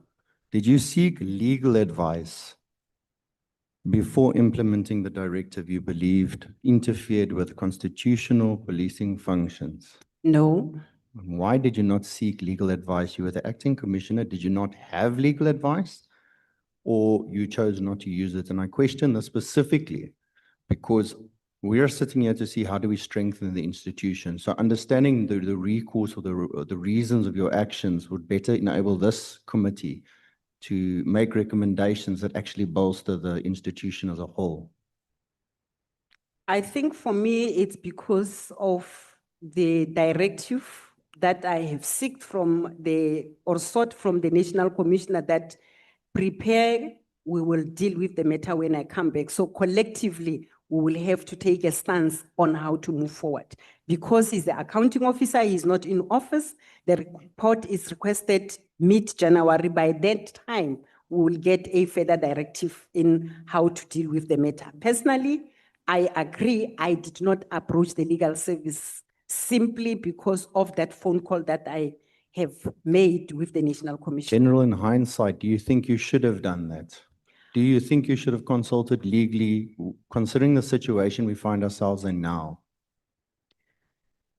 If I were to turn back the clock, I think I would have said at the time with legal service, contact the National Commissioner or even request. And I must indicate, this is the first day that the National Commissioner has to take leave. That is the 31st, the first day I must start to act. And on the handing over, no mention was made on the outstanding matters that need to be attended to. Hence, I took guidance that how do I deal with this matter going forward? General, on that point, do you think it was coordinated that way purposefully? I think it was coordinated. And for what reason do you think it was coordinated that way? Who was trying to achieve what? In very short, please, my time. I think with what came to now the discussion up to this point, there was a mention of back and forth of this particular directive. Hence, I believe there was a coordination. 1, 2, the meeting of the 6th, what turns out in that meeting, particularly where you have the ministry and you have the police management, you will think that we need to be on the same page as the police management, particularly because my colleague, Deputy National Commissioner, Crime Detection, and the National Commissioner have engaged in this matter. And them speaking from different pages of the book was to say, maybe my colleague knows something that we do not know as the management of the police. General, when you state that the Chief of Staff and General Sabia was adamant about the disbandment, I think it's in paragraph 30, were you in a disagreement with him? Yes, I was. I was in support of the gradual or winding down of the team, simply because I said it in the meeting. Yes. Did you formally oppose there at the meeting, and did you give any written opposal to this recommendation? Not written, but we were in the meeting discussing like we are discussing now, and I take every meeting needs to be minuted. But because there was no secretary considering the high level meeting it was, I don't know if there were somebody that was tasked to take the minutes. And in this case, I would have expected the Chief of Staff to have taken the minutes, but yes, it was said in that meeting. According to the words you used, the Chief of Staff was part and parcel of the meeting. He was actively engaging, if I can understand, because you said the Chief of Staff and Sabia were adamant. So he can't be player and referee, he can't be taking notes and being part of the minutes at the same time. My expectation, because he's the only administrator in the minister's office, he was supposed to take notes so that he can advise the minister that you have given these orders, it is a due date and the report has not yet been forwarded. Yes. And him participating in the meeting, I said earlier, it happened, but it was unusual. I just wanted to ask, so you're saying that his involvement in the meeting was unusual, there's no one taking minutes, and you're describing now as a very, high-level meeting. That's correct. That sounds very out of the ordinary. Did you question it at the time that something's out of place? It was out of place because expectation from me personally, is that as a Chief of Staff, if I am with the Chief of Staff or the PA in my office or the staff officer, because in my level I have staff officer, I'm not expecting the staff officer to participate, but to take notes for the directorate so that there is a follow-up and implementation of orders. General, I think we're in agreement there, definitely. What I do want to ask you, General, if immediate means instantly and out a delay, and we've had many engagements on this, who authorized the gradual demobilization process instead of the instant implementation? Who was the person pushing that agenda with the gradual demobilization? Project manager and the project officer, and in this case, it's NOC. General Kumalo was the project manager. He was supposed to draft the new DMOP, and that will then come to the National Operational Center where all operations or interventions are being managed.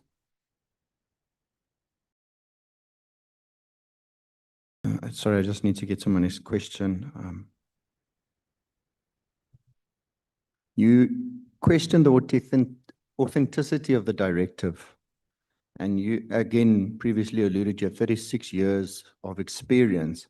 Before issuing the internal instructions in relation to the directive, did you formally verify its authenticity? As you state, you questioned it. Was there a verification process? Yes, I did. And when you state that the Chief of, sorry, I apologize. You state it became clear that the intention was to remove SAPS from the borders and transfer functions of the BMA, and that you had serious reservations and that the proposal could not be implemented. Excuse me. You mentioned various meetings and platforms, but who specifically were communicating the intention to remove the SAPS? So you were having these meetings on all these platforms. Who is communicating the removal of SAPS on the borders as you state in paragraph 31 of your supplementary? I Again, believe- who's the main driving force? Okay.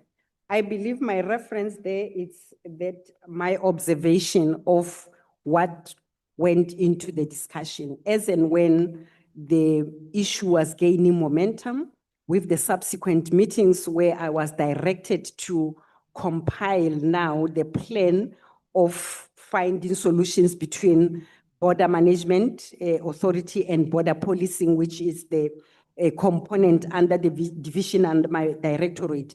That is where I have No, this- General, that I understand. I'm asking who specifically? the form of meeting, the way the discussion that went into it, and the fact that in one instance where I was presenting the plan that was done, consolidated plan between multiple agencies that are involved. There was another plan that was presented, and precisely in that one, it was talking to the transfer of functions. Right, So who if you are presented that saying you plan? transfer functions and the budget that SAPS is having at border management must go to BMA, it simply says to me in my own observation and experience that it's because you don't want the police to be here. No. So it must not have been said verbatim, but No, that the I can actions- understand, I can agree. Who submitted that plan and under whose BMA? authority? BMA? Did you formally record any serious reservations in writing to this plan? Yes. And if you believe that such a proposal could not lawfully be implemented, what concrete steps have you taken to prevent it? Prepared the presentation, we consulted the lawyers, I think Dr. Maga that is sitting here with me. I was working with her as our head of the policies in the police. We presented in different structures, including the ministers and portfolio committee on the same. And that stance was very clear that it is not going to be viable option to be taken. And the work study that was conducted as well was presented to me as the directorate holder that this is not a viable option. Thank you, General. I'm going to close now. In your supplementary statement, and I'm giving a brief overview, you characterize the directive as a political interference and it affected SAPS and it affected the constitutional mandate. Yet in the original statement, you confirmed you processed and implemented the directive, or at least the planning thereof. While acting as a National Commissioner, and it's just a simple yes or no answer, do you believe it was lawful at the time? It was unlawful. Thank you very much, Chair. I'm concluding. Thank you so much. Honorable Skosana, your hand was up.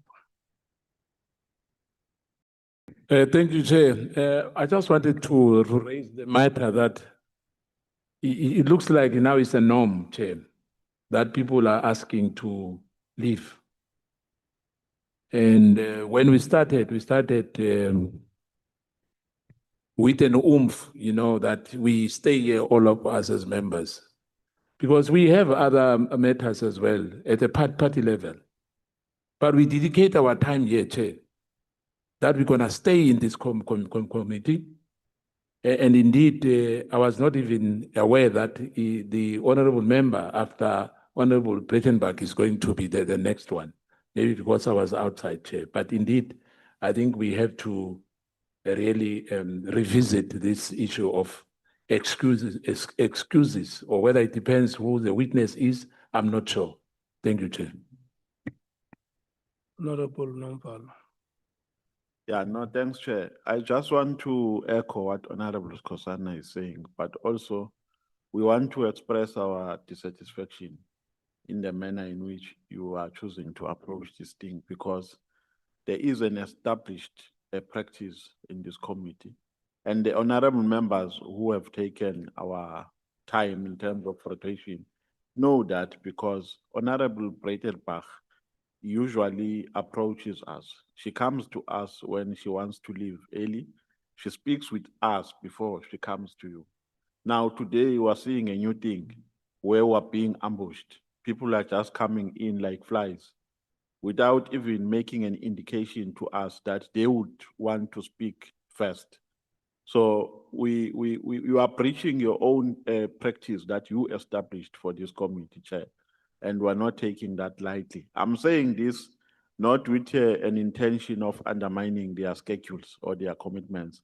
I know for a fact that myself and Honorable Klopper and Honorable Breiterbach sit in one committee, and today we are having declarations in the House. But I managed with my party to make arrangements because I prioritize the work of this committee.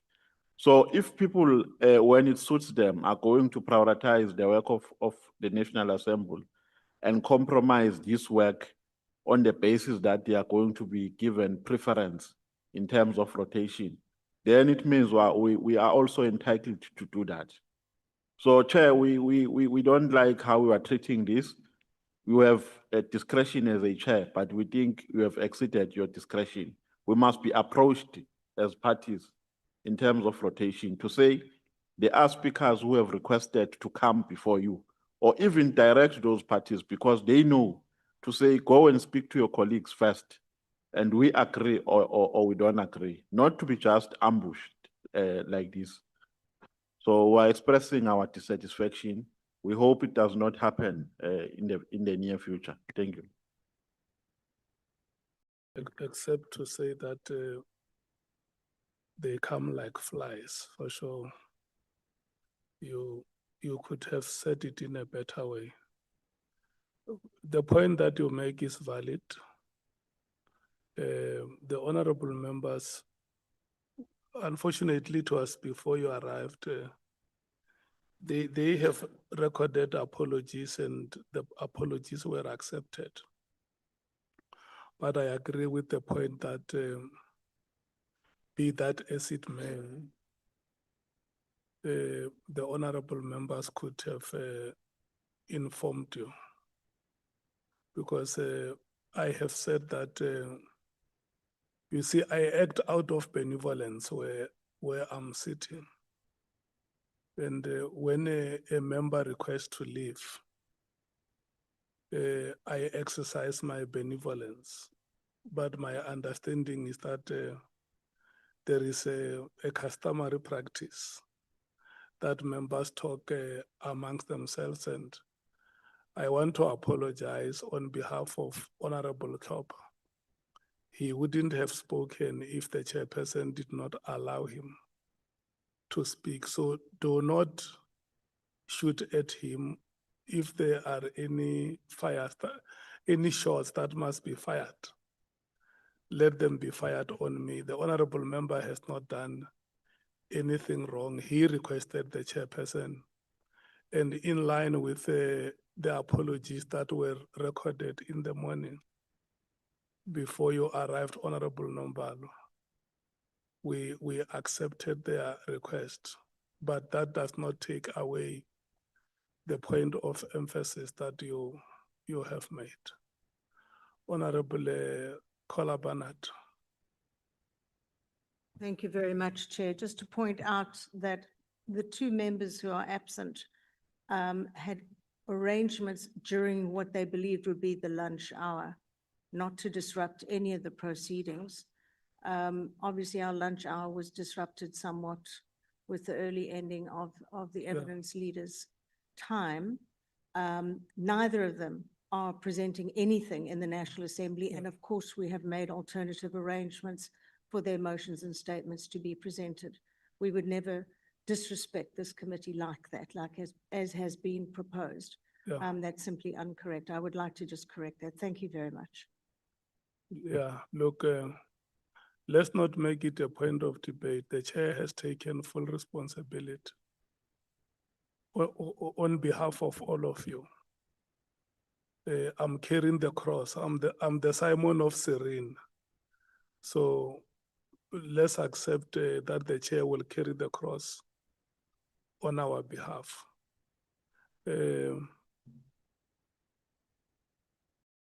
It's now 13:50. Are you able to finish at 5 minutes past 2, Honorable Sokanyela? And then we will break at that time.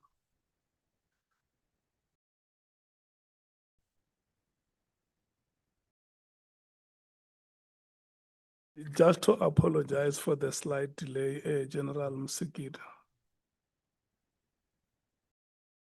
Thank you very much, Chairperson. I've got some flu, man.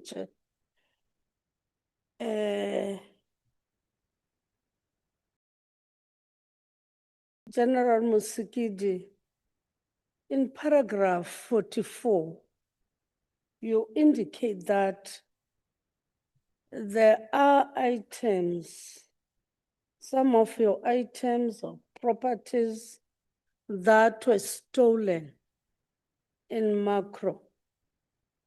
They include cash that you had with you. Is that correct? Yes, it's correct. Thanks, How Honorable. much is it? The 10 cash? 10,000. That was the only amount of money that you had with you on that day. Yes, it was the only amount. Then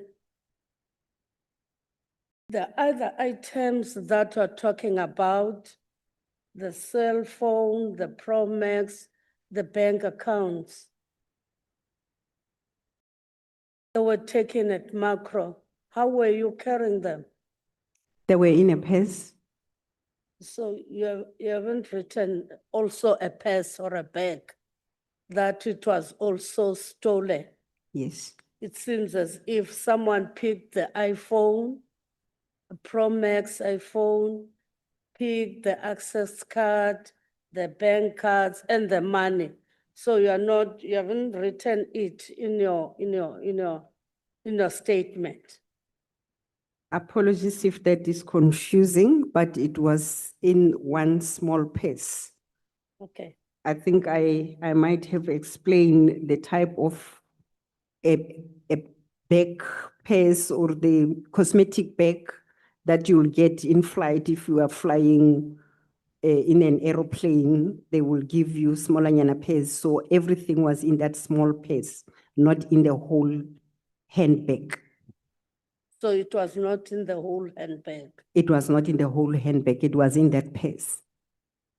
So it means that the money that you had, the 10,000, it's a lot of money for me. You prefer to use cash instead of a bank card. I when you normally pay at macro. No, I normally use the bank card, but I have traveled abroad a week or two before I went to macro. I have taken the S&T because I arrived late at the airport. I was unable to deposit the money nor to change it. So I had that money carried with me. When I came back abroad, I thought that is the 27th and I need a grocery. Before I consolidate all the claim that will indicate how much money I must send back to the department, I still have this one. I can use it. If I have shortages, it's month end, I will be able to pay. And I must say, when I was abroad, because I needed to use money and I can't use South African rands, I have requested a friend that I have cash with me, deposit when I come back, I'll give you this cash that I'm having. On my arrival back, she had a bereavement at home. And I said, I still have your cash. She said, if I get that money, you know how families are. They will think I have money. And after the funeral, I will not have anything because it's towards month end. You can use the money, then you'll pay me later. So I use that money because I know it's the 27th. In few days, I will get my pay and I will pay back the money that is required. That is how the cash ended up in that amount. With you. In that amount. I will have cash, but 10,000, I don't normally withdraw 10,000. It's a money that was coming from the trip that I undertook overseas. So normally I take cash and I will deposit in the account or exchange it to dollars. I was going to US. So when did you withdraw that 10,000 amount? Money was withdrawn as S&T, a brace and fair play in Africans. subsistence allowance. So the office, when they process what we call in the police a memo to travel, there will be an indication of the amounts for the hotel, the amounts for taxi, if you are to use the taxi, the amount for spending, because you must eat. You are presumed to be on duty because you are not at home. You are not expected to use your money to buy the groceries. So it is the amounts that you will get. It was more than 10,000, but I exchanged money and I was late to catch the flight. So I kept that money with me, hoping that when I come back, I will finalize the claim and see how much, because most of the time you will have either a shortage or you will have to get more money from the state depending on the spending. So what I did was to request a friend that I was not able to deposit. In US, you can't use rands. I had to use the card or a credit card. So they deposited into my account, and coming back, I was going to reimburse either the state or the person who have given me the cash. So that is how the 10,000 ended up with me. I kept it when I came back, and my colleague said, I've got a bereavement. Don't give me this cash because I have claimed the insurances. If they see that I have this one as well, by the time the funeral finishes, I'll still be having money. So I was that day, because I don't get enough time because of operations, I took advantage. And I must say, one issue that might have disturbed me is because I went to macro, I was still on the virtual meeting. So I took the small purse to put everything that I will need so that I am not overburdened in my hands when I'm doing my groceries. Then you were unlucky because the money was taken. I believe so, yes. I became the victim, yes. Who became the victim? Okay, in paragraph 49, you talk about IPIT being in possession of not yet finalized docket. What legal action did you take about that? It's not about the legal action, but if the matter was reported to the police, and in this case, when they came to me, I then became aware that they are in possession of the primary docket, which is the docket where I opened the case, where I am the victim of theft. So they were in possession of that docket, plus the docket that they have registered when they received the complaint. So the mention of this docket on paragraph 49, it's on the primary theft docket, which is not on the mandate of IPIT to investigate. This is solely investigation that must be conducted by the police investigative unit. And IPIT, in pursuance of their complaints that they were following up, they took that docket. Hence, they were able to finish me with the statements that are in the primary docket. Why I'm asking why you didn't take a legal action towards IP, because you are saying that that was unconstitutional, unlawful, and unprecedented for them to have that unfinalized docket. To me, I thought you should take action against them. I did not take action against them. I only complained. I think now that you are saying it, I think one will have to look at it. But I take their also investigation body. They are authorized to investigate, but this is not their mandate of investigating a theft docket. So having the docket that is not in their purview for me was depriving me of the right to have my matter being finalized. But yes, I agree that I should have dealt with the matter otherwise, even to complain to the head of IPIT that your officials are having the docket, I did not do. So did the National Commissioner direct Major Sibola to oversee the investigation in your matter. That one of your things being stolen at Macro, whatever. I don't see where the National Commissioner or General's Bull are coming in this case, because investigation is at the investigation unit. IPIT is doing the investigation of the case that they are pursuing. There is the process of loss management. It's not the investigation, it's a loss management, and it's done by other body. There is administration that is dealing with that. So in my case, in my experience in the police, the Office of the National Commissioner will not get involved in the investigation. At the end of the day, he's the final. He is the final arbiter. Why will he even begin to have or entangle himself in the investigation of any matter? It's unfortunate that that fact. It's not the National Commissioner, it's IPIT, and IPIT has its IPIT head. Their investigations are supposed to be done and concluded at IPIT. They are independent to the National Commissioner. That is why there is a head of IPIT. So there was no investigation that a National Commissioner gave General Sebola to investigate. Maybe National Commissioner will indicate, but in my view, National Commissioner will not summon any investigation. It's not in his right or in the right of that office.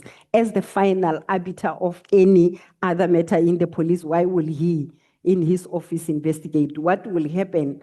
It's the office that is discharged with the loss management, and loss management office, it's not Sebola as well. Then the issue of the 3 statements that you made, that in fact, why is the IPIT would allege that you made 3 contradictory statements? It's IPIT saying that, and I said earlier, I dispute 3 statements. I did not make 3 statements. I deposed the statement immediately after the incident. Investigators requested me to give a clarity on the statement. I submitted a supplementary statement. Both statements are in the docket and they were kept in the docket. The 3rd statement they presented is the copy of the 1st statement and is the statement or the report that was meant for loss management. It was not the statement. So them saying its allegations are incorrect to say I have deposed 3 statements. I did not. And I will dispute that I have given 3 statements. I did not. Themselves that are regarding as 3 statements. It's allegations that were said, yes, that there are 3 statements. I know of 2 statements in the docket, in the main docket, only 2 statements, not 3. But why should they want to pursue a case against you if the information before them was inaccurate? I will not know. Maybe IPIT could explain that. Don't you think their action raises eyebrows? It had an ulterior motives. Don't you think so? That is what I am thinking, because even finalizing the matter is not getting to finalization. So for me, it's the card that somebody is holding. So should I want to move, they will say, but. You have got this.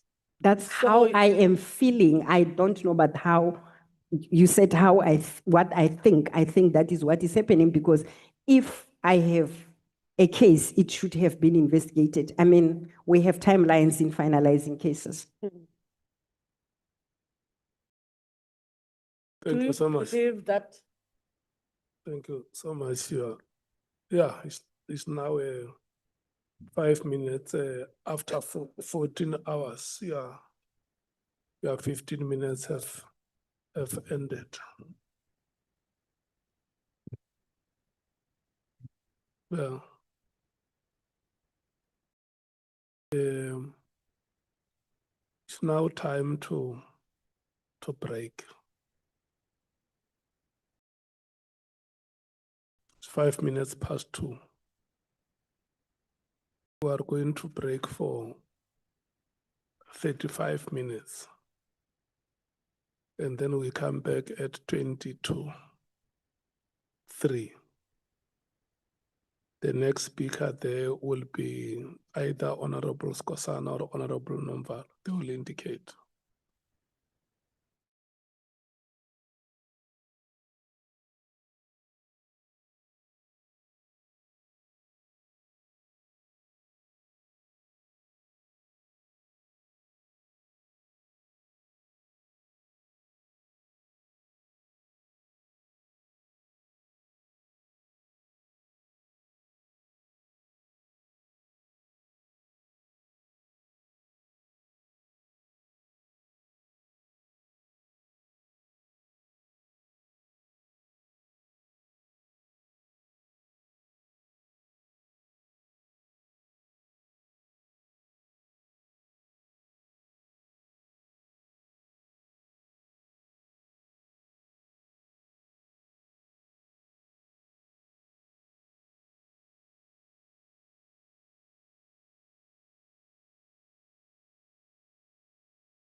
If he's not here, we pass.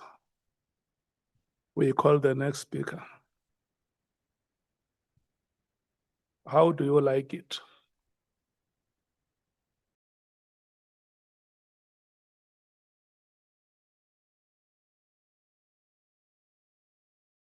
Where we, and Matthias is not here. So it means Bangazita is the one who will start.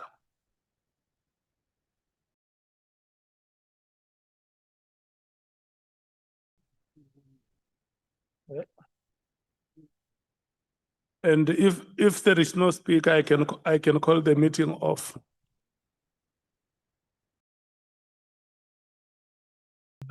Yeah. I mean, if there is nobody to speak, I'm calling off the meeting. He's not here. He's not on his seat. Honorable Skosana, can you start asking questions? You can't hold us at ransom, Honorable Nomaan.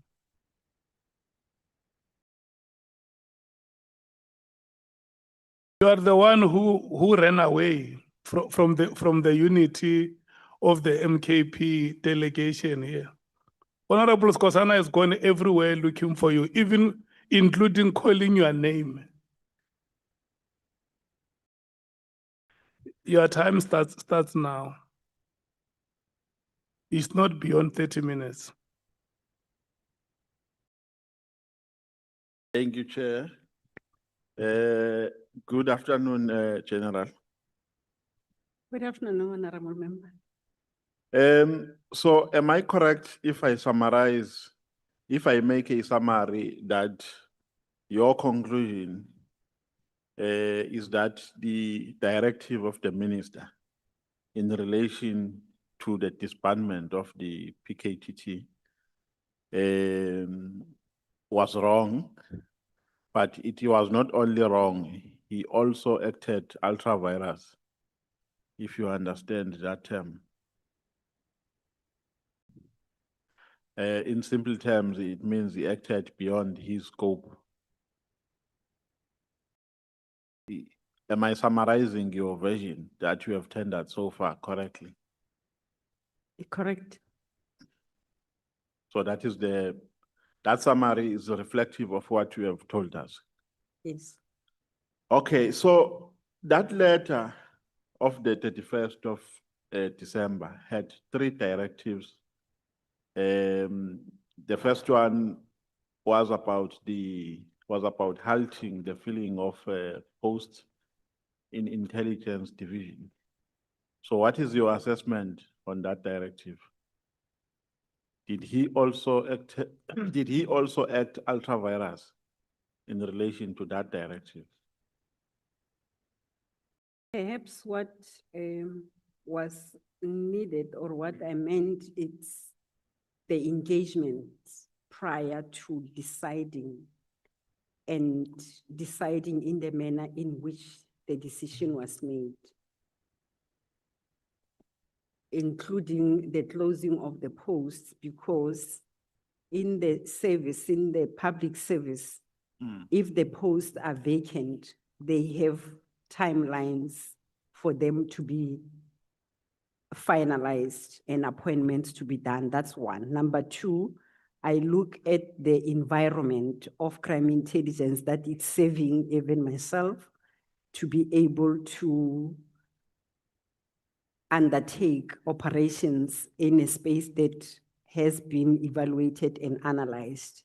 Not that everything went to a halt or stop, because there are other intelligence bodies, but in so far as the South African Police Service in itself is concerned, and the complaints that one would have received in meetings, BOC meetings, in relation to some of the critical provinces that do not have posts, I believe a different approach could have been used, but I think there is a reason that a minister could have advanced why the post should be halted.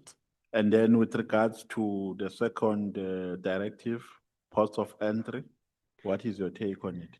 We prepared the report that the minister was requiring, hence on the 22nd of January, we were able to present and explain to the minister what are the No, I mean challenges. before the decision was taken. The question is, was it also ill-conceived, the decision of, the second directive, was it also ill-conceived, according to your perspective? The second directive wanted the report, only not to remove or anything on the ports of entry. So it's different, it cannot be used viewed the same way as. Then you are saying there was a meeting that was held on the 6th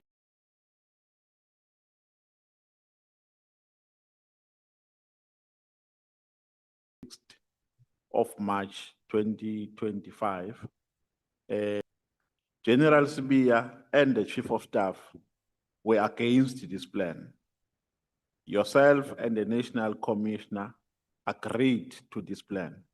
Now, the first question is, does the Chief of Staff feature in these discussions as the first point? Yes, he was in the meeting and he did. No, I'm saying ordinarily, leave what happened on that day. Does he feature in these discussions? Not in discussion, in meeting, yes. He will be part of the meeting because he is the support staff of the minister. And in his position as a chief of staff, he always should be in the minister's office, because if that do not happen, administratively, the minister cannot recall what directives he have given in the meeting. So for me. Yeah, no, I'm asking this based on what you have told us here. Was his participation permissible? Because he participated to an extent of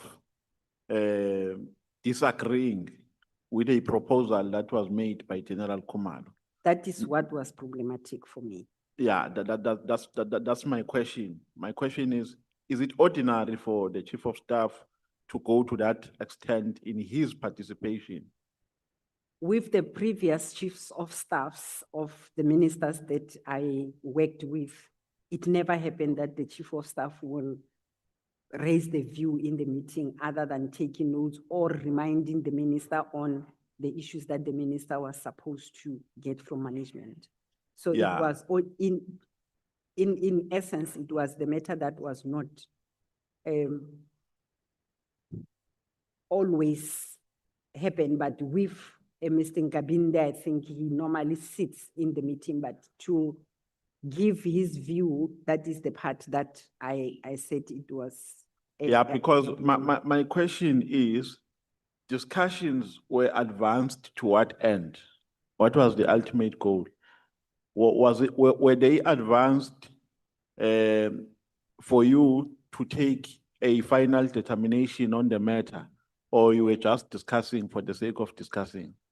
It was to get a way forward, which the minister have given, that the plan that was presented will have to go back. The people that were compiling the plan, General Khumalo and General Sintumule, were to go back and consider that was discussed in the meeting. So was his decision informed by his or by submissions that were made during the course of discussions, both qualitatively and quantitatively, or the minister just used his discretion to make a final determination? It was based with what was discussed during the meeting. So it was based recommendations. on submissions that Yes. were made by people who were present. Yes. I'm asking this to make a determination of what was a motive of allowing the chief of staff to discuss in discussions of this nature. Because if you allow him to discuss with an ultimate goal of taking a determination relying on discussions, it means you are making him a participant also. in a decision-making process. So the conclusion here is that the Chief of Staff was made a participant in a decision-making process. Is that your take? And he made only that one comment. My own assessment and view on the matter, when he will raise the hand, perhaps to want to talk, Minister will not know what the Chief of Staff is going to say. Like I say, normally he will advise the Minister on the directives that he would have given to the management or the meeting, that Minister, on this date, this is what you said must happen, and it's not here. But this time around, he participated in the discussion, in that his indication was, but you are now defying the minister's directive of disbandment. So that is the thing that stood out to say, but why? Because the minister already said, I hear you, General Masemola, I hear the presentation, I hear the recommendations. So why will the Chief of Staff now come and say, but if the minister is agreeing to the recommendation, it means we are defying the minister. And for me, if it is the department, remember, it is the National Commissioner that is presenting to the minister. Even if we are there, the accounting officer of the department is the National Commission. Whether the presentation is done by the Lieutenant Colonel, Lieutenant General, or whoever, but at the end of the day, National Commissioner will not present to the minister what was not presented and agreed with him. Yeah, somewhere in your statement, you are saying a decision to establish a component of murder and robbery predated the establishment of the PKTT. Am I correct? The PKTT was already there, if you'll recall even the previous discussions on the matter. In 2018, the current team was replacing the team that the ones that were there before found it ineffective. What was the name of that component which was already there? Not the component that was already there. There was already a task team. Or a task team? Yes, there was a task team that was dealing with the same matter. Leave that one. I think, yes, there was a task team and it was ineffective. But I'm saying now the murder and robbery, a unit, or the murder and robbery component.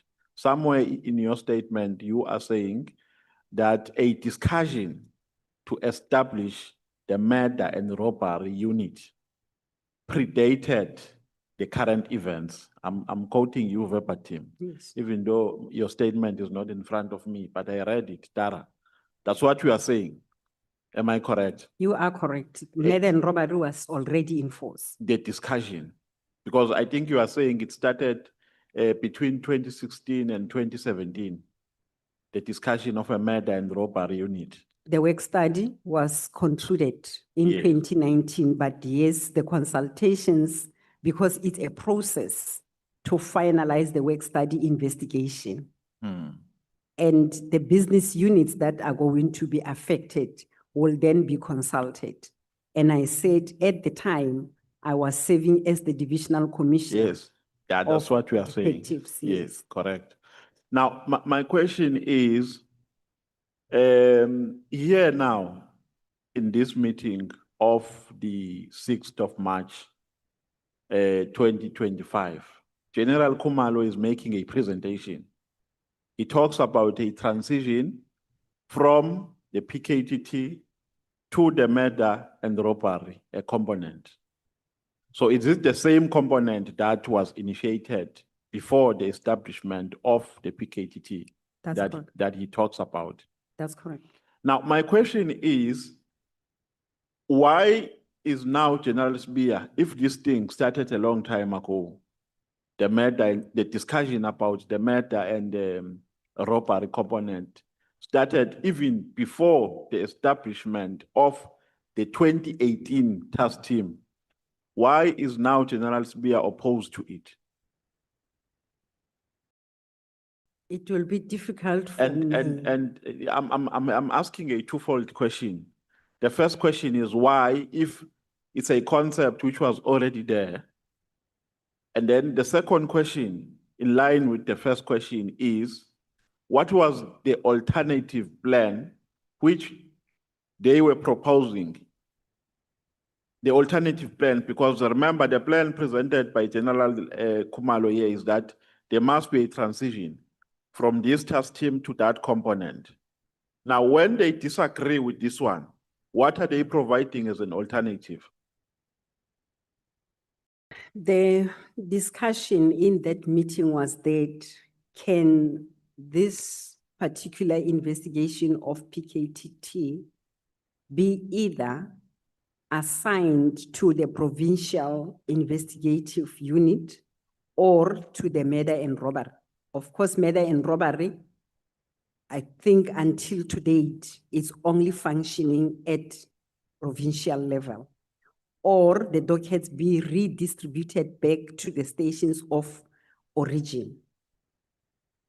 I have also indicated earlier that when the team was formed, there were 4 sub-teams that were reporting under one commander. The initial commander of the PKTT in 2018, when it was established, was a Major General who is a component head of General Investigation at head office, who took pension later that year, in September of the same year. Because of the nature of General. I'm sorry, General. I've got to cut you because also there's an issue of time here. Okay. And there are many questions I want us to talk about. I want to pose to you. May you please confine yourself to my questions? The question is, what alternative plan were they suggesting as opposed to the plan that was presented by General Khumalo? And 2, when they were in disagreement with this, does it mean they were opposing a plan which was initiated in 2017? Because the evidence that we have tendered is that this component predated the establishment of the 2018 task team.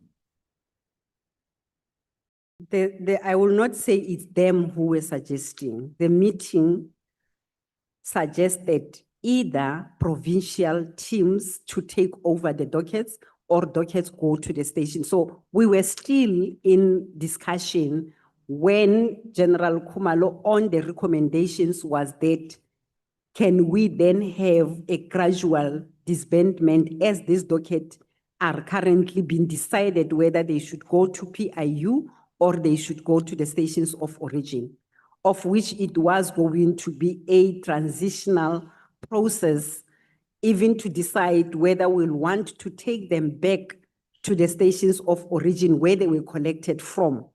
Hence, they were centralized to PKTT. So they were opposed to this with no alternative plan which they suggested. It was either or. Yeah. Maybe let me help you by reading what you have written here on paragraph 29, page 11. Okay. You are saying here, Lieutenant General Khumalo made a presentation on the PKTT at the meeting. The presentation proposed that the disestablishment or disbandment of the PKTT, if considered, will take a form of a transition from National Political Killings Task Team to the component. Serious violent crimes, brackets, open bracket, murder and robbery, a unit. That's what you are saying. And that's where my question arises. Maybe the confusion is if that proposal was made by General Sibiya or the person that was opposing the recommendation that General Khumalo was presenting. It was not them that were saying it should go to murder and robbery. It was the proposal on the presentation itself that was done in consultation with the head of the detective, in this case, the divisional commissioner responsible for detective and forensic service. Okay. let's go to charges which were preferred against you by IPID.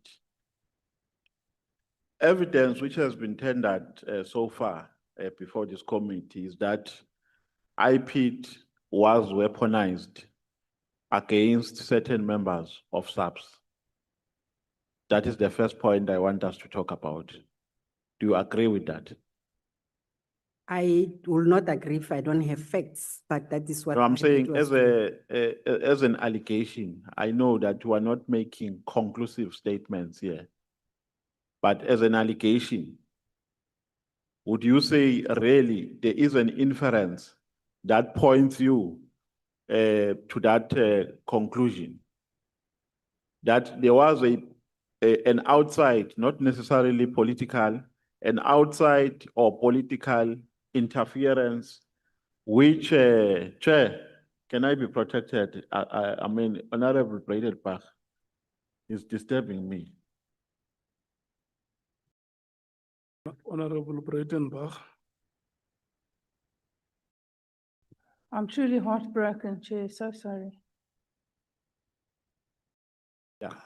So, would you agree with that assertion that at some point IPID was infiltrated by external forces, a consequence of which it was weaponized to deal with certain individuals within the institution of SAPS? I'm afraid that I don't want to talk and make allegations if I don't have proof. However, I've indicated earlier that their investigation was directed by the complaints that were on social media. So I will not know if that was an attempt or with my colleagues, other colleagues, it's because they were used. Because a follow-up, had you given a different answer, was going to be, do you think that the charges preferred against you? Because what you have told us here is that these charges are spurious. They have no basis because there are no contradictions in your statements and so on. So you did not commit perjury. Now, a follow-up question was going to be, do you now think that these charges are in line with this characterization of IPID, or are in line with this unethical conduct of weaponizing IPID against certain individuals? Are you also on the receiving end of that, or they are genuine? They are not genuine because they cannot be proven. And I believe the time frame that has been spent, it's the one that will confirm to me that if there were charges, and I said earlier, when I was approached, I was told that these three statements are contradictory. The question was, where is the contradictions? And that was not finished to me until this date that I'm sitting here. Nobody has ever came to point to me that paragraph 7 and paragraph 8 of this statement are contradicting with paragraph 6 and paragraph 5 of the statement. That I do not know. On my own, I sat with the three statements, having to find out what are the things that are being attributed to contradiction. I was not told what contradictions are. I made an example earlier that when you come and approach me as a law enforcement to say you have hit a person with the vehicle, there should be a person and there should be a damage on my car. That you are saying, look here, they are, so that I am able to respond. Okay. So coming to me and saying you have contradicted yourself here, where here? I hear you, General. The National Commissioner comes back, he takes leave on the 31st of December and comes back for duty on the 14th of January. Is there anything he did? Because in your statement, in terms of the chronology of your statement, you spoke to him after the directive was issued while he was on leave. That was in January. on the 1st of January. On the third. On the Third. on the Three 3rd of January, January, yes. And then he comes back on the 14th of January. You are not making any indication of him raising a concern between a period when he arrived and a period of the 6th of March when you held a meeting wherein General Khumalo presented a plan. So between those events, there is no reflection of him raising a concern to the minister about a decision which he took on the 31st of December while he was on leave. Following that, am I correct if I make a conclusion that says after the National Commissioner came back from leave, he did nothing to engage or contest the decision that was taken by the minister in his absence? He only acted in compliance with the directive in March on the 6th when you had a meeting with him. Is that a correct narrative? It will not be a correct narrative, particularly directed to me, because I do not know if the National Commissioner and the Minister met. No, I'm saying I'm getting here you have written what you know. No, I'm saying in terms of what you know, we can't suffocate you for what you do not know. But in terms of what you know, because you have written what you know.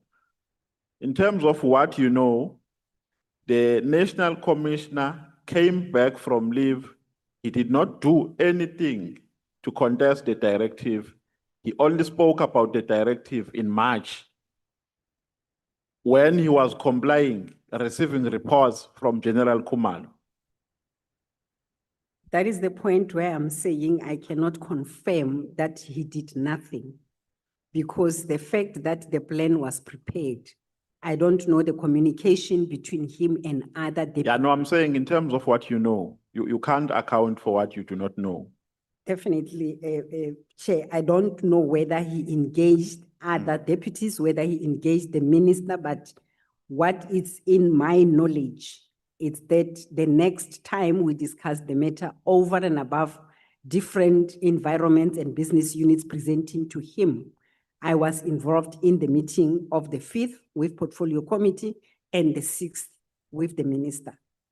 Okay.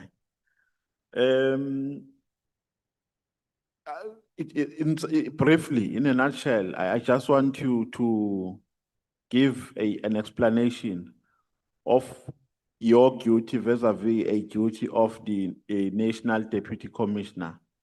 I think crime detention, General Sbia.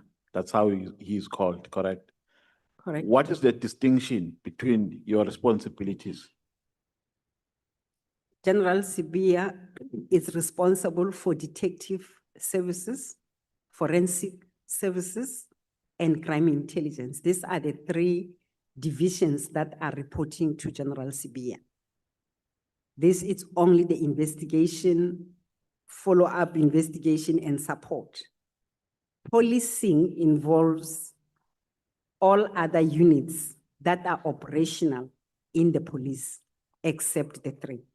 So every other unit that you will get in the police, from the police stations, within the division visible policing and operations, you will have different components. There is a component that is dealing with firearms and liquor compliances. You will have a component that is dealing with frontline police, which is the police station and all members in the client service center and all operations that are happening at the police stations. You will have the component that is dealing with border policing. You will have the component that is dealing with emergency services. That is all your flying squads.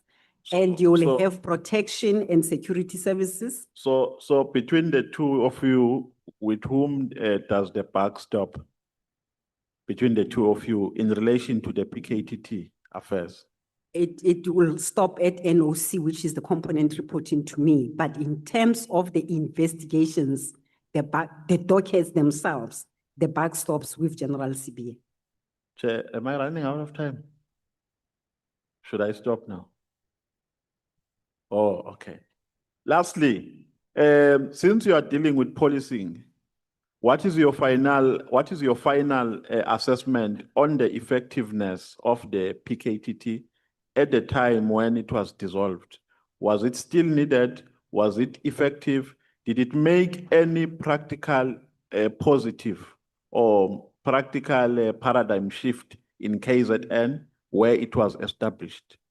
I believe it was, yes. The decline in cases. So there was a need for its continuation. Safe to say, I'm mindful of your time. There are other task teams that were established or were undertaken in that tenure of the minister.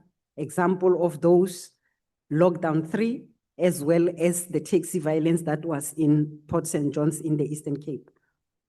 So there was a need to still, murder and robbery, it's in existence, but where there are interventions that were to be undertaken, those teams were established. Thank you so much. Take the microphone, Honorable Mathis.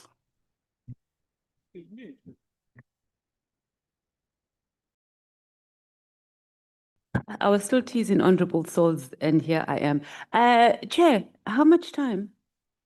45 plus my 15 minutes? Okay, let me put my timer on because I know how you are, Chair. Okay, Lieutenant General, good afternoon. I trust you enjoyed Parliament lunch as I did. These questions I'm about to ask Lieutenant General, they not necessarily directly related to the PKTT team and what you have put in your affidavit, but it speaks to your 38 history within SAPS, which is in your affidavit. So the disclaimer here is that you have access to a lot of information in SAPS, whether you were directly involved or directly responsible, but you have information. And you will be able to direct us as a committee where we can also access this information, if indeed that there is. So we want to remind you that you are under oath, that we are here in this committee, and this committee has been established to investigate what is going on in our criminal justice system. So we are pleading with you that whatever information you have outside of what you have specified in the contents, but it speaks to your 38 years of history within SAPS, that you please assist us. Because it is be struggling here on this committee. So these questions I'm about to ask, some of them are on the background of that. Are we together? We are together, Honorable Member, Thank to you. the best of my ability. No, I agree. And when you, of course, you can say things like, this is what I've heard, this is what I understood, and you can direct us to people who will be able to provide us with evidence. So we don't want to do a podcast or a gossip session. But when you are able to say, no, then maybe you can go, there's this case, or go to that department and be able to get that. So that's where I'm coming from. So the first person I want to deal with is Paul O'Sullivan. So he's been operating within our SAPS in particular since 1990. You've been in the service since for 38 years now. So do you have any knowledge or experience of any of his dealings or operations within the criminal justice system, even if it's not necessarily SAPS, because you've also worked with with DBC and with defense, etc. So anything.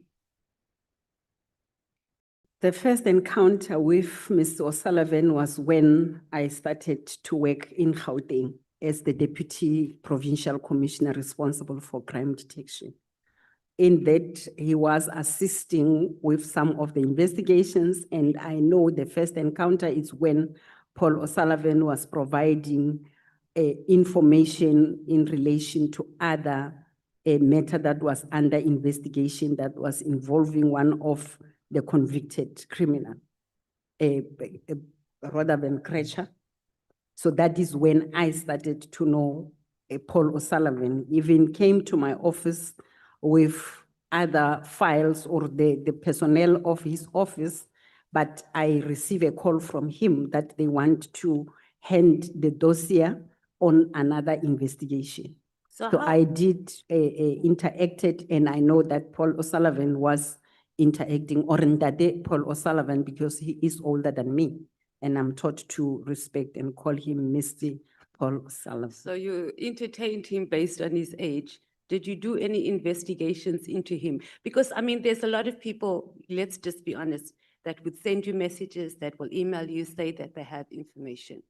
Why was Paul O'Sullivan the one that you are okay to accept dossiers from, besides his age, given your experience in SAPS? I did not say I accepted. I said he called my office because I was the deputy responsible for crime detection in Gauteng as a province then. And he had that dossier. So And what did you do with it? it will go to the investigators, not But myself. so you met with him? I met. and he spoke Paul, to you I for will how not- many hours? I can't recall how many hours, It was but long, hey? it was very short. Oh, okay. Are you aware of any investigations that have been conducted into Paul O'Sullivan? Even if it was just that he was listed as a person of interest, you were not curious how this person came across a whole dossier of information on a very high profile matter? It was not, I can't recall what the case was. At the time, he wanted the pursuance of, he should have submitted the dossier to investigate General Munu. I think he came to me that General Munu, who was the divisional commissioner at the time, he wanted him to be investigated. So that was my first encounter. And he submitted that dossier that was booked out to the investigators to continue the investigation, because my role was to manage and ensure the work is done, not to do the work myself. So more or less, how many times when you were in Gauteng did Paul O'Sullivan contact you directly and not the investigating officer to come and hand over information? I think that was the only encounter, and other times where I would have seen or heard about Paul O'Sullivan, because I was the deputy responsible for detectives. General Sibia was the provincial head responsible for the Hawks. So I take most of the matters that Paul will have, will be at that level of DPCI, and I got to know him from General Sibia's point of view. So did you and Lieutenant General Sibia think that he was actually a forensic investigator? So it was you and, well, from what I'm saying, let's just say you for now, that allowed this man into our criminal justice system at the level that he was, because any ordinary South African private citizen, Lieutenant General, cannot even get hold of a police officer. This man is having meetings with you, and he just calls you and you make yourself available. Why? Any citizen of this country who's having information on the case, who is inquiring about certain matters or any case, does have access to me. So it's not only Many other normal South Africans, just private citizens, have come to you to hand you over information. In my career, a lot. I can't count. I cannot So Paul count. O'Sullivan- Even now, I do receive emails from the people that I do not that even come know. and you have meetings with. A lot. And you don't refer them to the IO, you I actually will take refer it in. them. So he wasn't unique at all in that way.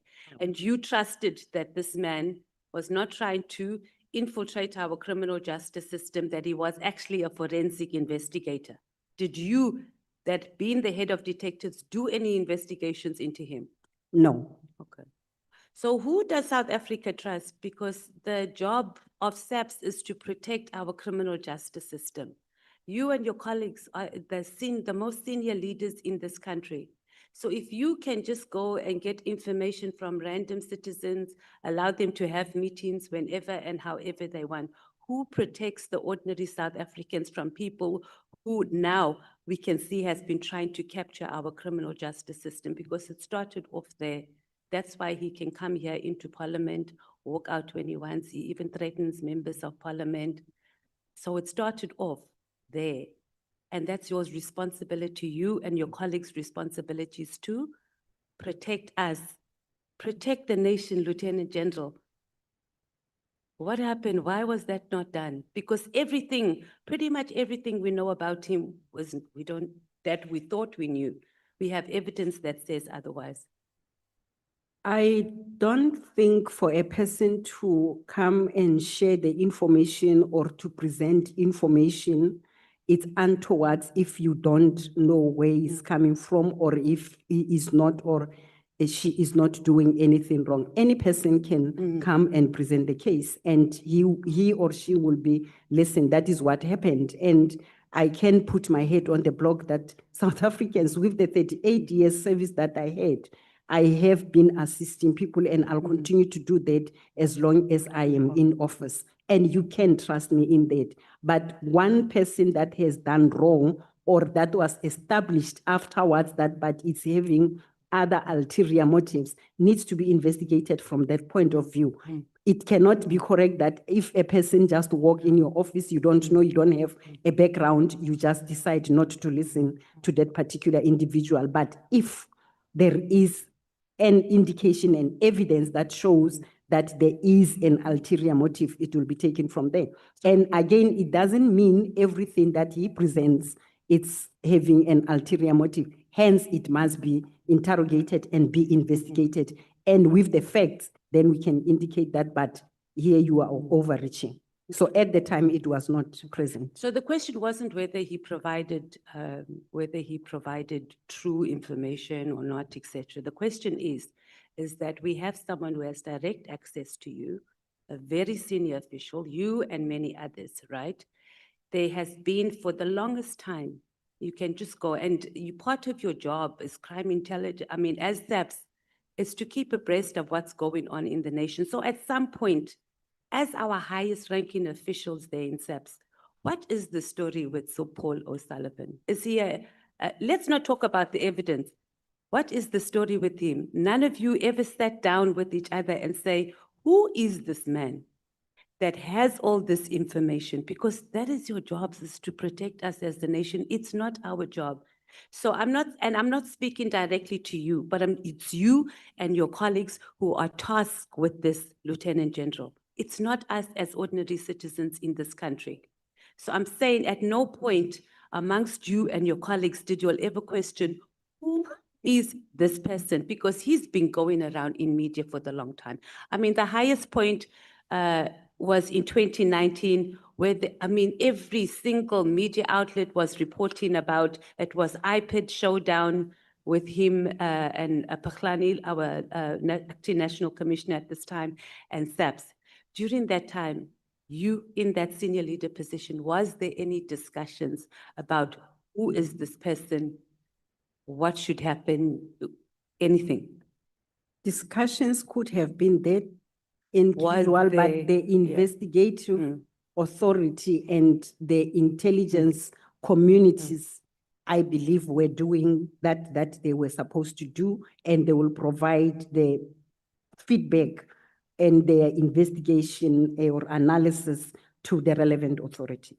So it's not like we were folding our arms. That's what yes. So you are saying that as a committee, we must go to those relevant departments and ask them about if they did any investigations and what those investigations were around Paul O'Sullivan's info. And I'm not speaking specifically about the iPad investigations, but about him being a person of interest here in this country. So you are saying that as a committee, there were talks about it and the relevant departments within SAPS did take up, whatever the outcomes on the investigations are, you might not know, but we here as a committee must be able to access that information or request to access that information. I think if it's available, if there was a report that was... You don't own. I don't know. It can be made available. I think this is the committee and the purpose that it was established, it's to pursue matters like this. If that information is available, I don't think anyone in the service will refuse. But there was conversations among senior officials about this, and from what you understand. Yes, there were because you were worried about the nation and our criminal justice system being captured by private individuals that we don't know. Perhaps not specifically or in simpler terms that he has infiltrated, but to have him being the forensic, I think he was the forensic investigator. and nobody presented that this is not a forensic investigator. He might have not acquired those forensic investigation authority and might not lawfully. have. I don't Okay. know. So our evidence leaders, Chair, we're just requesting that we write to the relevant authorities to find out if there have ever been any reports or investigations. Yeah, our secretariat has disappeared, but we have some of our senior legal person is here. And if we can do that speedily, so we are able to get if there are any reports. And even if there were just investigations, even if it didn't amount to something, but it can't be that we have senior SAPS officials who were part of this country and part of our nation and who are responsible for protecting us from individuals who possibly were trying to do exactly that. And they were just sitting with their hands folded, actually even just accepting information and making access to them so accessible more than any normal person in the nation. And Lieutenant General, you must know that the average South African right here is sitting and looking at you and they're gonna say, don't even know who my IO is. And they have to get money to go even to the police station just to get a status of their case. And they don't even have money to do that. Then they can get to the police station and the police officer can just say, we don't know, the detective's not here, we're just waiting. That's the reality of what your average South African is dealing with. While some of these Paul O'Sullivans can just make a phone call and come and drop off a dossier.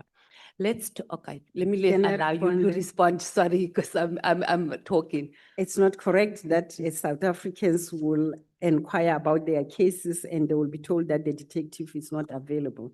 There are processes, there are systems in place where we can follow up. Even myself, I'm no longer in the detective. When complaints come, I divert and revert them to the relevant authority that will assist. And if they give me feedback that they shouldn't, because I'm not in the detective space, but because I'm a senior manager, if I get feedback, I will communicate it back to the person who's making such an inquiry. Lieutenant General, South Africans are going to drag you because I'm telling you that it's not. We understand that there are systems, there is. We get SMSs, they're not.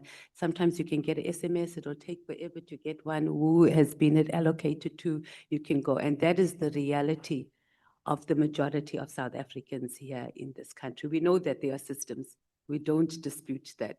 Very functional systems, well, at least if they function properly, we will all be able to be well serviced here in the country. Let's talk about your iPad case. I'm confused. So you opened a case of robbery. Of theft. Theft, right? Then iPad gets a hold of this case because someone went to lodge a complaint that this case that you opened was perjury. They open a perjury. Okay, so, but anyway, there was a case there at iPad for perjury based on the theft. There's a theft robbery case that you opened, right? Okay, now I understand. So they opened that case whether someone complained about it or whether they didn't.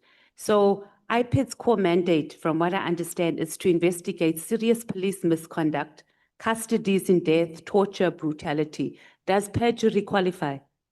I don't know, but they're investigating. 38 years, you must tell us. I mean, they'll come and say otherwise if they disagree with you. I don't know, but they're investigating perjury against me. Maybe because you're a senior official. Anyway, they'll tell us.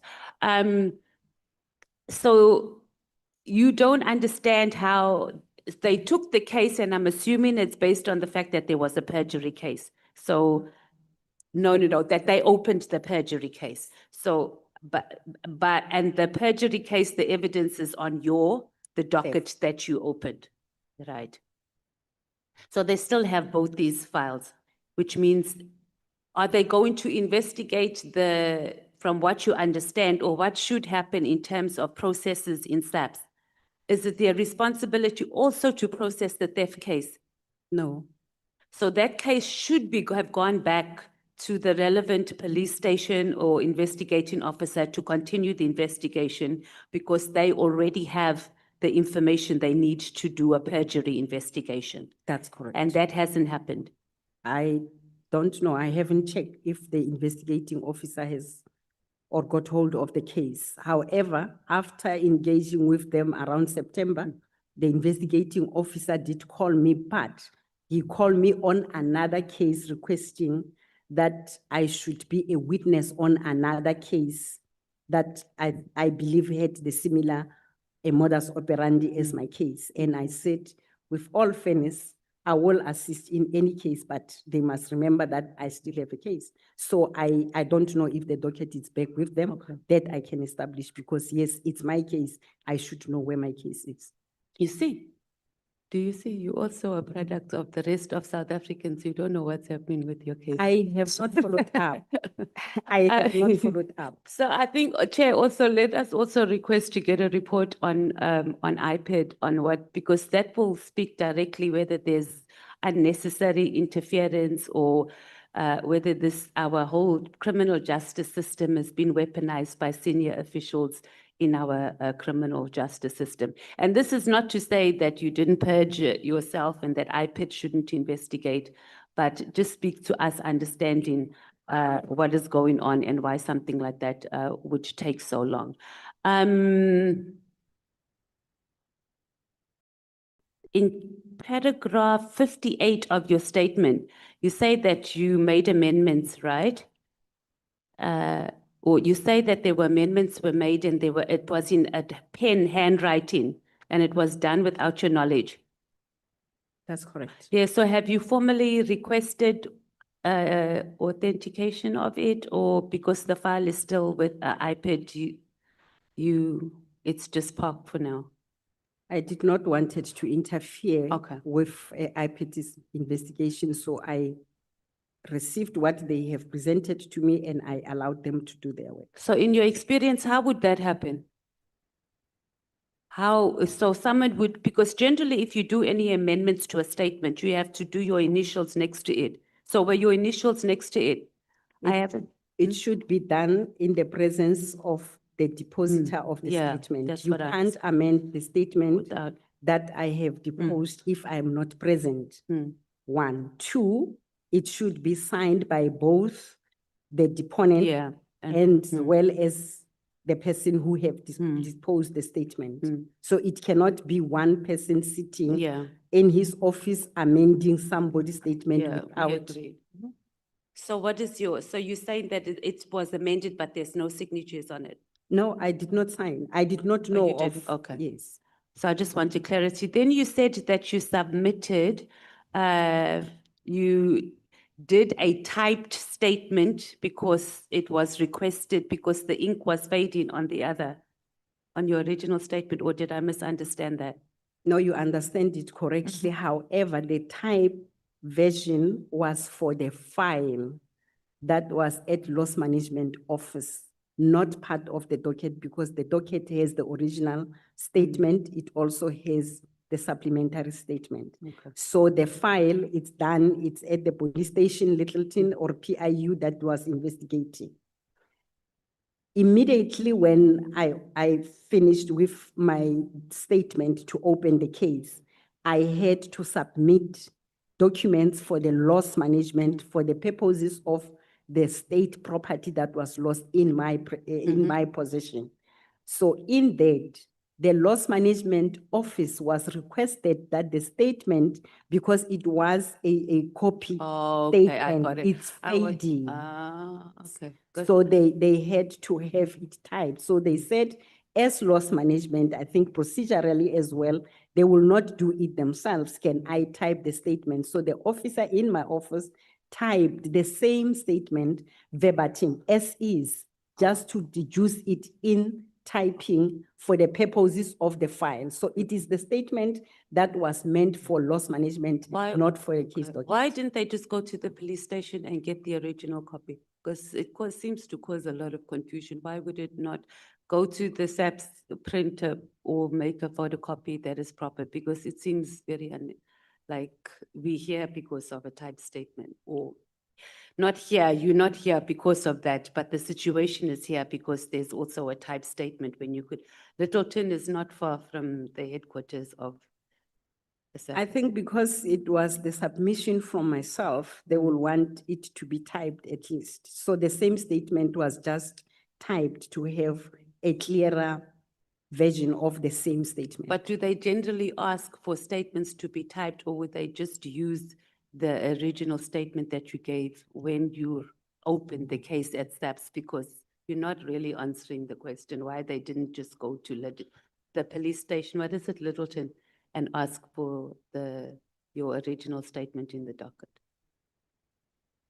The main docket of theft have the original statement. The copy was then made to submit the loss management. So it's two different processes. First process is the docket, and you can't take out the original statement from the docket because there are processes that docket must still follow. Then when I submit the documents for loss management, I submit. So I take the copy of the same statement. After some time, because the incident is 2024 and the statement or the typed statement was requested in 2025. And subsequent to that, I It's such a long established. time. Why did you re-register it such a long time later? It's 2 years or not? Am I miscalculating? No, it was not re-registering. It was just to make. No, register it. It was registered immediately in 2024. Loss was finalized because I got the replacement phone. The loss management file was finalized and closed. Finalized, buried. I learned later that why loss management office requested a type copy is because iPad requested the file and they said the statement is no longer eligible and it needs to be typed. So Hence you the loss clarified that, management Lieutenant request. General. I'm saying, why did they want you to type it? Because it wasn't a standard practice. They could have just went to the police station down the road and went to ask for a copy. Safe to say they were having the original statement and they still wanted it to be typed. So they specifically said they don't want to go to the police station. They want it typed. The file was with iPad when iPad was requesting the statement to be typed. The original file, I thought you said it is still at the police station, just iPad has a copy of it. I've misunderstood you. They came to me in August with the file, with the same docket. I got you. The then Chief of Staff in Kabindi, when he was here, he said that he was not involved in talks when you were having, or when the National Commissioner was, when the Minister was having meetings with the officials of SAPS, etc. His job was pretty much minutes and to give clarity. But in your statement, you say that he used to give input, and I think there was one meeting in particular, I think it was on the 6th of March, 2025. Did he get involved in operational issues outside of giving clarity on minutes or not, and have opinions on matters that he shouldn't? He gave opinion in that meeting. I will not sit here and lie to the committee that he gave opinion if he did not give opinion. He spoke in that meeting. Was it something regularly or something regular that he did, or was it that meeting in particular? He will give input in the meeting, either to advise the minister on the directive that was given that he is following up. But I think the tendency is that he will say something in the meeting. And I said, with the other chiefs of staffs that I worked with other ministers, it was unlikely that they will give opinion in the meeting. And then what did the officials of SAPS do about that? That we now have a chief of staff that is getting all muddled up in operational issues of SAPS. It's the office of the minister, which is the senior office to that of the National Commission. Did any of you raise that with the minister, that we have a chief of staff that is acting outside of his duties as a chief of staff? I did not, because I don't report to the minister. I don't know if the National Commissioner has raised. But did you, as colleagues, have those discussions amongst each other that we now have a chief of staff that is getting involved? No. No. Okay. the sense of me any case. Your name comes up a lot there. Were you at the scene on the day? Did you attend phosphorus? I was, this acting of me. I was the acting provincial commissioner on the day of the incident. I made several calls to the operatives after receiving a report of what happened. Because it's a high profile case, the practice will that you will contact the relevant office, General Sibia being one, General Taiwe, the late Brigadier Ndovu, he was the head of the detectives in Gauteng at the time. These are the three colleagues that I personally contacted to get the reports, because I will not go to the investigator at the police station at my level at the time as the acting provincial commissioner to get reports. So I contacted the senior leadership of investigation in my level at the time as the acting provincial commissioner to get reports. So I contacted the senior leadership of investigation in the country. General Brigadier Ndlovu, the late Brigadier Ndlovu, indicated that he is awaiting Colonel Mkhwanazi to call him, who was the detective commander at Vosloorus police station. So I said to him, you cannot be getting reports and reports. Honorable She Mkhwanazi, wants to know about things. Honorable Mngango, You're just cutting. Honorable Mngango, your time starts now. Thank you. Well, Chair. thank you, Honorable Chairperson. Good afternoon, Madam. Good afternoon, honorable member. My question actually would emanate from 6.3 of your statement, where you are actually saying that part of what you do is actually to be responsible for operations such as SONA, national and local elections. And also you go on to say you are also responsible for maintaining international bilateral relations. I just want to, out of curiosity, whether the national events will actually include, party political events, national party political events such as conferences, etc. Yes, honorable Mngango, it will include them. Are you also part of the senior police officers that would attended conferences such as the 2007 Polokwane conference? Because some of your colleagues who were here actually said that they actually had their own desk in that particular conference. I did not attend it. I was in the Free State at the time. Okay. I'm asking this question because many of your colleagues who actually have been here actually say that the major source of the present problems actually emanated from that conference, because when the generals came back from that conference, the whole atmosphere, working atmosphere, especially in the crime prevention, environment changed. So that is the only interest I have.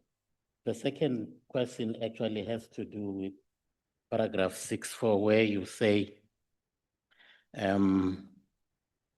you are actually also responsible for bilateral international talks, especially in SADC region and beyond. I'm interested in the beyond. What do you mean by that? Where is that?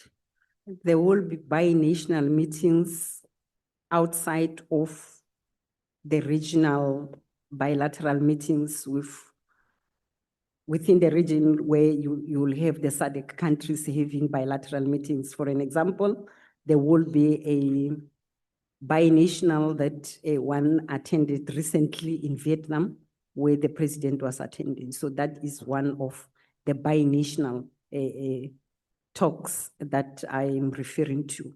I think there are other binationals. I just could not recall them on the cuff, but the office is responsible for those bilateral. If the National Commissioner is not attending, I will be leading the team.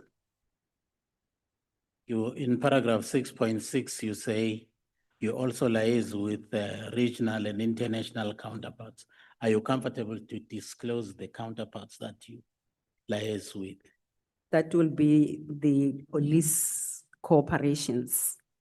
Lesotho will have, the bilateral will have corporations internationally, as I've indicated, with Vietnam and many other countries that will have interest. If we attend the Interpol meetings, there will be a site meetings that will be held. If National Commissioner is not there, the senior leadership that they will attend. In your deliberations in those forums, do you ever discuss issues of cross-border crime, such as the theft of our vehicles along the Mozambique-KwaZulu-Natal border, the issue of the Zamazamas, insofar as it relates to the people from Lesotho who are actually participating in these criminal activities? That is the intention of these bilateral meetings. And yes, the issues of vehicles will get discussed. And I think I was also in Emanguzi with the meetings that we had with Mozambique at Emanguzi and other meetings that followed after that with regard to the issues of the vehicles. When I was the Divisional Commissioner, Detective Service, the position that is currently occupied by General Sintumule, we participate in the forum of the police chiefs in the country, and in my time, yes, there will be discussion on the issues. Currently, if there are issues with Lesotho, which I flew to Lesotho at some point to discuss the issues of illegal mining, yes, those falls squarely within this. And perhaps to even expand, I'm also serving in the forum, the committee that looks at, that is not police related, but it is looking at overall Crime Stoppers International. I'm a board member of the Crime Stoppers International, and this is where some of these matters are being discussed, and many other engagements with the country, including attending the UN meetings. Thanks, General. Now let's go to the 31st of December, 2024, if I'm not mistaken. When you were acting, I know that the National Commissioner went on leave and he left you in his office. Was the minister aware that you were acting? Yes, he was. Because if so, was there ever any communication between you and the minister whilst you were acting, either telephonically or otherwise? On any other matter? On any other matter? Yes, there was. So I'm asking this because I fail to understand why would the minister fail to communicate with you his intentions to actually dissolve, to disestablish the PKTT because you were in office. And I'm also failing to understand why he would actually address his directive, his letter or the email to the National Commissioner when he knows exactly that the National Commissioner was on leave and you were in the office.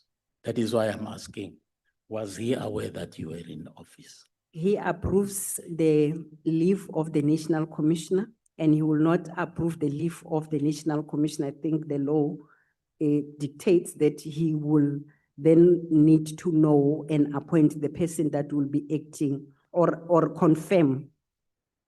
Consensus needs to be reached with the minister on who will be acting in the absence of the National Commission. And when the email was sent, which I took, that is because the minister was aware, that National Commissioner is on leave, it was sent, the first addressee was to the National Commissioner and the second was to myself, precisely because he knew that I am in the office. And perhaps to also contextualize why to be sent to the National Commissioner, because National Commissioner, much as is the National Commissioner, but that email, it's the state email that you will send. So the office of the National Commissioner should undertake any directive that will come. It is a common cause. Any department, even when National Commissioner is out, they will send the email to the office of the National Commissioner, because they are sending it to the office, not to the individual. With hindsight, have you been able to actually raise that with the minister? That, Mr. Minister, I was not happy that when I was in the office of the National Commissioner as acting National Commissioner of SAPS, you actually continued to sideline and communicated directly with someone who was on leave on a matter which he had actually designated as urgent.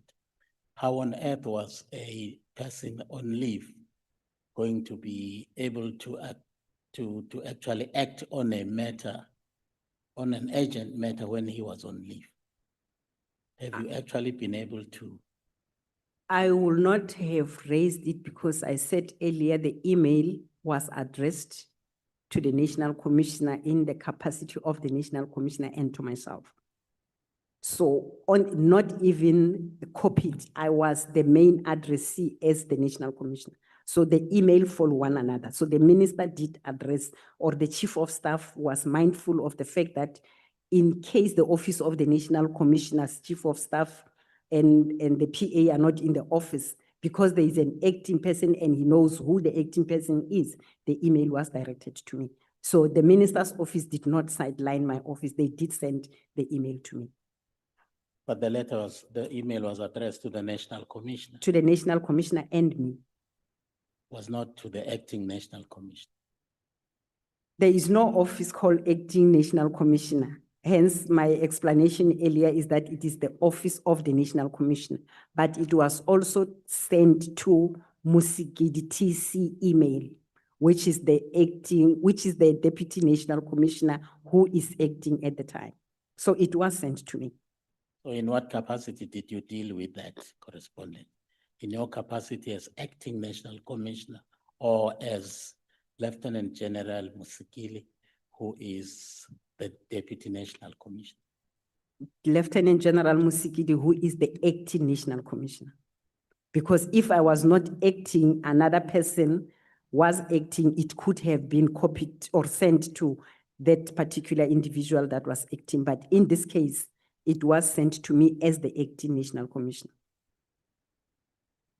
Thank you. Is it standard operation procedure for SAPS that sensitive internal, SAPS matters or even correspondence are shared with, private citizens or private individuals, like what happened with this particular directive, where a private, email address was sent this kind of correspondence?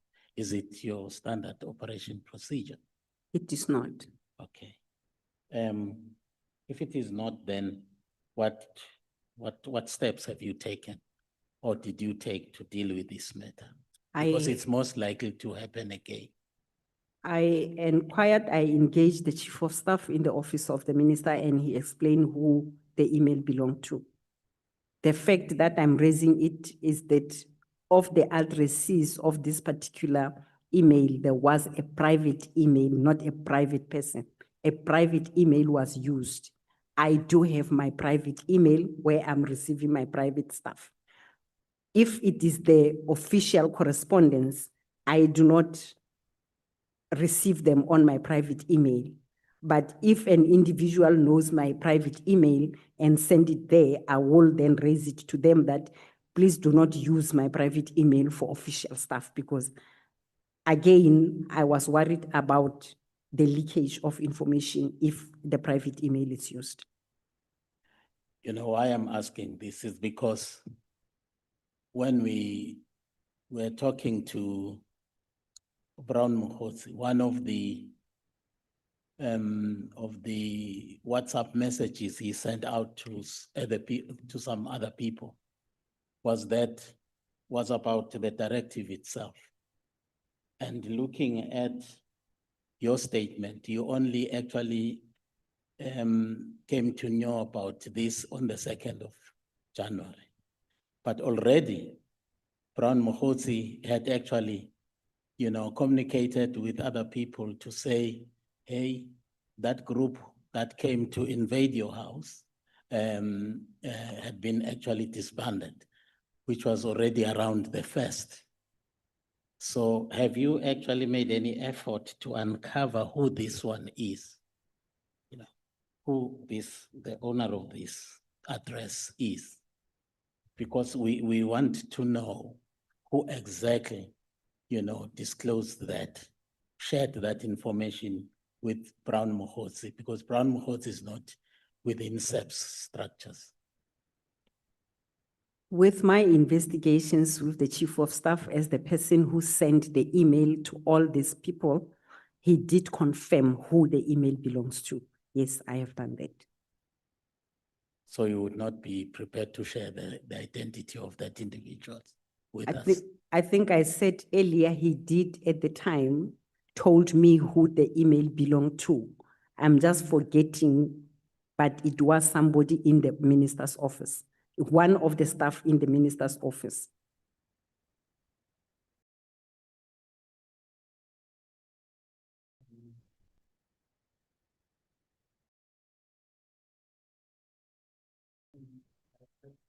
Interested to know the procedures and processes when the National Commissioner wants to go on leave, who actually, you know, approves his leave, his absence of leave. It's the Minister of Police. It's the Minister of Police, yes. Yeah. Yeah, well, it's a question that I've already asked, because I'm asking this because the minister ought to have known that the matter which he had dubbed urgent was not going to be actually, you know, implemented urgently because the National Commissioner was away. Because some of us believe that it was deliberate, it was timed. You know, the dissolution of the PKTT was timed to take place at the time when the National Commissioner was not there. Would you agree with that? That is why my I'm saying that because on the 28th of December, you were also present in Etskawini where there was this funeral. Did he say anything about the dissolution of PKTT to you? No. No. To me, no. But he was already in his mind. He has made up his mind that the PKTT will be dissolved. And then on the 31st, on Monday, 31st, boom, he actually dissolves that. Knowing full well that the National Commissioner was away. Would you agree with me that the minister deliberately actually did that, gave that directive, knowing full well that the National Commissioner is not there? He knew that the National Commissioner was not in office, and part of the directive or directions that he gave on the directive is that the first report should be presented to him mid-Jan, which for me is the time when the National Commissioner will be back in office. I'm just trying to go to where I've attached it to qualify that statement that the minister indicated in that directive that the first report should be done in mid-20th of January, and the final closing report must be submitted on late January. So for me, the 20th of January, it's the period that the National Commissioner will be back in office, and late January will be towards the end of January that it's been referred to in the minister's directive. I think it appears on the last paragraph of that directive. And the fact that the Chief of Staff did send to my office was for me as the acting National Commissioner to take cognizance of the directive that was given so that it can be actioned. Did it surprise you, General, that the Lieutenant General's beer took so much interest in the matter, even though he was not CC'd the email, to a point where he immediately contacted the National Commissioner at home and, bypassing you? Did it surprise you that Spear did all of that? With investigative mind, one will wonder, why did you do that? But at the time when it happened, I thought it's undermining the acting, hence he went straight to the National Commissioner himself at the time. But on the 6th of March meeting, when he was saying the directive is to disband, not to have winding down, then it raised other alarm that, but why is it this push that the PKTT must be disbanded? And one will digest that on your own to ask yourself, but why is this happening? Yes, the concern was there.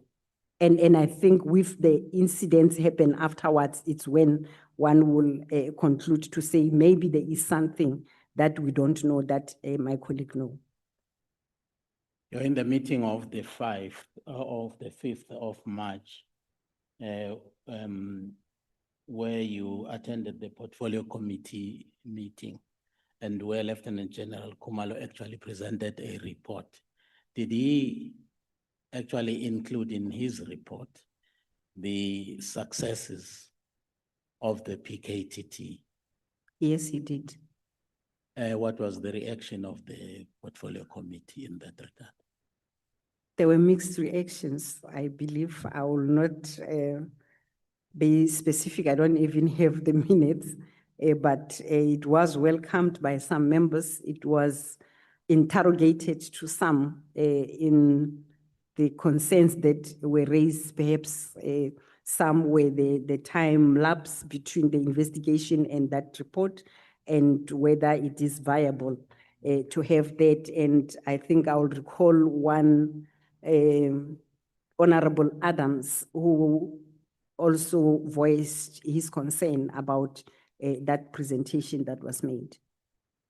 So like I say, it was, as usual, a mixed reactions. Well, thank you. No, I'm asking this because obviously in Lieutenant General Khumalo's report, there would have been something about the dissolution of, or the disbandment of the PKTT. So I was asking that question in that context, that what was the attitude of the portfolio committee when they heard that the PKTT actually, the minister has directed that the PKTT must be dissolved in spite of its all the successes that Khumalo had presented. Some members accepted, some members did not accept the progress that the PKTT made. And I think very sharply in the meeting that, however, it must be disbanded because of the number of complaints that would have been received pertaining to a PKTT. Well, I'm sorry that I'm going to go back to the issue of Mr. Nkabinde. I know that my colleague actually has asked you about the Mr. Nkabinde, and you have responded that it is not normal for chiefs of staff to actually actively participate in the deliberations of the SAPS, operational matters.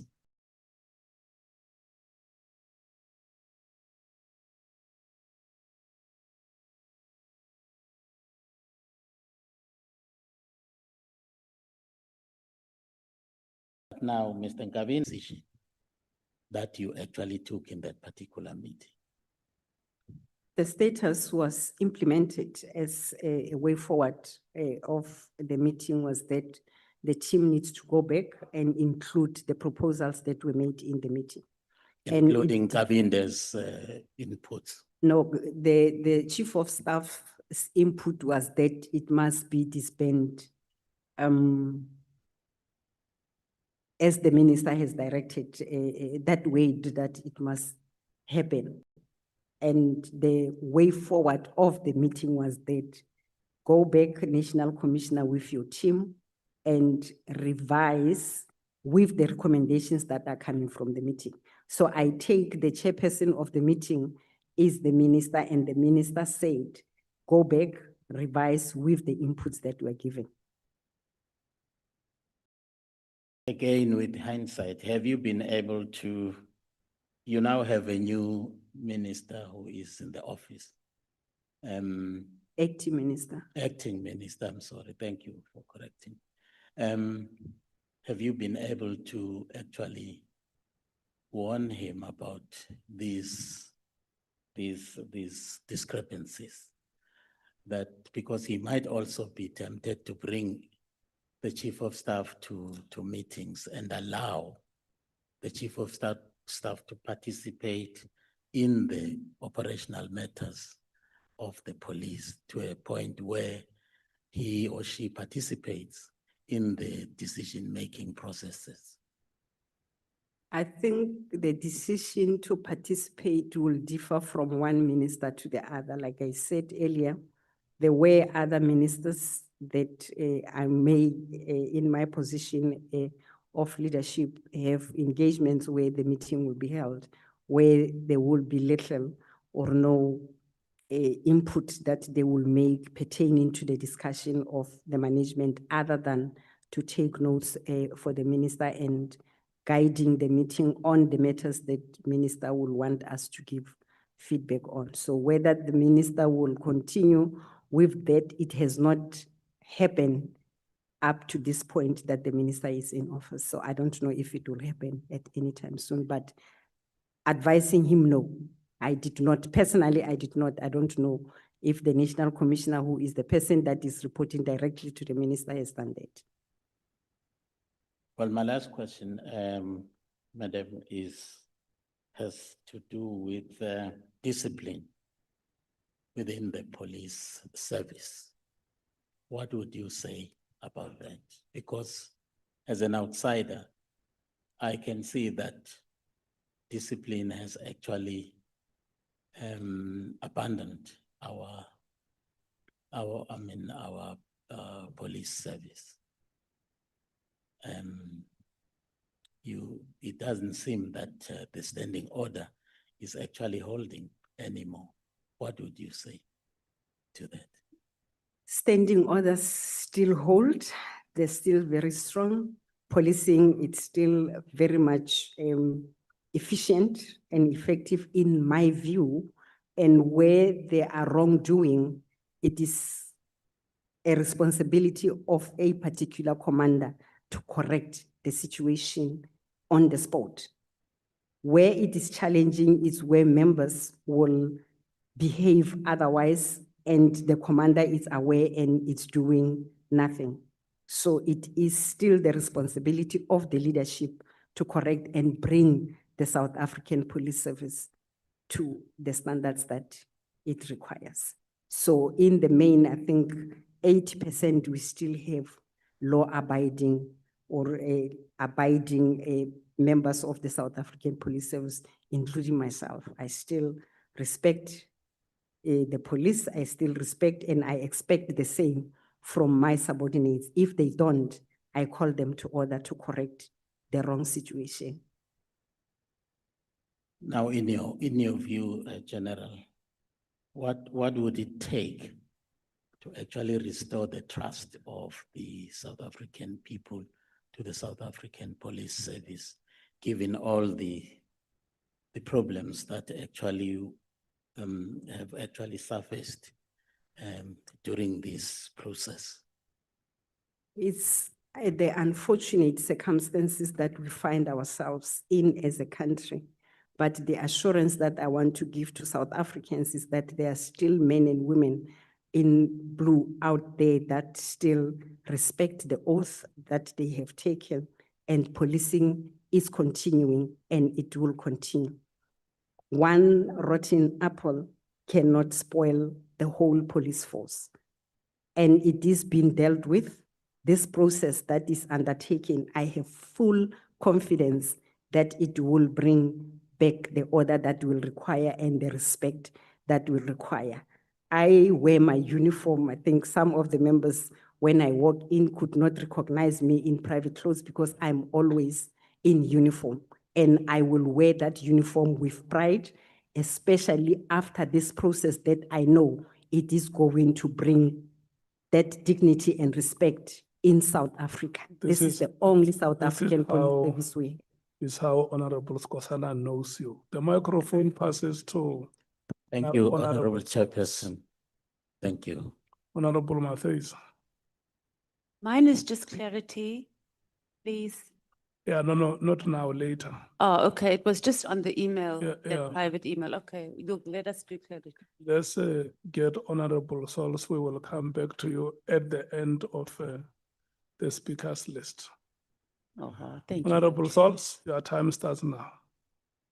Thank you, Chair. She is not in uniform, but she remains General Mosikili. Indeed, Chair. Good afternoon, General. Good afternoon, Honorable Sols.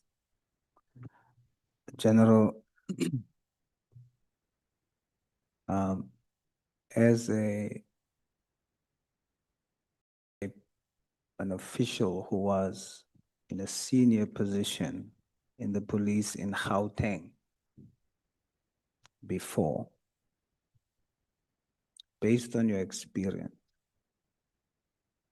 is there a drug cartel or drug cartels that has infiltrated Gauteng SAPS?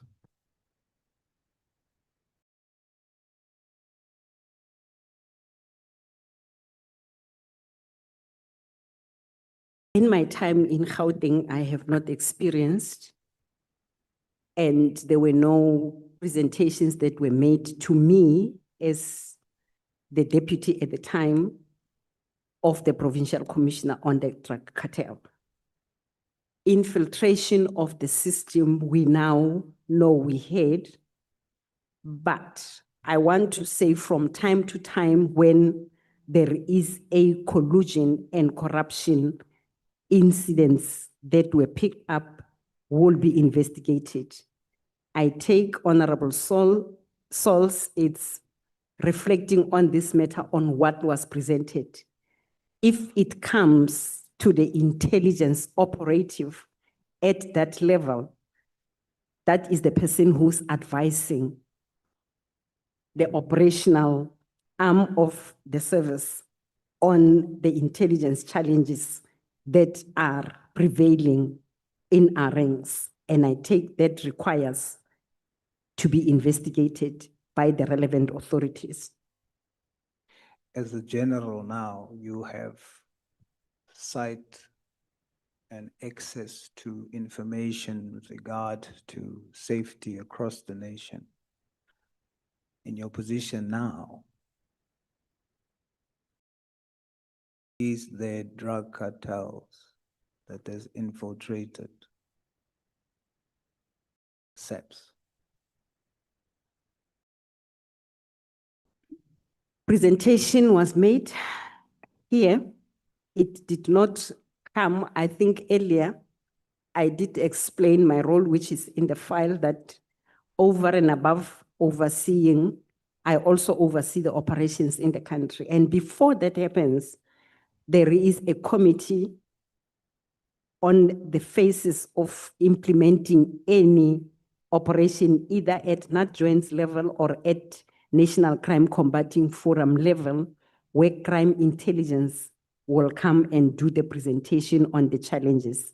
So far, sitting in those as the Deputy National Commissioner now for 3 years, there hasn't been a presentation directly to me or to the forum that talks to the cartel in Gauteng. But yes, that there are members of the police and other law enforcement agencies in Gauteng that are involved in criminal activities, including the reports that you will get from the community complaints. Yes, that was presented, that I know, and that is actioned as it is reported. If I understand your response correctly, you are saying you cannot say that there are drug cartels that has infiltrated SAPS because you have not received such formal presentations. But what you can say is that you do know that some officials are involved with these syndicates. Is that what you are saying?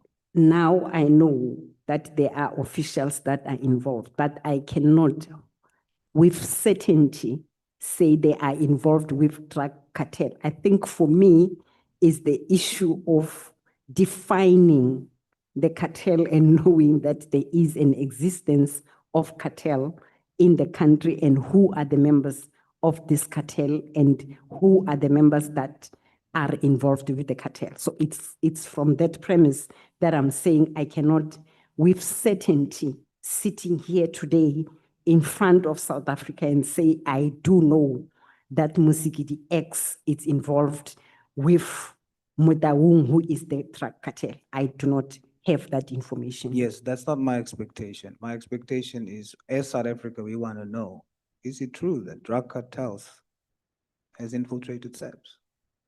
I do not know. All right. Based on your experience with senior officials as well, is General Sibia corrupt? There must be facts that is correct, and there should be an investigation that will point to that corruption. So I will not again say General Sibia is corrupt if I don't have facts. Based on what you've heard? Based on what I've heard. In the testimonies and the things that has come out, just like you've spoken now about, you are hearing about drug cartels now, and so based on that, you get that information. So based on receiving information now, what is your position? If investigated and proven, yes, that will be corruption. But what should we as South Africans say? Should we also say we will, all the allegations that are made, we must just wait before we determine whether or not? Maybe I'm coming from the premise of having a small glimpse into the law, that law says he who alleges must prove. So if I allege that somebody is corrupt, I need to have a proof that is corrupt. I agree. Is Minister Mkhwanazi protecting drug cartels? I do not know. When you look at the allegation is that December 31st letter was given to protect drug cartels. What's your position on that allegation? They are allegations, they need to be proven again. And if they are proven to be true, then it is a concerning that, yes, it can be proven that it is the protection. But as of now, it's still allegations that needs to be proven. Yeah, it's just very frustrating because it is senior officials that is very experienced in investigations, such as General Khumalo, General Mkhwanazi, and others, who makes these allegations. And to date, we have not necessarily received proof of this. Now, you also come to testify, and you have been the acting National Commissioner at the time. What do you think then was the motivation? Because clearly you're saying that what is alleged, you are not sure of that. You're not sure whether the motivation for the letter was to protect drug cartels. Is that your testimony, that you're not sure that that allegation is the motivation? Is that your testimony? Yes, if these are allegations, and allegations are allegations, you can't allege and you make a statement of fact on the allegations. That's true, but we investigating those allegations because one of the allegations was that the letter that was sent and the reason why the word immediate was used was to protect drug cartels. That's the allegation that we're supposed to be testing here. So I don't have anybody else to ask. I must ask yourself, do you understand? So that I understand what is your position on that allegation that we are seeking evidence on now. You have to help us in this exercise for trying to find confirmation of that allegation. What's your response? Do you think the allegation has substance or it doesn't? With every allegations, there must be findings and there must be recommendation based on comparison or comparative analysis that you'll have with the evidence that you have or information that you have. I have not sat down and looked at all the allegations that were made, all the facts that were presented. If at the end of the day, one will be for certain, say, if you add A, B, and C, for sure, you will have this. So I have not done that. And because it is still a process, I believe at the end of the day, when the matter is concluded with all facts that were presented or are presented, we will be in the position to know whether there is a protection that was made to such. But as of now, I don't want to commit and say, yes, it is, because I have not done that analysis myself. All right. You gave us a supplementary affidavit to your main affidavit. Paragraph 38 of your supplementary affidavit. You change paragraph 33. What do you mean by you made inquiries after this submission and your supplementary affidavit? Paragraph 38. You there? Yes, I am. General, you say, I made inquiries after this submission and established that the then Premier of KZN was the other Mr. Mkhwanazi. What do you mean by you made inquiries after the submission? I consulted my notes because I was in the 2018 meeting and I realized that it is not the same person that I made reference, and this happened after I have given committee the statement. But you're not saying that it was a spelling error. It's not a spelling error, it is a reference that was incorrect. If you read paragraph 33 of my initial Yes, we're going there. statement. But I'm trying to go step by step to say that it wasn't a spelling error. You confirmed it's not a spelling error. It is a matter of recollection of a person. You say this is the person, and then after inquiries, you do another statement and say, no, it was not that person. But it wasn't a spelling error that you are correcting. It was you saying a material thing that you said about a person is changing. Paragraph 33, you say, I recall attending a meeting of the Interministerial Committee looking at political killings in KZN on the 12th September in my capacity as the Divisional Commissioner. You then say, Minister Mkhwanazi was the acting premier of the province at the time. Then you say, during the discussions, he raised a concern. Now, what you're saying to us is you were at a meeting. You saw a person.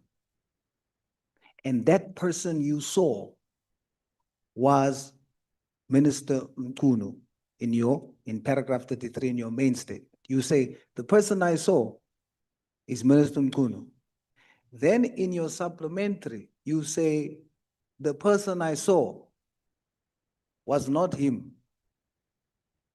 You see, that's not a typo or what, that's you saying, I saw somebody, it's him. Then you further say, that person I saw, whom was Mr. Mkhwanazi, said the following. Then you supplement and say, I went to go think about it, it was not the person I saw. Hence, I have acknowledged. and Let's first correct- agree that's what you did. Is that what you did? It's Is what? that what you did? It's, you saw the person Yes. and testified the person you saw was Mr. Mkhwanazi. Then in your supplement, the Minister Mkhwanazi. Then in your supplementary, you come in to say to us, the person I saw wasn't him. I took the notes as I was preparing my submission. I came across Premier Mkhwanazi and I submitted my statement. But recollecting now the figure that was before me, I then realized that, hang on, let me go back and check and verify. And that is when I requested to amend that wrong reference that I have made. I saw your notes. When you say Premier Mkhwanazi, Yes. your recollection should have the face of the person. I did not. So I did they- not have the face. So they look the same. They don't look the same, but And in your recollection, you can recall the date of the meeting. You can recall what was discussed. Can't recall the face. I could not recall the face. You only recalled the face after testifying under oath who it is first, and then afterwards, you recalled it wasn't the person you thought it is. I have corrected that because I realized I made a mistake. Of a face. Yes. I made the mistake. I considered, acknowledged my mistake. You see, if it was somebody else, I would have been convinced it's a mistake. But because it's you, General, a senior police official, you don't have the luxury to make such a mistake. But what it does point to is it seems to be a habit of you to make one statement under oath and then change it later. The same with the macro incident. You have 3 statements. The only consistency it shows is that you do a statement under oath and then change it again. That's why it's a case of perjury.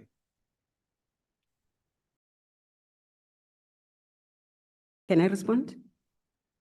I think the two comparisons are not the same. The perjury charges, I have indicated that to date, I still do not know the pointer specifically of the contradictions. And in my view, if I can conclude, in my view, I do not see any contradictions.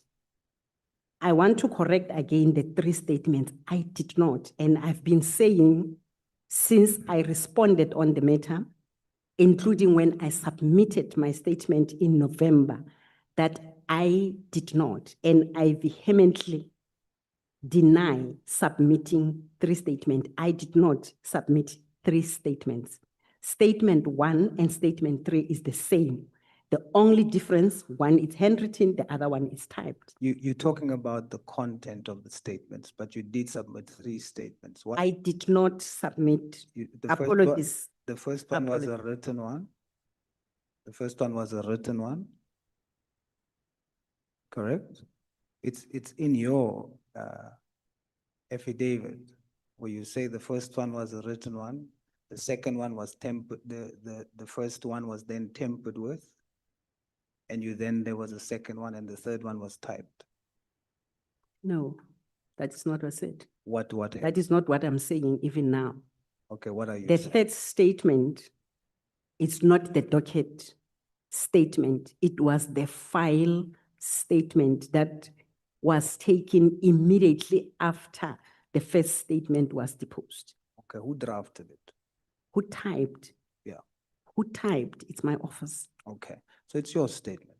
It's my statement. What I the- agree. It's, Now what- but it's not the statement that was meant for the docket. Yes, I understand, General. What I'm trying to get at is the consistency of your actions, of what you did here and with those statements. You testified here, the consistency of your actions. You testified here about a person you saw. Later on, you change it and say it's not the person you saw. And that's what I'm getting at. But let's move on. Can I respond? You're gonna have to be very brief on that one so that I can touch on the other. I don't know the meaning of testified here because I'm appearing before you for the first time on the same matter. I submitted the statement and before confirming it, I realized the mistake and I corrected that mistake. That's what I'm trying to say to you. And when I say testified here, I mean here. You have on your main statement a face that you say you saw under oath. Make reference to that face in your notes. Then you come and you supplement that statement and say, when you went to think about it, you realize it's not the person you saw. And so it's hard to believe that someone in your position sees a person in a meeting and then can say that person said so. It's Minister Mkhwanazi. I saw him saying so. Then you come and say, no, it wasn't him that said so, it was another person. That's the inconsistency. But it's okay, General. I will respond quickly. Okay.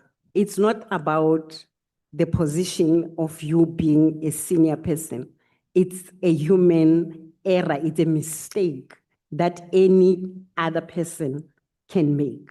It's just the mistake that I thought when I go through my notes is the same person. No, I and I will make- realize it's not the same person. No, I won't make such a mistake. If I see you, like if someone had to ask me who testified, I'm gonna say who testified. Then I'm not gonna come later and say, oh, I remember. It's not that person that said so. Because under oath, what you said, the Minister Mkhwanazi said, is material to what we are talking about. Okay. What was your position on the Senzo Myiwa when he was murdered? What was your position that time? We're gonna have to go fast now. My time is almost up. I have just responded that at the time, on the date of the incident, I was the acting provincial commissioner in Gauteng. So is it true that it's you who called General Sibiya and others about the shooting? Yes. Is it true that you were at the hospital when Senzo Myiwa arrived? Yes. I found him in hospital, not when he arrived. Why did you, as a high-ranking officer, find it necessary to be physically present at the hospital? I did not go to the crime scene. I went to a hospital so that I can give a report to the National Commissioner at the time as the senior police officer and the acting provincial commissioner. You went to go do a statement. Not a statement, What did you go and do? to report the incident of a high-profile case that has just occurred. How does being at the hospital assist you in reporting that? To verify facts. You wanted because to verify colleagues- whether it was him that was shot. The reason why I went to the hospital is because the hospital could not function at that moment, and all other police officials were busy with the crime scene itself. So I went to the hospital to assist controlling the crowds. When I arrived at the hospital, I can't recall the time exactly, it was full like FNB Stadium. So you went to control the crowd. I just assisted to control the crowd and gave the report to the National Commissioner and the then Divisional Commissioner. And acting as National Commissioner did not take away my responsibility as the Deputy Provincial Commissioner responsible for investigations. All right. Did you go to the house afterwards? Yes, I went. That's where the crime scene was. With the permission of the investigators. I will not go to the crime scene if investigators are not permitted, including which area of the crime scene I can go into.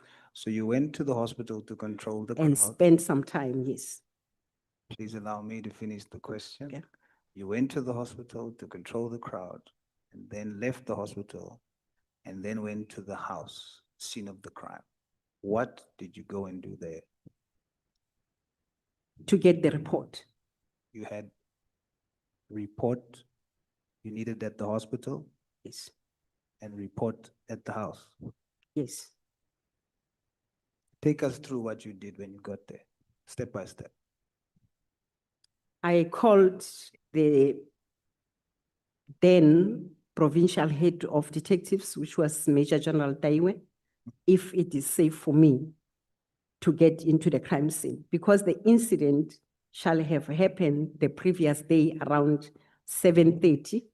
It was almost in the morning of the next day when I made my way to the house just to check, is it safe?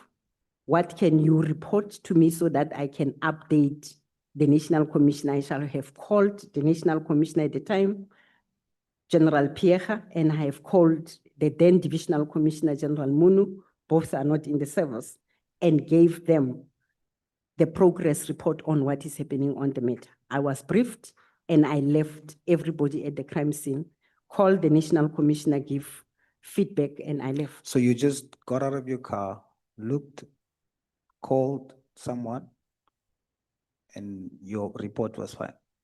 You had all the information for what you needed for your report. At the time, yes.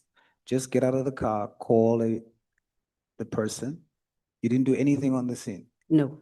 You just called somebody. I called before. I wouldn't go to the crime scene if I was not permitted. And then when you got to the crime scene, you what did you received the do? briefing. From someone. Yes. That's it. Yes. You drove all the way just for someone to brief you on the scene. Yes. General, can you confirm under oath that that crime scene was not tampered with? Crime scene happened around 7. I got to the crime scene around 2 a.m. I cannot confirm under oath that the crime scene was not tampered because I don't know why the report came only around 10 p.m. when the incident happened around 7. So I do not know whether it was tampered or not. I cannot under oath here today, after everything that went into the investigation, for certain say the crime scene was not tampered with. But at the time when I received the report, already it was hours after the incident. Do you know whether the murder weapon was moved? I don't know. It has been stated that Commissioner Pierre at the time ordered the case to be taken away from local detectives and given to other detectives. And apparently it was moved about 10 times. Is this true? General Pierre's involvement, I think, was days after the incident, immediately, like less than a month after the incident, that the reason why calling General Sibia, General Taiwe, and the late Brigadier Ndlovu was the magnitude of the case itself, the high-profile matter that the establishment of provincial investigative units, PIUs, was to intervene on matters of this nature. So immediately after realizing the challenges that the case is having, it was moved from the local detective to PIU immediately. So the 10 times, I think we need to qualify the timelines and who would have ordered, because it happened over time, over years, to move from one investigative unit to the other. It's not something that was summoned immediately, today it's here, tomorrow, no. It's something that happened over time and with the challenges that would have been highlighted at the time that this is happening. Can General Munu oversee this investigation? And when General Munu did that, apologies if I'm taking long, he adopted the same provincial team that was working under him as the divisional commissioner responsible for detective services. So this reshuffling was so that the more experienced people can deal with it because of the nature of the case. That was the motivation, yes. After so many times. Yes. Not one was then found to be the one to deal with the case so it can be concluded. I think at the time, the current investigator was at the province. And it was allocated to other team and it went back. That is where it is still now. What I do not recall, it's before going back to Brigadier Gininda. How many times did it go back? Because with the decision to take it over to the provincial office, then it means it goes to my commander, to the higher level. And whatever decision that will be taken, it's beyond my control. I can't control that. My commander, you cannot take this docket to this person and not that person. It's just that it had to be shuffled so many times and still it is not sorted. Did you have a problem, General, with the case being moved out of its jurisdiction? I did not have a problem because what was important was to solve that particular matter and to get the apex of the investigative capacity that we have. Hence, we have put together that task team. At some point, I was at the division when the meeting was held, and we have collected some of the members or recall some of the members that were elsewhere to form the team, and they were tasked with different responsibilities. So I did not have a problem. Yes, at first it was taken away from my control as the Deputy Provincial Commissioner Crime Detection at the time to the Divisional Commissioner, but Divisional Commissioner is my commander. And it happens even today, if there are challenges with any matter, it will be escalated to the next level. It being taken away from you, is that indicative of the fact that the feeling of the National Commissioner at the time was that you couldn't handle it? It was taken away from me with my members. So it was not completely taken away from me because my members were to report progress to the Divisional Commissioner. So it was still the same team of the province. Just a different commander. Just the different, but if we are to go and present, it means I will go with the team. I'm still responsible because I will go with the team to present to the Divisional Commissioner. Is it solved now? The matter is at court. I know it's at court, but the part of the SAPS. It's still with SAPS.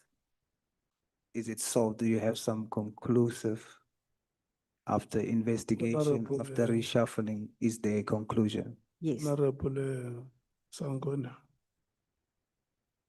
Thank you, Chair. Honorable Sangone. Is it you or Honorable Nola? It is Honorable Nola, Chairperson. Thank you.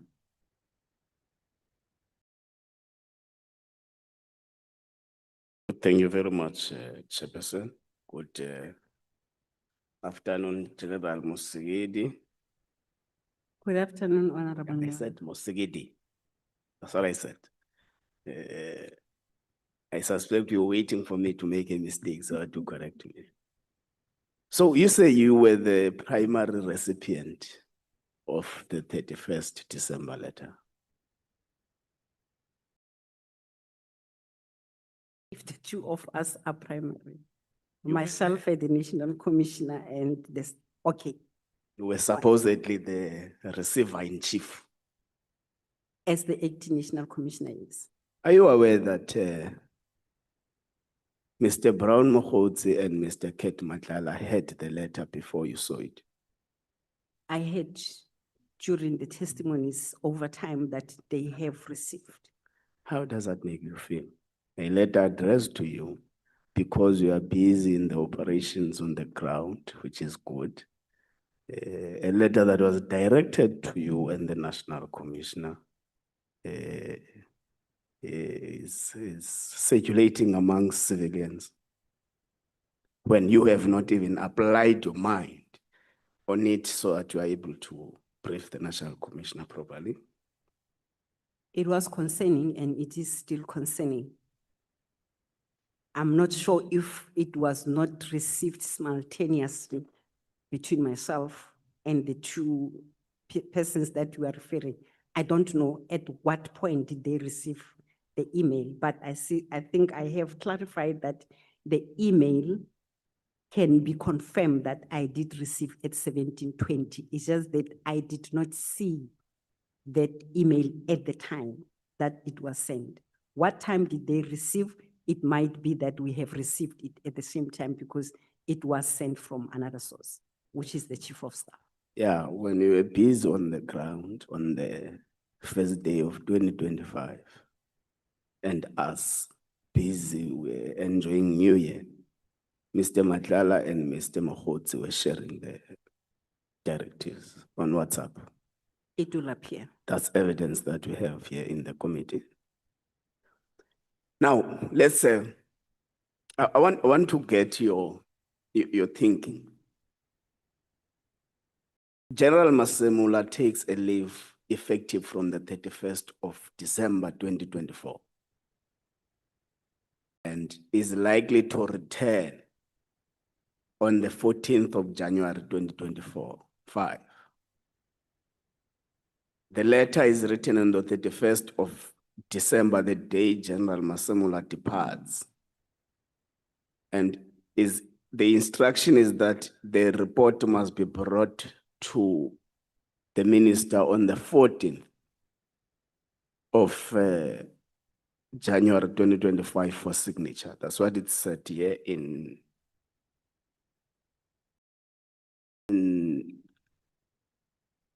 yeah, you said on paragraph 11 that the leave is 31st to the 13th of January. And the report is expected to be signed off on the 14th of January. So in the eye of a layperson like me, it would be seen that this matter was rushed to be completed within the time General Masemula was not in office. What's your take on that? The 14th is the date that the National Commissioner will report back to office. So it was to be presented to him when he comes back. Not to action the letter, but to prepare the report. I did indicate that I engage him immediately looking at the gravity of the letter and seeking his advice as the accounting officer. And he said he will deal with the matter when he comes back. On the 3rd of January, a letter is sent to, amongst others, General Spear to prepare a report. What date was the report prepared for? 14. Yeah, that's what I'm saying. When the National Commissioner is back in office. That's what I'm saying. To prepare the report, not to action the directive. To prepare the report to the National Commissioner on the 14th. For the report. For the actioning of the directives. What was the report for? The directive of the letter was prepare the report that shall be presented to me on the 20th of January. Yeah. In order for the National Commissioner to prepare for the 20th, remember it's 3 issues that were highlighted on the directive. So 3 reports that were to be presented to him. 1, border policing, disbandment, and the freezing of the post. So the directive was prepared specifically with General Spear because General Spear said to me, I also have contacted the National Commissioner and he directed that we prepare the report. So that email was to prepare the report. And it was specific on General Spear, prepare the report, not disband. On the email, it says prepare the report that shall be tabled before the National Commissioner on the 14th. Okay, I'm just trying to track. Please explain to us the relevance of Major General Sebola Letoko Mlandu SA on the contents of the letter. My reference to I the, like how you explain that the Mkhwanazi you are talking about is not that other one.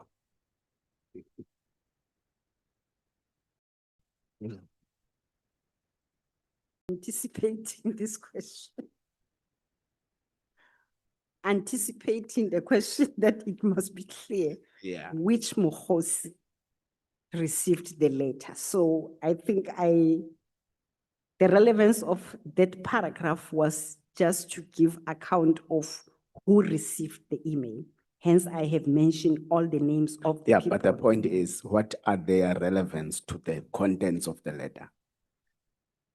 Remember what Mwango was speaking about, why was the letter not sent to the National Commissioner, which is the acting National Commissioner, in this case yourself? What is the relevance of the other recipients to the letter? I would not know the discussion between the chief of staff and the minister to whom should the letter be sent. But when I received the email, it was also But in addressed their, to them. in their scope of work, is there anything that is related to the PKTT or the unit or the task teams? Other than they are in the office of the minister. Okay. And Litoko, and I think you ask about Sibula and Litoko, they are in the office of the And National Mlandu? Mlandu and any other person other than the first 4 recipients are in the office of the minister. Okay. 15.1.2.3 and 15.4. Okay. As well as paragraph 16, all those members are in the office of the minister. Okay. Let's go to paragraph 16. You say the chief of staff said the email reflected the email address reflected is that of a staff member in the office of the minister. At the time when I was compiling this report, I did not remember on the 3rd of January whether he said it belongs to Mr. Mlandu or any other person that is not here, because there's one member in the office of the minister that is not here that I know. It's always also working in the office of the minister. So I do not recall. I don't want to make that mistake again. But what you are sure about is that he said as one of the staff members in the minister's office. Yes. Yeah, but on record here, he has said this email belongs to Minister Senzomkhum himself. Hence, I'm saying I don't want to lie whom, but he did indicate it belongs to one And of it the. does seem that there is confirmation to that effect. Thank you. Okay, let's pass.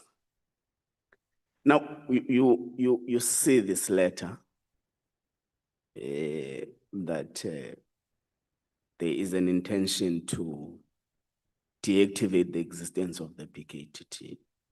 What then, as the acting National Commissioner, what became your reaction to it, your first reaction to it? Please take us through. I became confused. What was confusing? Because it does seem like in the letter it's specific on 3 particular aspects of what the minister intends to do. The tone confused me. Okay. The tone of Take the us through. What did you think about it? as the person who has some experience in operations, if you are to call off the operation, it will at least give the team a time frame of 3 months or so that other processes should be undertaken. So what confused me at the time was it cannot be correct. It cannot be true that I'm seeing or hearing that the team should be disbanded, and the team that has been working for this long, that are having the dockets that were problematic cold cases, the nature of that particular task team that has the investigative capacity. I think the majority of what the task team was doing was the dockets, and more than 100 dockets that were in their possession. It was not going to be feasible for the team to be disbanded in the manner and the tone. I think the tone that I'm referring to is, I can't spell it. Immediately. Yes. So according to you, immediately means what? Now. We have made a serious, numerous interpretations. Me, it's now. It's now. Okay. So what was the reaction of the National Commissioner when you informed him of the letter?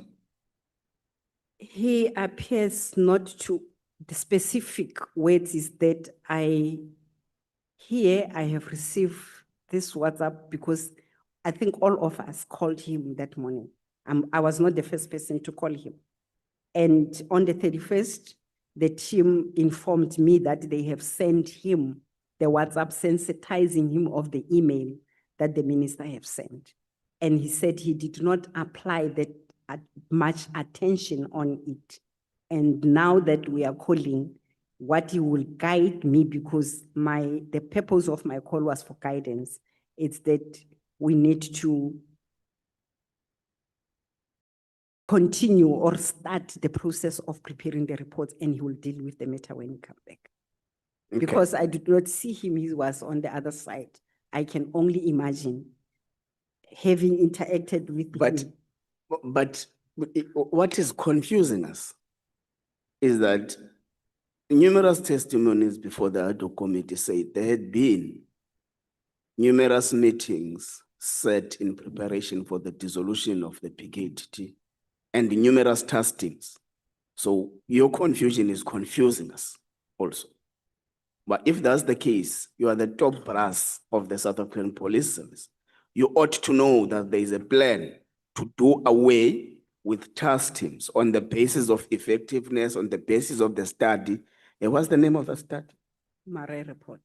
Yeah, there's a study It's called Murray report. that actually helped the department to look at the organizational design.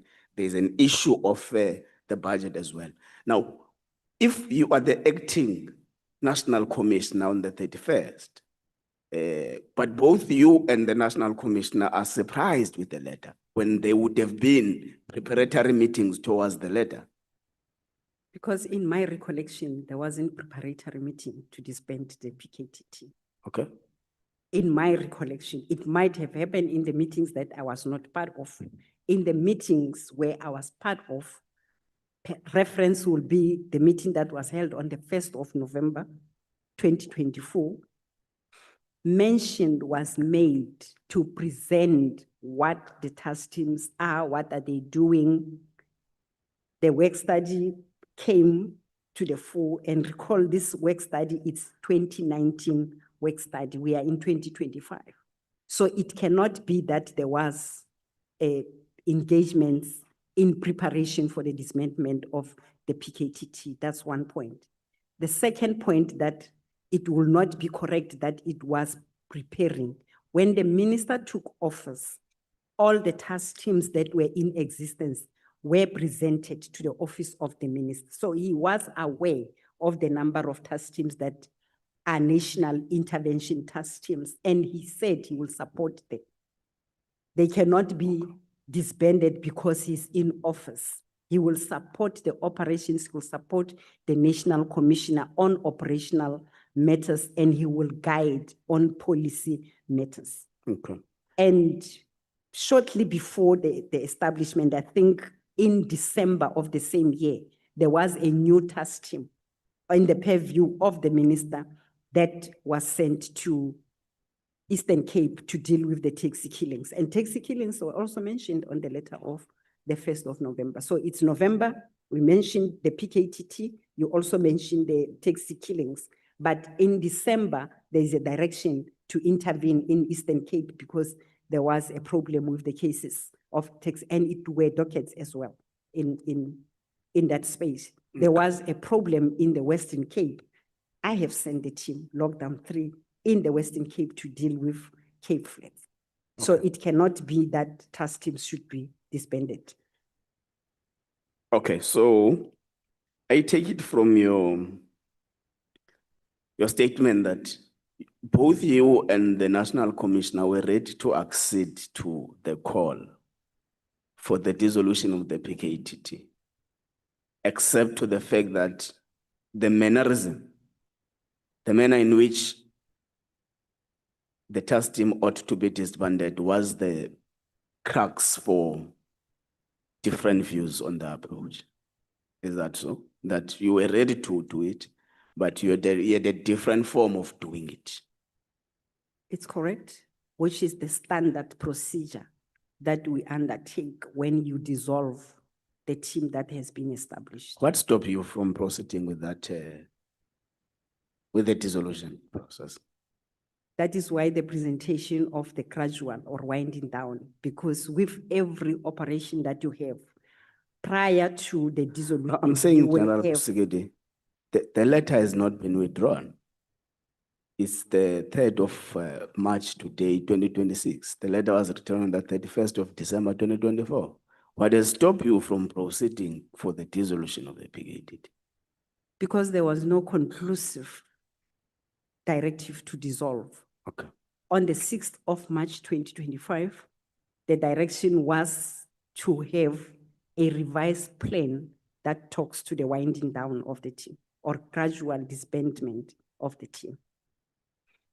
Okay, so do you think that the directive to disband the existence of the PKTT must proceed?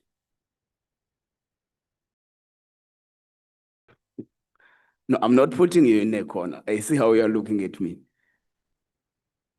Do you think that we should proceed? It's a task team. And if... Look, I'm asking this because we're investigating this matter. And there are a lot of allegations surrounding it. We are concluding our process. We are to make findings, we are to make recommendations. So would you advise us to recommend that, well, the directive, there's nothing wrong with the directive, and therefore the dissolution must proceed? The fact that we presented or advised on the gradual Yeah, even if it's demobilization- gradual, even if it's immediate, even if it's sudden, but generally the dissolution itself, would you advise us to recommend that there must be process on dissolution of the PKTT? What is your take? which might be replaced by another task team because Why? task teams are still continuing and we still No, we establish don't know it. about what will replace it. We're talking about the PKTT. I will not advise. Okay. So did General Masemula over the phone with you brief you that he has spoken with General Sbe over the phone over this matter? No. Why on paragraph 25 do you sound like you doubt if even the call between General Masemula and General Sbe was in existence? Because he did not mention. You say at the end, I don't know whether that conversation with the National Commissioner actually took place or not. That's casting doubt on what General Sbe is saying. Why do you think that there is a possibility of him lying about the call? Not necessarily lying, but because I spoke to the National Commissioner and National Commissioner did not confirm speaking to other people on. To ask him if he has spoken to any person. I did not ask him. Okay, so we get the information about the phone call for the first time from General Sbe, but you are casting doubt on it. Why do you think that it's possible that General Sbe can come and lie to the acting National Commissioner about a phone call between him and his boss? Maybe not to lie, but my concern was why do you talk to the National Commissioner knowing very well that the National Commissioner is on leave? No, you say you don't know if General Sbe briefs you about his cell phone and Masemola's first cell phone. And you say you don't know if this thing he is telling you is actually correct. I did not know, but I did not make follow-up with the National Commissioner if he has spoken to General Sbe or not. I did not do You it. hold General Sbe in high regard.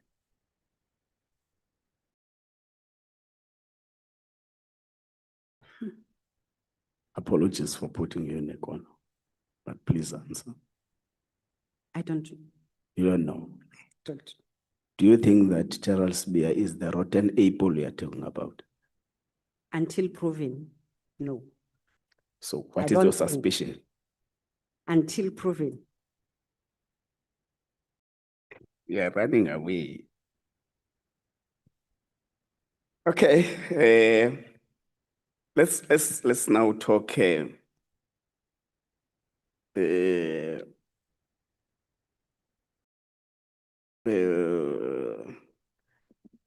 You say on the 3rd of January, then the General Togo writes a letter to the affected sister departments or government entities that are part of the PKT, as it is a multidisciplinary team.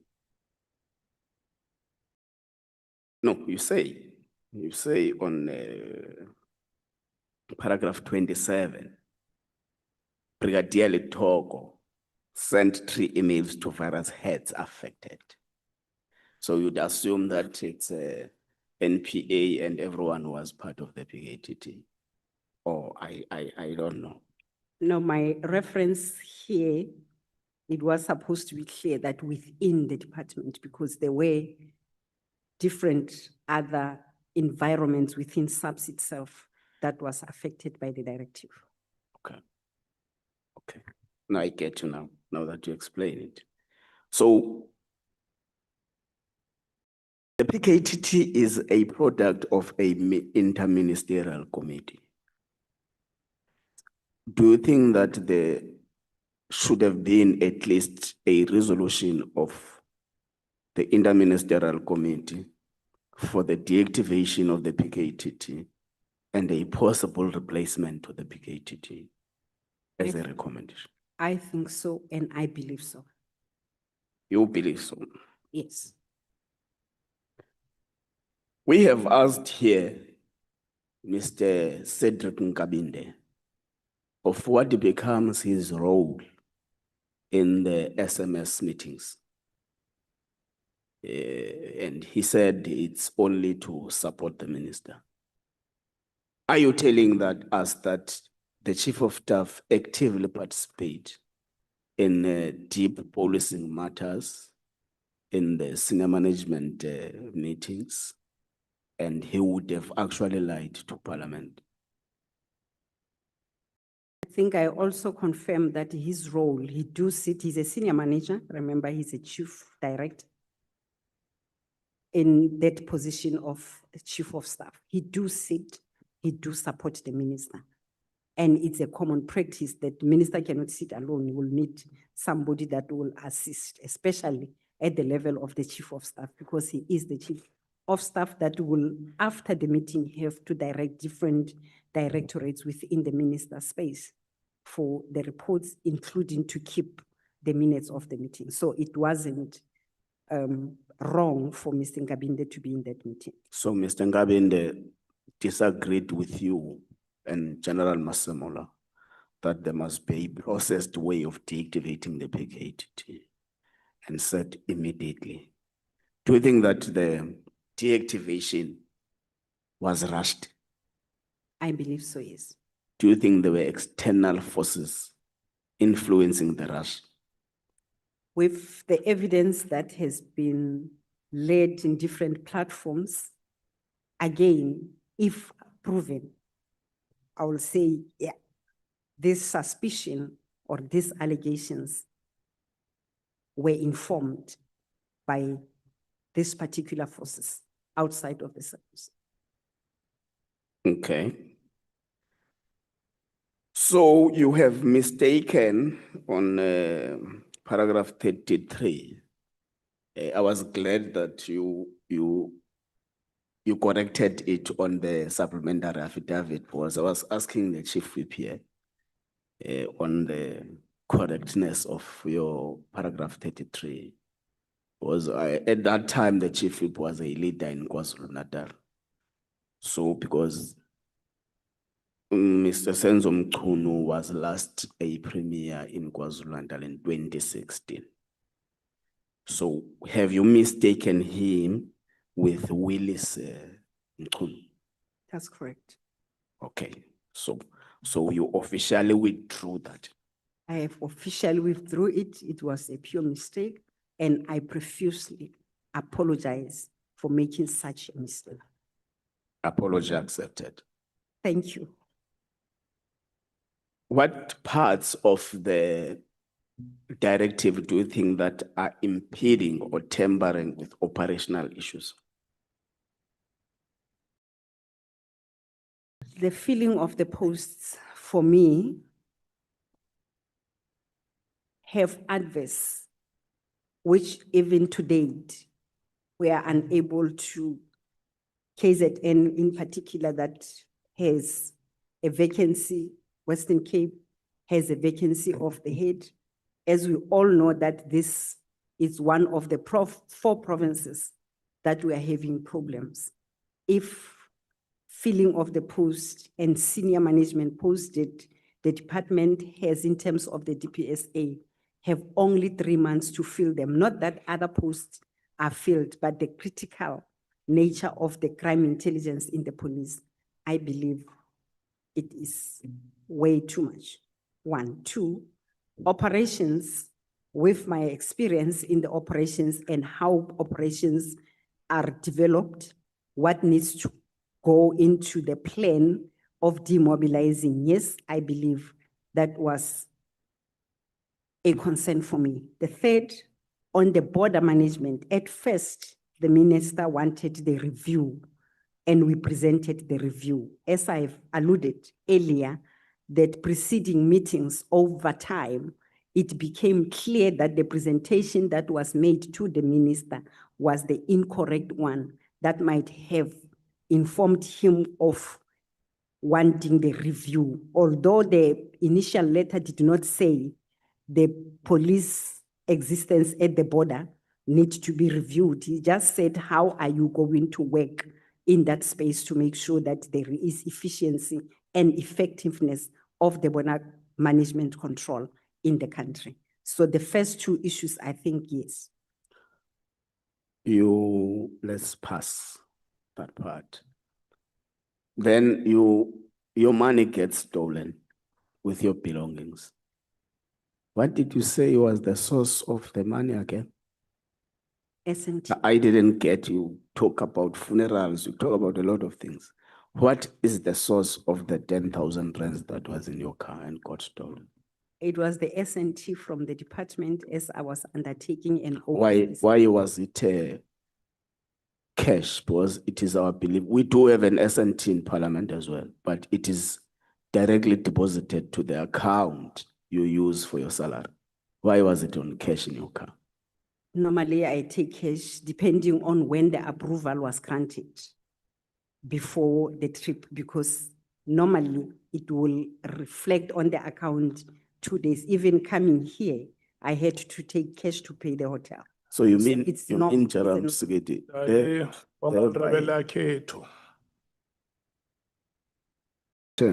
Thank you. One of Skosana will proceed on the rotten April thing. Yeah, he's on the microphone. Let me check the time, it's 17:13. Right, I'll go up to 17:43. Thank you. No. Before you start, we must explain this. Yeah. The first speaker, when they started speaking, it was at 41. And that is why when Honorable Nomvalo spoke, it was until 11.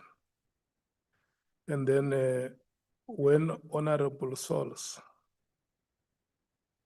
had to start questions, Honorable Mathais wanted to make a statement.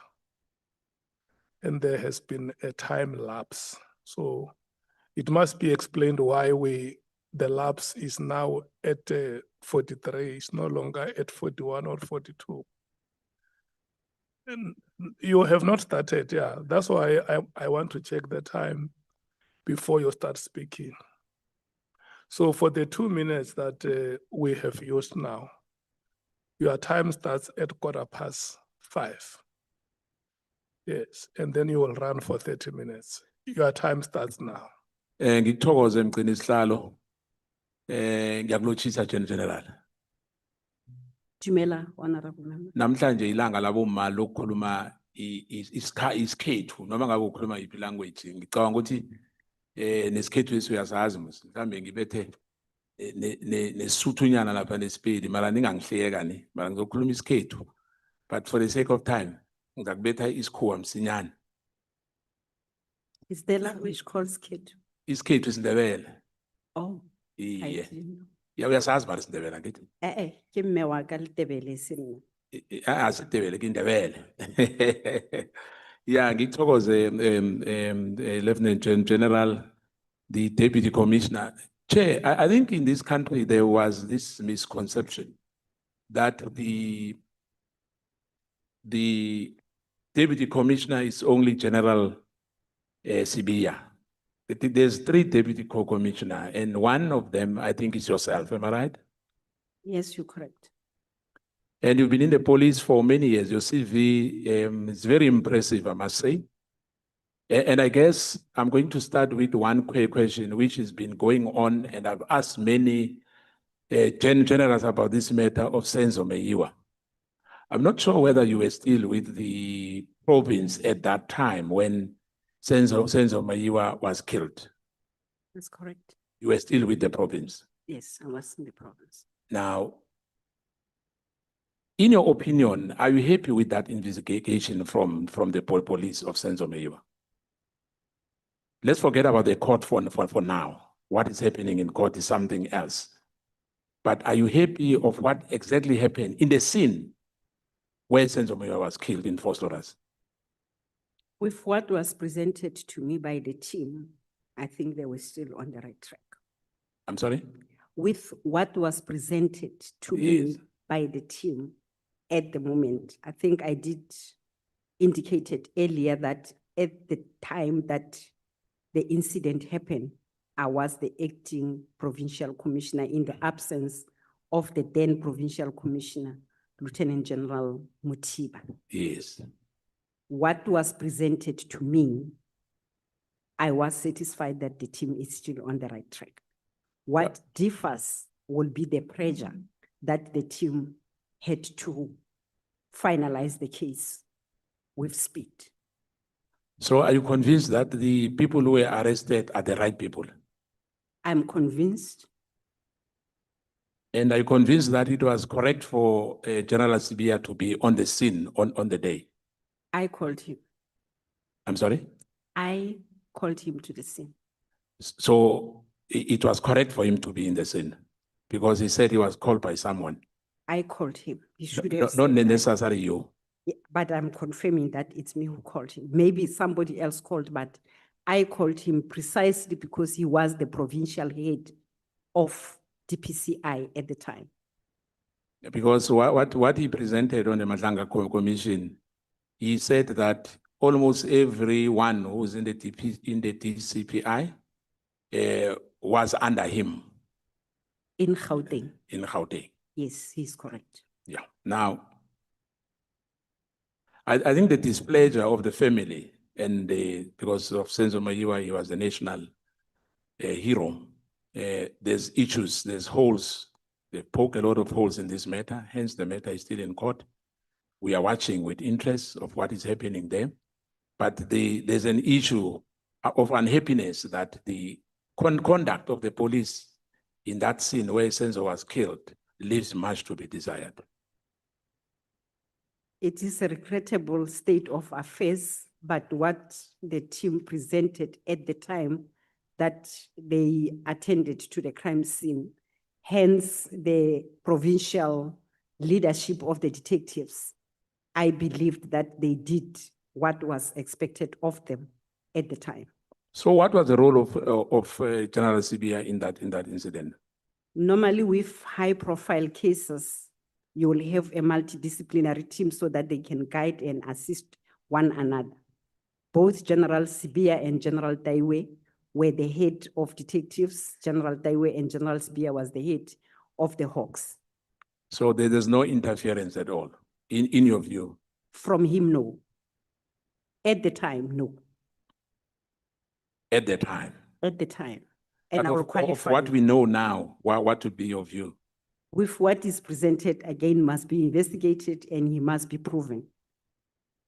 Now, General, let's come to the statement. I just want us to clear these paragraph, and I think I said it to you, because I want us, because we are under oath and you know, there's a case against you of perjury, so I don't want to compromise you. I just want us to clear this once and for all. Paragraph 29. On March 6, 2025, I attended a meeting with Minister, Commissioner, the Deputy National Commissioner, Crime Detection, Lieutenant General Sibia, Lieutenant General Khumalo, Chief of Staff, Kabinde, and the Regional Commissioner, Detective Forensic Service, Lieutenant General Sintumeling, and Lieutenant Colonel from Crime Intelligence, Lieutenant General Khumalo, made a presentation on PKTT at the meeting. And I think Honorable Nomvalo said it. I think he started to say the presentation proposed that this establishment and the disbandment of PKTT, if considered, will take form of transition from the National Political Task Team to the component serious and violent crime, murder and robbery within the division of the Detective and Forensic Services. Then when you go to paragraph 36, I do not recall any meeting in which it was suggested or even directed that the task team as a whole should be demobilized or disbanded. I can confirm that I was not in any meeting where the minister raised the issue of the PKTT, in particular on the disbandment of the PKTT. I can recall the initial engagement with the minister in terms that he should, whether certain operational matters and initiatives were presented, indicated that the new ministry support existing initiative and that the status quo of the current operational intervention in various provinces must be maintained. He reiterated that he has full confidence of the National Commissioner.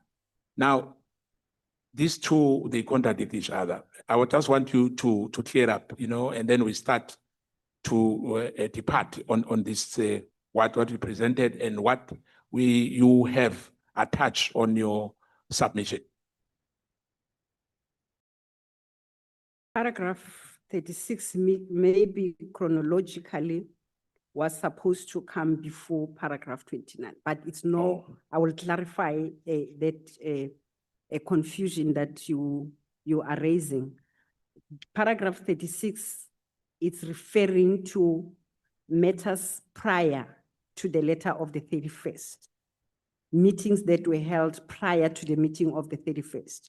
And I think I was looking at the minutes of the meeting of the 1st of November before the directive was issued. On paragraph 29, it is now where the team was requested to present, and we were discussing now. It's after the 31st of December 2024. And paragraph 36, it's making reference to any other meeting prior to the 31st of December 2024. So it's the issue of the chronology here that It's it was. the issue of chronology. Okay, thank you. Now, General, because the issue of the PKTT is being exhausted many times here. Now, I just want to say that the honorable members, I think they've asked that you know, because you've been in, I think at that time you were an acting National Commissioner, am I right? That's correct. And you only knew about the matter on the 2nd, not on the 1st, am I right? I did not pick it up. It was on the email, but because it's festive season, it's the 31st. I did not open the laptop. I was on the ground. Yeah, in So fact, the yeah. emails I did not see, and I will not say the emails will be in the office. I have the iPad, I have the laptop, but because I was already on the ground, I did not see the email on the 31st. Yeah, in fact, we were surprised because it happened on the 31st when everybody was in a good mood. In fact, the minister took that decision unilaterally so, but I think that has been canvassed enough here in this committee. Let's come to this issue of Paul O'Sullivan. Paul O'Sullivan, do you have confidence in him?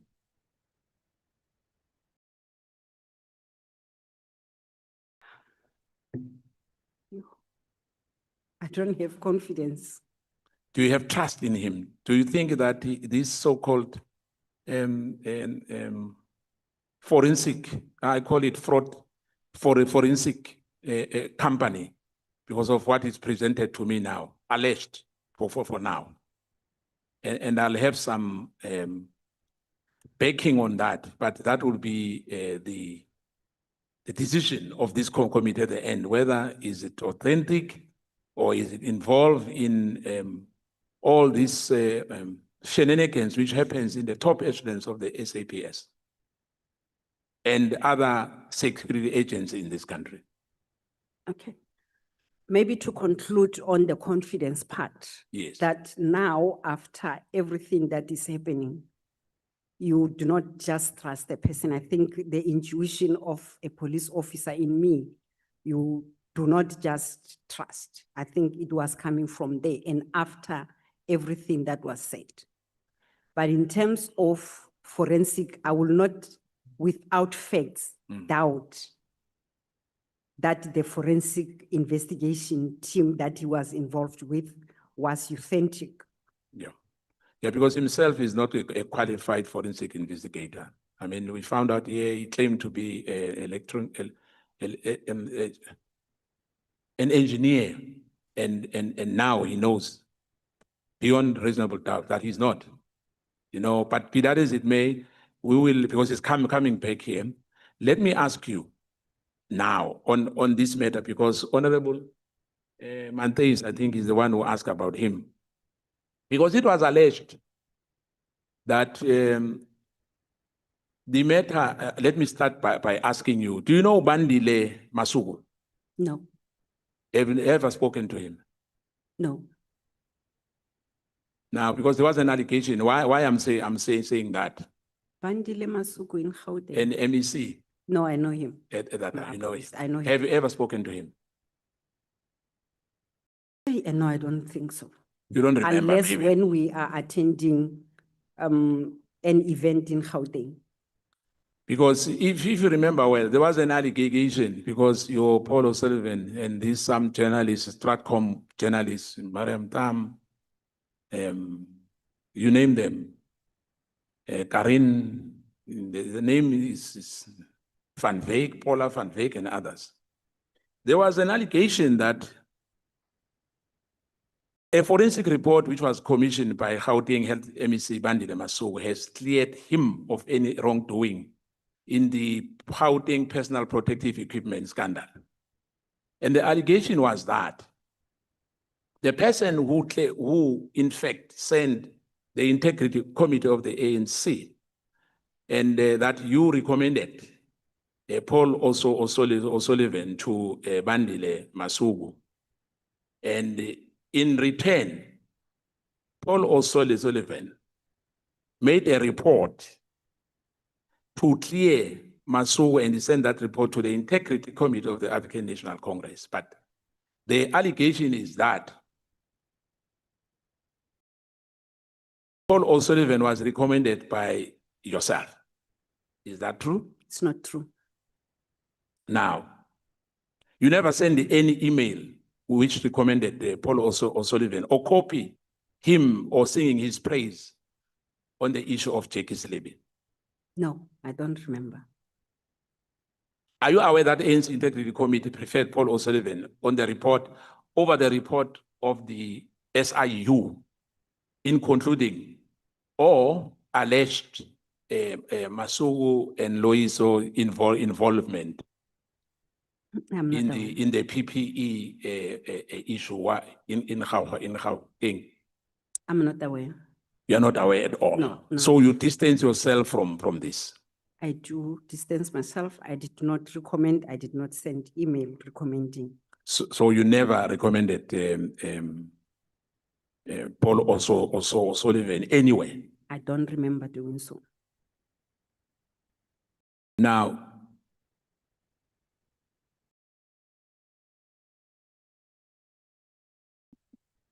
is it true that the SAPS, in fact, let me start by asking you this question, because Paul O'Sullivan said he opened dockets. You can go to any of his interviews. He'll say that I've opened a docket. In my understanding, a docket can only be opened by a policeman or policewoman. Am I right? You're correct. He can give statement, but he cannot open the docket. But he's the one who's saying he's opening docket against people. It's not me. No. And I'm saying, what are you going to do about that? Because now you know that he has done that and he's doing that and brazenly so, boasting that I've opened a docket against this person and this person. I've said this police station are not opening a case. It says it's opening a docket. Maybe we need to clarify and which context of opening a docket. Maybe the reference of him opening a docket is when he either give the statement that will then be taken into the cover SAPS 3M, but he will not open the docket himself because he cannot commission a docket. He will give the statement only the commissioner of oath. In the case of a docket, a police officer will have to commission the statement that is presenting. He is not a police officer. Yeah, in fact, because he's coming back, you'll have to answer us on that because it's himself many times that is opening docket. And I was surprised as well that understanding that there's this allegation that he has contaminated the top echelon of SAPS, IPID, IDEC, and if I may ask you, in terms of IDEC and or IDEC, in your view, for them to have all the powers of arresting, because we are told that they are intimidating you as well as the top echelons in the police service. What is your view on that? Can you make a comment? They do have arresting power that was conferred to them on the proclamation that was made by the president. So they will arrest. But intimidation, I think they need to investigate cases to arrest members, and it should be the matter that warrants the arrest. They have not intimidated me because I think you said you and others. I have not yet been intimidated. Maybe they are still coming. Maybe they are still coming so far. They haven't. And in terms of IPID, are you happy with the way they conduct themselves? Look, they are my colleagues. We are working, we are engaging. The fact that it's taking long to finalize my matter, the fact that they had the docket that they were not supposed to have will not make me not to have confidence in them. I think it's the matter of correcting what is wrong. That is what I believe in. In your submission, you submitted one of the honorable members a statement, yes, one affidavit, Honorable Fidel Adams. Am I right? That's correct. He made a lot of allegations here about nepotism. He says that Ms. Kutso Makwela, the commissioner's daughter-in-law, reportedly joined SAPS under the circumstances which normally recruitment and vetting process appear to have been bypassed. It's alleged that the background check, qualification verification, and the competitive interview process were ignored. Is it true? I don't know. I'm not in the HR space. Maybe HR can confirm whether that happened or not. But have you ever heard of that, or is it first time? I saw it on the statement. Now, there's allegation against you to say that there's a cover-up in the case where your cell phone, and I think you explain it vividly for us here, to say that because of the SIM card, I think if you have to clear yourself, this is the time. That is alleging, because he's still going to come here as well. So it's good that we are here before him. That the evidence suggests that a stolen cell phone linked to a theft was traced to Pulani Mutawu, and relevant to the incident was reportedly obtained. However, the case was abruptly closed by Major General Sibula, and there's no record confirming whether the footage was reviewed by independent investigators.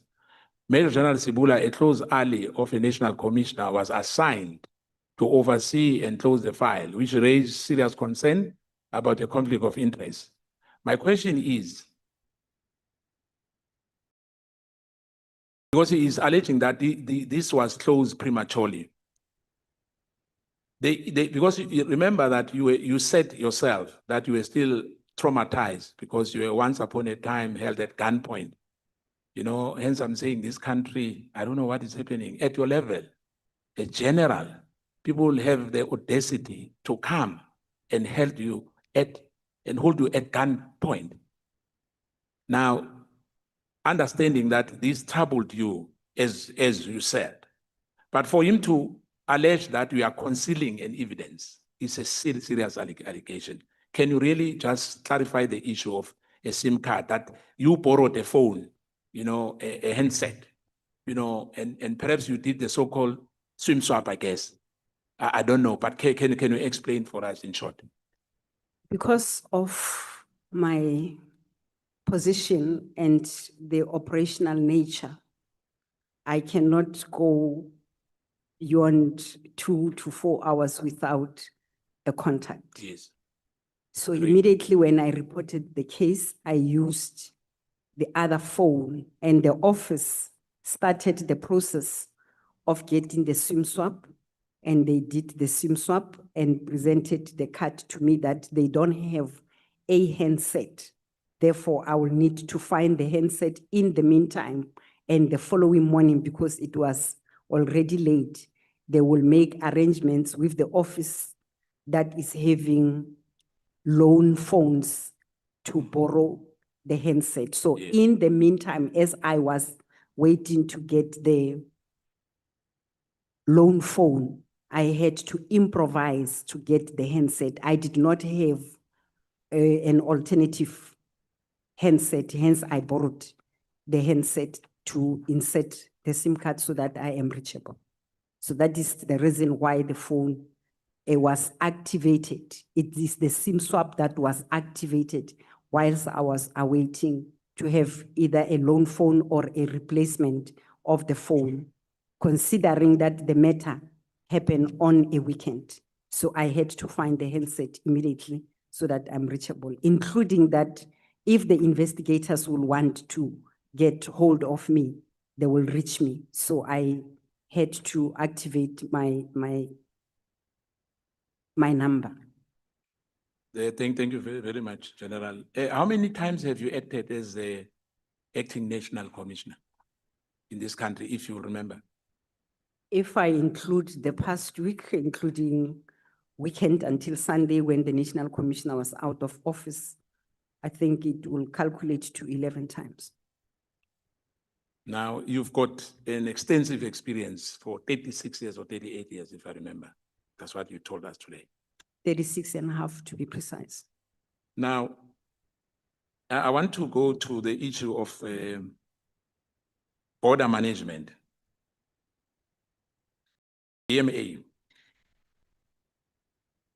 The role of the Border Management Authority and yourself, do they have the capacity as well to arrest, to open dockets? What is your view on that as well? Like, as I ask you about IDEC, I'm asking you now about this BMA. With the powers conferred on the BMA officials and in terms of Section 5 of the BMA. Section 4, 2, and Section 5. Yes. The BMA Act, yes. But their arrest, they will hand over the arrested person immediately to the police for further processing. That is why it is important that the police should not work very far from them. Do you agree that we have serious challenges in the border post? Entry and exit. I agree, we have. And what are you doing about it? Prior to this directive that was given to have a revised plan, the directors general of the cluster have already summoned the nut joints to establish what we call priority committees to have teams and persons that will work. There will be a chairperson of the priority committee that will later on report to the nut joints leadership, which is myself, alongside the other two co-chairs persons and the DDGs, the deputy director generals of the department is appointed to be sitting on the nut joints. Now, this, I think you've raised the issue that the BMA is not mandated to detect or disrupt criminal networks. Am I right? That's correct. And the power furthermore do not override the need for a dedicated capacity to detect and all those illegal activities as is exercised by SAPS. Now my question would be, with the current scenario which South Africa is facing of illegal immigrants, I see you spoke about rotations, that they are rotating members. In terms of percentage, are you happy as the management of SAPS, especially as a Deputy National Commissioner, of what is happening in our border post? With all illegal immigrants coming in and out, posting, videos, how easy, and understand that as well, the South African Defence Force are involved as well in the issue of making sure that this country is protected. But this alleged corruption in the border, post, hence I'm asking, what measures are you taking? Because this thing, it's viral. It's like we don't have borders in this country. I believe we do have borders. We just need to have a proper management of the borders, hence the establishment of the priority committee that Director Generals are aware of, and the fact that we are working side by side with each other in the borders. And I think what will have to come out clear is that the capacity will never enough. Yes. Looking at the magnitude of the problems that we are having at the borders. With my 4 minutes left, I'm going to be quicker as well. The issue as well, because yourself, you raise it, that there's a high volume of illegal activities, such as smuggling, human trafficking, illicit trade, is often concealed under the guise of legitimate cross-border movement. Now, don't you think that there's duplication between yourself and the BBMA? Hence, we have this high volume. I don't think there is a duplication. There's a need for the coexistence.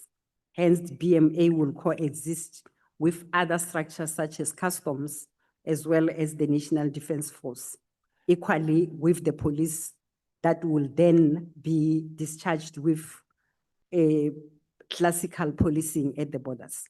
Now, you remember that there was a plane landed at OR Tambo. Yes, I know. Those people had nothing.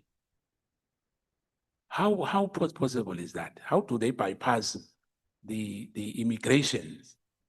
Wherever country they come from, Pakistan, Bangladesh, or Ethiopia, or anywhere in the world, or Nigeria, to come to our airport, land there. What is your take on that? Maybe it was correct that they did not pass. Yes. It became Didn't pass, topical. yes. It became topical because the team was alert and they were able to intercept. Engagements happen. I was called. I engaged the directors generals responsible, and the necessary implementations were undertaken, including at the ministerial level. So they did not pass any security measures. They were attended to.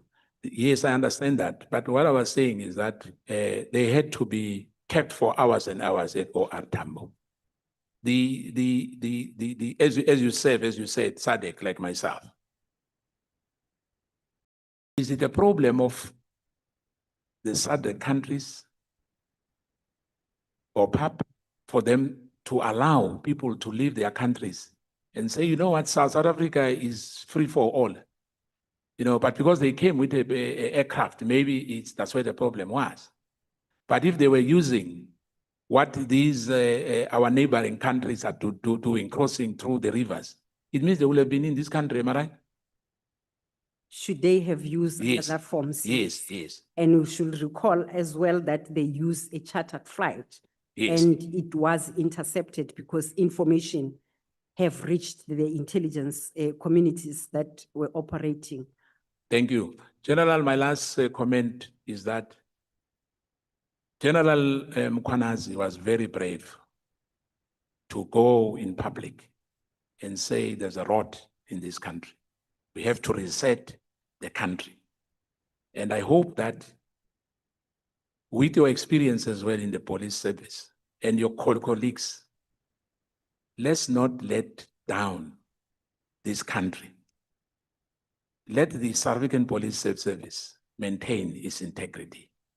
And let's reset, because we know now, even if it's still allegation, but there's some evidence which even a kindergarten kid can see that there's a problem in this country. Do you accept that? I do accept. Thank you. Thank you. Thank you, General. Dali. Honorable Cameron.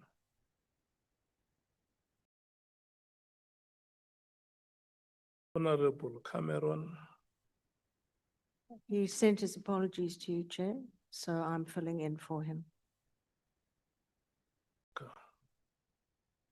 Honorable Kola Barnett.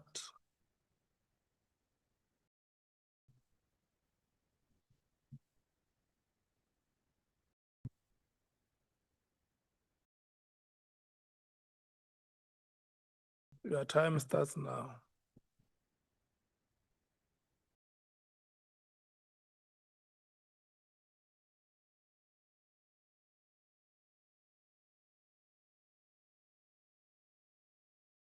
Thank you, Chair.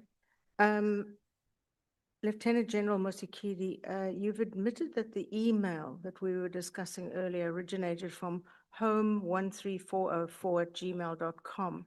Now, given that the source was never traced or authenticated, how did you or anyone in your office verify the authenticity of what was presented as a ministerial directive?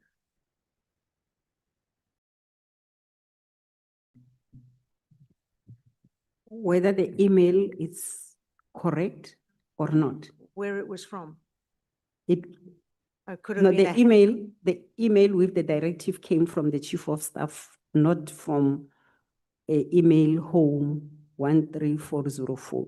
Okay. The email 13 home at 1304 dot, Yes. I think it's here. It's one of the recipients of the email that was coming from the official email, SAPS email of the Chief of Staff.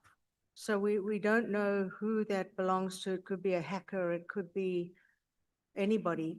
And no one has ever traced where that email went to, came from, who it's linked to.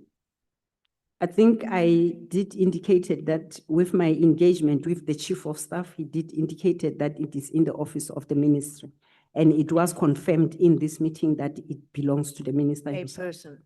Yes, You don't to the have minister himself. I think confirmation is that Mr. Nkabinde said it's the minister's email, Okay. private email, yes. Yes, private one. Yes. In your capacity as chair of NatJoints and given its mandate to coordinate national security, did NatJoints receive any formal intelligence or informal warnings prior to the 6th of July 25 regarding the existence of a sophisticated criminal network allegedly infiltrating the SAPS, the NPA, and the State Security Agency?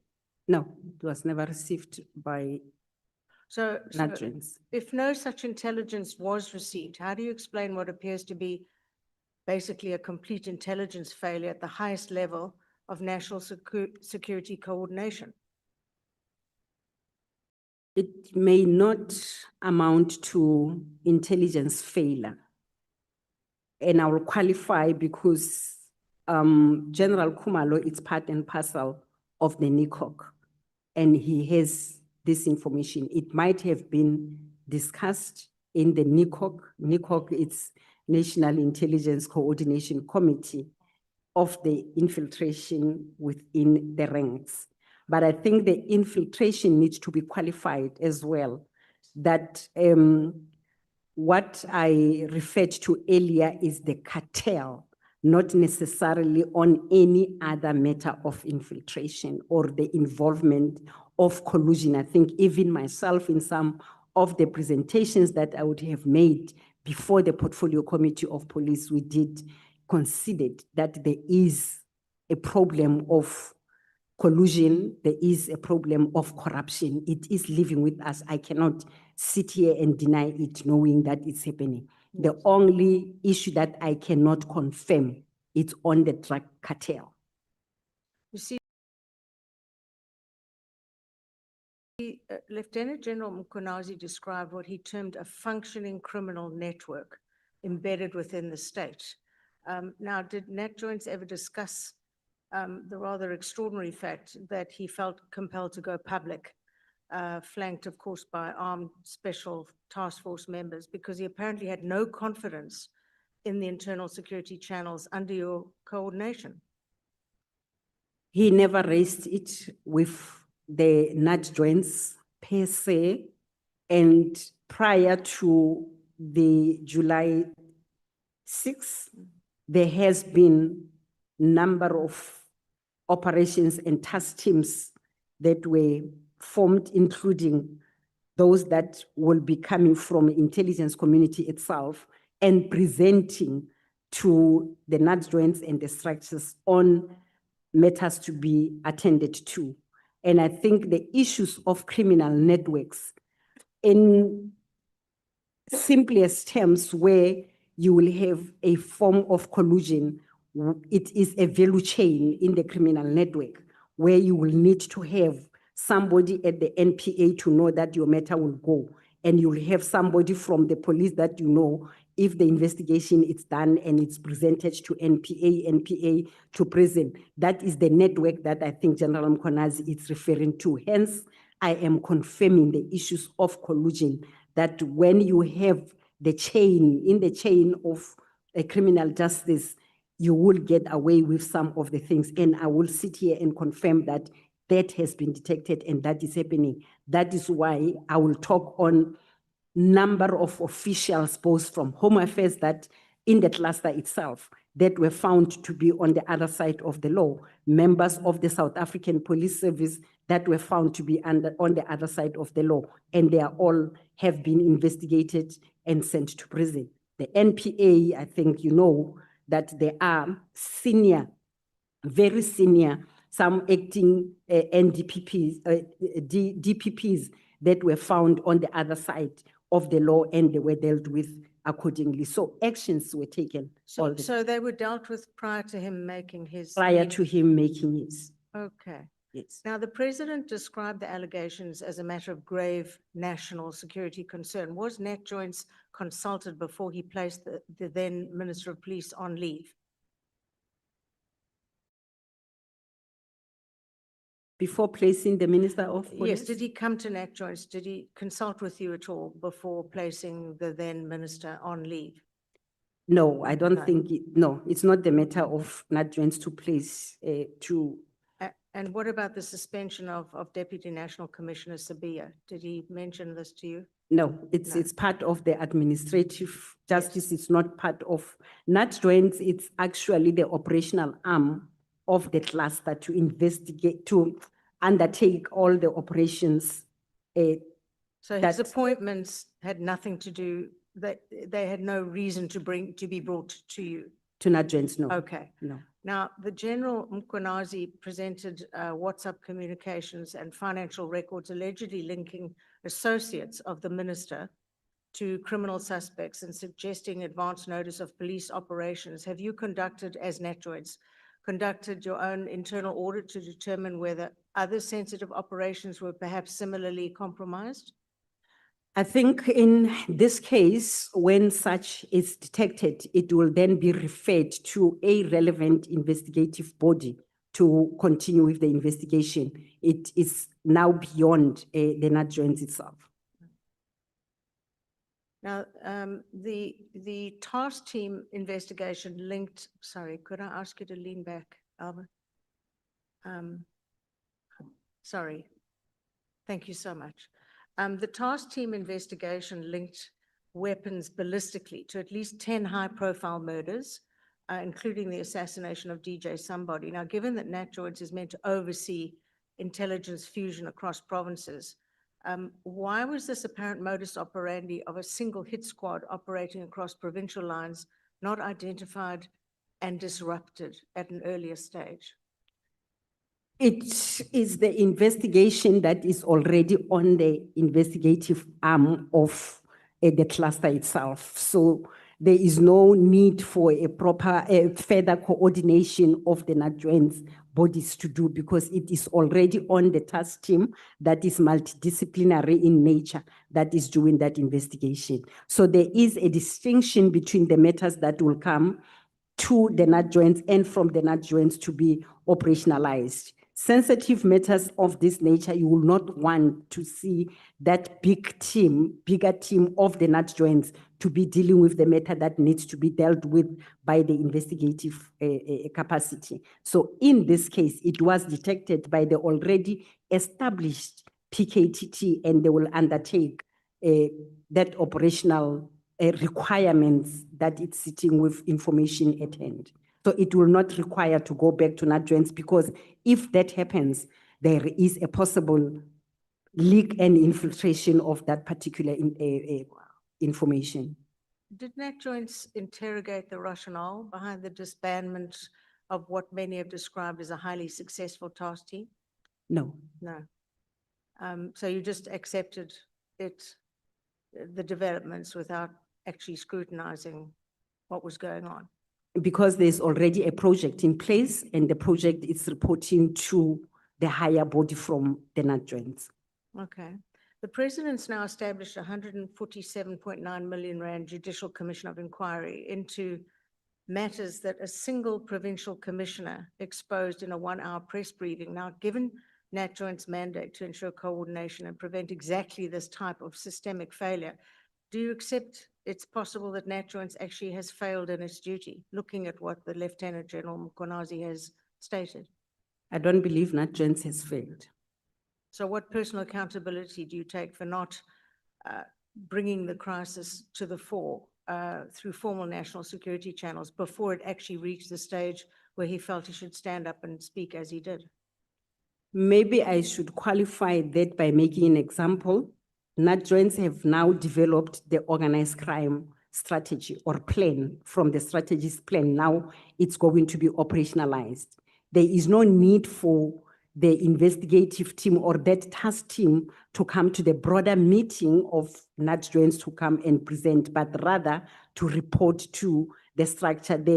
With the development of every plan, there will be a governance structure that is developed within the plan itself that will determine where the reporting lines should be.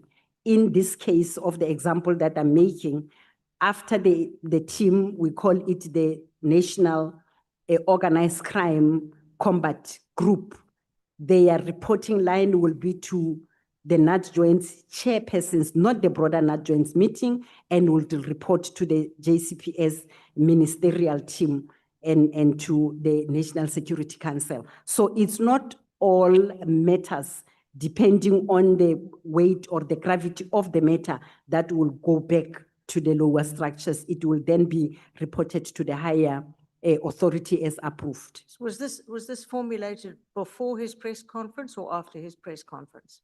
No, it's a recent, the example that I'm making is the recent. We can say as a result of, perhaps. Part of, yes. Partly. Yes. Okay. We understand the PKTT was funded via national allocations, but there have been many claims from KwaZulu-Natal, from whence I come, that stations are experiencing severe resource shortages, of officers having to pay for detainees' food, tires and vehicle repairs paid for out their own pockets because funds, they claim, were reallocated to the PKTT. Now, from your position, is there any evidence that such funding decisions were being taken? No, No. it's not correct. Okay. And I think General Dimpani, my apologies for interjecting, General Dimpani did indicated how funds are allocated and how accountability goes into the funds that are allocated to the provinces, to the stations, and to the task teams. There is a task team separate budget, and this is where the budget of the PKTT and other task teams, national task teams, are coming. And that is in my office to manage all the task teams that we are undertaking in the country. So that's completely false. It's not correct. Yes. So I ran through some of the witness statements that have been made over the months and months we've sat in this room. One witness testified she acted after receiving reports of physical and emotional abuse by members of the PKTT, tubing, unlawful searches, fabrication of evidence, delayed court processes, and pressure on officers to fabricate statements. Have you heard any such complaints? I heard it for the first time when it was presented in here. Yeah. And maybe it did not come to me because of the proximity to the team itself, but it might have gone to other leadership that is very close to the way the claims were made. In Okay. this case, the immediate commander of where the PKTT is, which is the project leader, or the commander of that particular team. And you've not heard of any reports of systemic abuse within the PKTT? Or any evidence that they shielded certain political actors rather than prosecuting them? Not to me directly, no. Right, concerns were also raised about mandate creep, I think is a good phrase, particularly the definition of political killings was unclear, and that the PKTT took on dockets with no political motive and sometimes outside of the province they were assigned to. What's your information there? That is not correct as well. Okay. Any other matter that the team will undertake, it's because of the directive that they will have given. And if my recollection is correct, when the matter was raised, it's because of the investigation that they would have undertook on the Fort Hare matter. They were requested to assist the Eastern Cape team, and I was sitting in that meeting, myself chairing, General Sibia, General Kumalo, General Mene, who was then the Provincial Commissioner of Eastern Cape, with the National Commissioner in Eastern Cape, when the decision was taken that this matter, it's sensitive, is taken along because of the capacity, that capacity in terms of the manner of the approach of the PKTT. Can they assist in the Fort Hare matter? Okay. And I think with the Namhla matter as well, which is in the Eastern Cape, they were also requested to intervene and assist the team in that regard. Okay, just finally, your comments on 4 reasons that the minister, the then minister, gave for the closure of the PKTT. Please just comment. I mean, he claimed duplication of work, that it duplicated the functions of already existing units, such as murder and robbery and serious and violent crime units. Was there a measurable duplication? Was the PKTT addressing a distinct intelligence-driven gap? Minister would not have requested the intervention in the Eastern Cape taxi violence if PKTT had that challenge, because it is the similar approach that I sent the team to Eastern Cape to intervene on the taxi killing. It is the similar approach of the team that was sent to Western Cape, Lockdown 3, to intervene. So they are similar task teams, and this happened after the PKTT story, or the PKTT came into play, or his assessment of the budget and budgetary constraints that the department was experiencing on the PKTT. Okay, he also stated that the PKTT, quote, no longer required nor added value as a standalone structure. So what metrics was that conclusion based on? Do you know? The fact that there was a further request to submit a close-up report, only if that report was presented at the time. If one will be rational, then it will only then be with what you are presenting with this close-up report. Then this is what I am deducting from this. So therefore, it is no longer relevant. So you can't prematurely say it is not relevant when the report has not yet been submitted. I believe. The final 2 would be unsustainability and national scope of crime. It was argued that the PKTT was an unfunded temporary structure and that its functions should be embedded within the SAPS for institutional accountability. Now, if institutionalization was the goal, why was this team dissolved rather than restructured and formalized?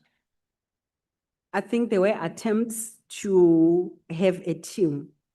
In my personal view, we will end up having task teams or units for everything.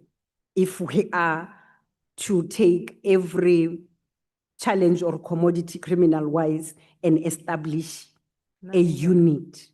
Hence, the position to have task team to dismantle the challenge, and when it's dismantled will allow the normalized situation to be undertaken by the business unit concerned.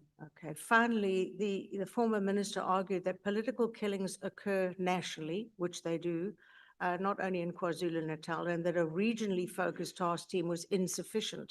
Now, if that was the concern, why was the solution closure rather than national expansion?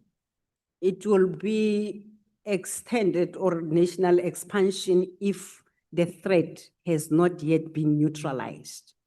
I will make an example that I made earlier that we experienced the same in Limpopo in Jerusalem. The team was sent, the threat was neutralized, the main suspects were arrested, some were sentenced, some were eliminated, and the team, the lifespan was ended. So there was a call again that the similar approach that we have of the PKTT be extended to Gauteng because the similar challenges were experienced. So you're saying once the political killings have dropped, Subsided, subsided massively in KZN, they should just disband the PKTT. That should have been the decision. And put the alternative in place, Yes, of because you can't disband without putting an alternative. The experience, the history has taught me that if you just disband without having neutralized the situation, the recurrence, it's likely to happen. Yes. That is why from time to time, we must intervene in the Western Cape, in the Cape Flats, because Absolutely. the threat has not subsided. No, you need that unit here, frankly. Ma'am, I thank you, Chairperson. I'm done. Thank you very much. Thank you, Lieutenant General. Thank you, Honorable Member. Thank you so much, Honorable Diana Kalabanat, Honorable Vessels. Thank you very much, Chairperson. I'm covered. No questions from me. Thank you. So much, Honorable Sangone. I am also covered. Thank you, Chairperson. Thank you very much. Thank you. Honorable Matthys. I'm exercising my benevolence, but this is not even an act of benevolence, it's an act of leadership. When your time expired, you were asking the witness about a very sensitive matter of the unfortunate passing away of Senzo Meyiwa. And I'm going to give you that opportunity for the witness to respond to that question. It's a matter of national interest. I understood that at that time, your time had expired. But we have to do justice to this matter. On that one. Only, Chair, because Yeah. we just have some questions of clarity. It's not On a that question. one, and please do not abuse your fellow members. But Chair, this is a very serious matter of clarity that we need. Let's get to the question first, the question that you wanted to ask. Earlier that you will allow a round of questions of clarity. No, let's get to the question of Mr. Senzo Meyiwa first, and then we will hear the next that you wanted to. Okay, thank you. So yeah, it was on, Lieutenant General, it was just about the particular crime scene on that night. But I think you answered that you went to the hospital. You answered Honorable Souls. You went to the hospital first, and then you said you went to the crime scene, which is the actual house of the Kamalo family in Phosphorus about 2 p.m. Was it 2 p.m. or around 9 p.m.? AM. The early hours. Oh, sorry, of yes, the I beg morning. you. So it was 2. And It I wasn't think 9 p.m. Yeah, it happened very long time ago. But my reference to 2 a.m. is because when I arrived, at the house. At the time, it was just after 3. So I just estimated that it could have been because I did not stay long, not more than 20 minutes at the house, and I proceeded home, which is from Vosloorus to where I was staying next to Alberton. It would have taken me 40 to 45 minutes drive. So the forensic team, had they collected and finalized collecting all what they needed to at the scene when you arrived? No, they were They still weren't. busy. They were still busy at about 2 a.m. when you arrived. Yes. Did you find a bullet in the door? No. You didn't, so you weren't involved in that. The reason I'm asking that, when you got there, was the crime scene still secure when you arrived at 2 a.m.?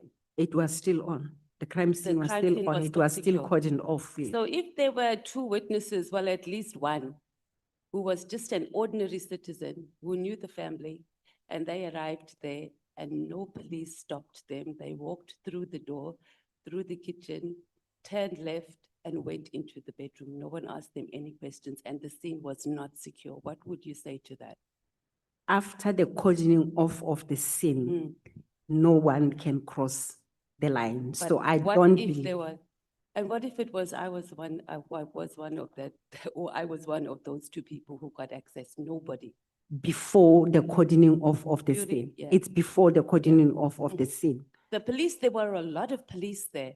And I hate to bring myself and make this matter about me, but this issue of the crime scene being contaminated is very serious.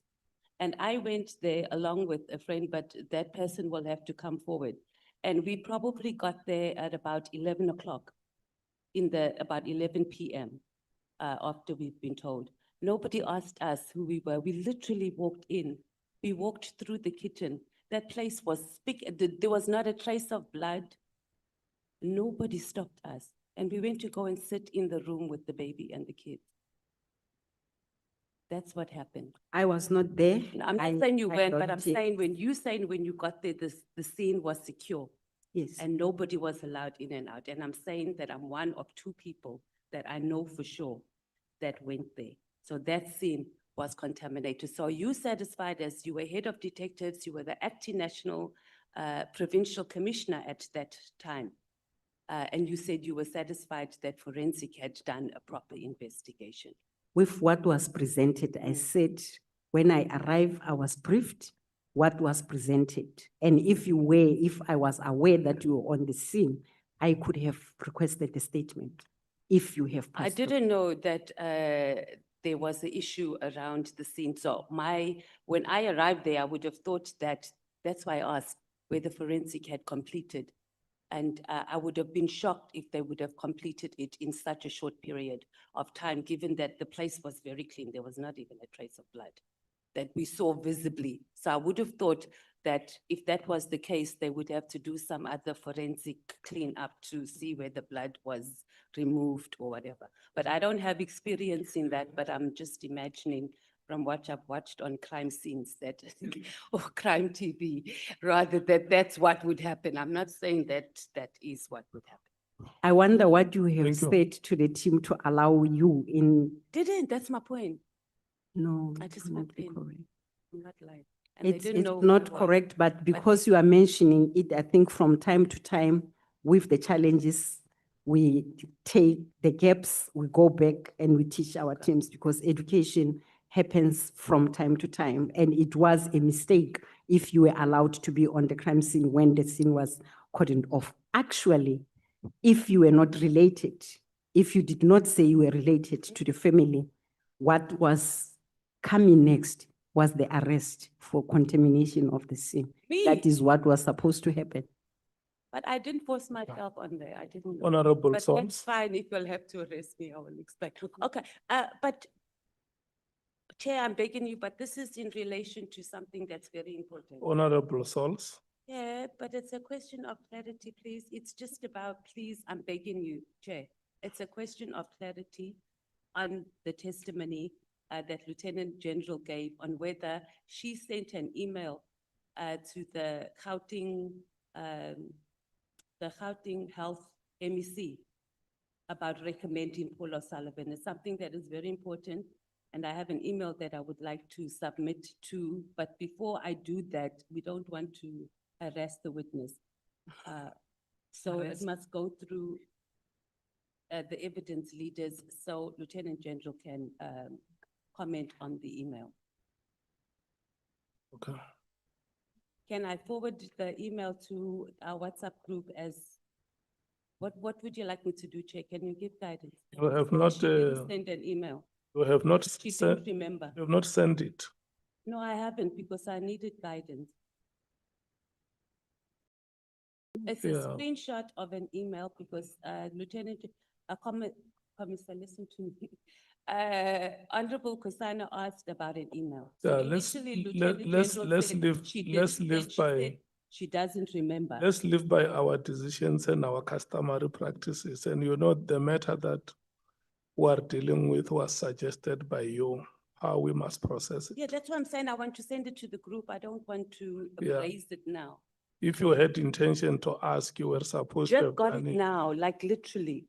And you do it immediately when you are listening to Honorable Sol Campbell. No, we didn't have it then. I wouldn't have done that. Yeah, but now do that process. We listen to Honorable. Okay, thank you. Thank you, Chair. General, just for clarity on the questions I asked you about the statements you made under oath on your experience at Macro, is TSM 10, do you confirm that it is your statement? Reference? Yes, TCM 10.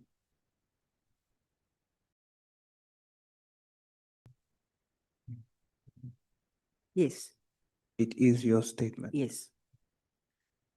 General, TCM 10, your statement is different than the typed statement.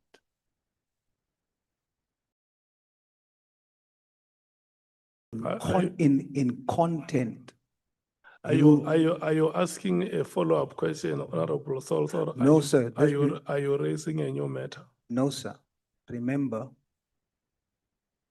part of my initial questioning was that the general submitted 3 statements, 2 handwritten and 1 printed. And I said it was 3 different statements. The general said it was the same statement in content.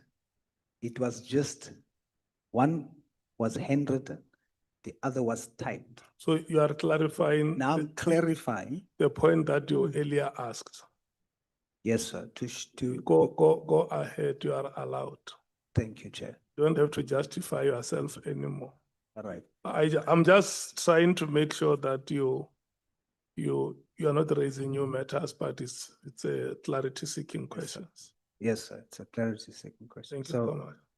The General, you just confirmed that TCM 10 is your statement. I still confirm yes. It is materially different in content to your typed statement. If the material difference can be explained, but I'm going to explain again the difference between Yes, the type. The type statement, it's not meant for the docket. It was the extraction of the first statement that is before the TCM 10. TCM 10, the other one is TCM 9. Yes, that makes it even worse. It makes it even worse because the handwritten statement number 1 yes, is similar to the printed statement. Yes. The second statement, handwritten, that you also say it's yours. Yes. I'm saying those statements in content, all by yourself, is materially different. You asked me to explain the difference. Here's the difference. In TCM 10, that you confirmed is yours and done by you under oath. Yes. You say you met Tato at Macro. You further go on to say you left Macro and you heard a voice say hello. When you looked, you saw it was Tato. You went into the other shop, not Macro, some plastic shop. When you came out, Tato met you at the exit. Then yourself and Tato had a conversation. Then yourself and Tato left to have something to eat at Burger King. After having something to eat, he asked you to drop him at the gate of Macro. When you dropped him, he ran. Then you realized your belongings was gone. You tried to chase after him, you couldn't find. That's TCM 10. The printed version of a sworn statement now also says, you met Tato at Macro at the door. Tato accompanied you in to assist you doing your grocery shopping. Then you got to the line at the cash register.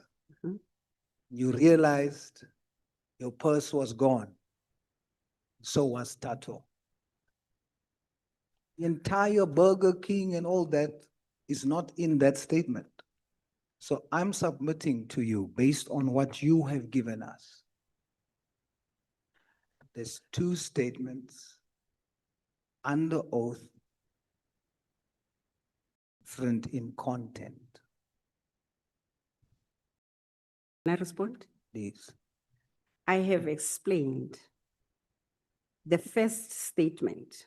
Let me refer to the type statement because it's the same statement as the first statement. I have given, looking at the issue of the loss of property. So it was a shorter version. Investigators then requested to give step-by-step account of what happened, hence the supplementary statement. And the two statements were kept in the docket because the other one was the expatiation of the first statement that was short. And I don't see where I met Tato at the door on the statement. I said I met Tato in the shop. There is no door on the type statement. There is no door that is mentioned.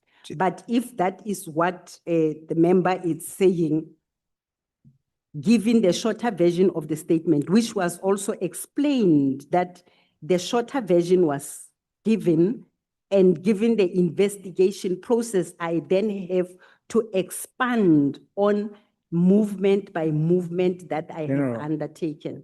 You are a police official. You know that when you state a version of events, you must state the version of events as it happened. You don't do summary versions of your statement. Paragraph 59 says that you say, I made a subsequent handwritten statement to the SAPS investigator in addition to the first statement on 6 August 2024 regarding the theft. And that's TCM 10. In addition. In addition, you're saying that the added details should have been now on the second written statement, the added details should have been on the printed one. Because the printed one now is what you're saying, here's the final one. And I'm saying the content is not the same. I never said the Let me just ask you this. Let me just ask you this, and then Can I correct that? Because now you are saying I said it is the final. It's not the final statement. It's the extraction of the first statement. That was meant for the loss file, not the docket. It is the same statement typed for the purposes of the loss file. Is the printed statement the same as TCM 10? As the first statement. Is it the same? A shorter version of TCM 10. So it is different. It's not different. It is, the second statement was expanding on the movements that I have taken from arrival to the time that I realized the loss. It's not there, it's not there. And that should be the one statement, because that's the complete version of what happened, because you're explaining it, you're explaining the crime or whatever the case may be. Yeah. That should be the version, but then you give a different version. Honorable Souls, let's get, Can I clarify? It's not. can we get your response? Yeah, and- it's not a different version, Chairperson. It is the first statement that was short, that was just reduced in typing. It was the same statement that was typed. That left out information. That left out information that was added now on the supplementary statement. And it happens often to submit a supplementary statement. Hence, even today, I submitted a supplementary statement, and it's the supplementary statement of the other version. It's not replacing the version, it is supplementary.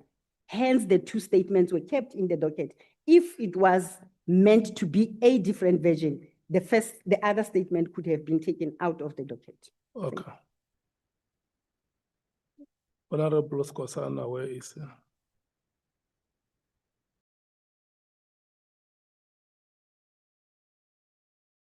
Honorable Matthias, did you do what you wanted to do? Yeah. Okay. Can I check who else has a question so that we don't abuse other members where ANC? Do we have one person who wants to speak? No, the ANC doesn't have any additional questions. Thank you. MKP? No. DA? I think you, Chair, we covered.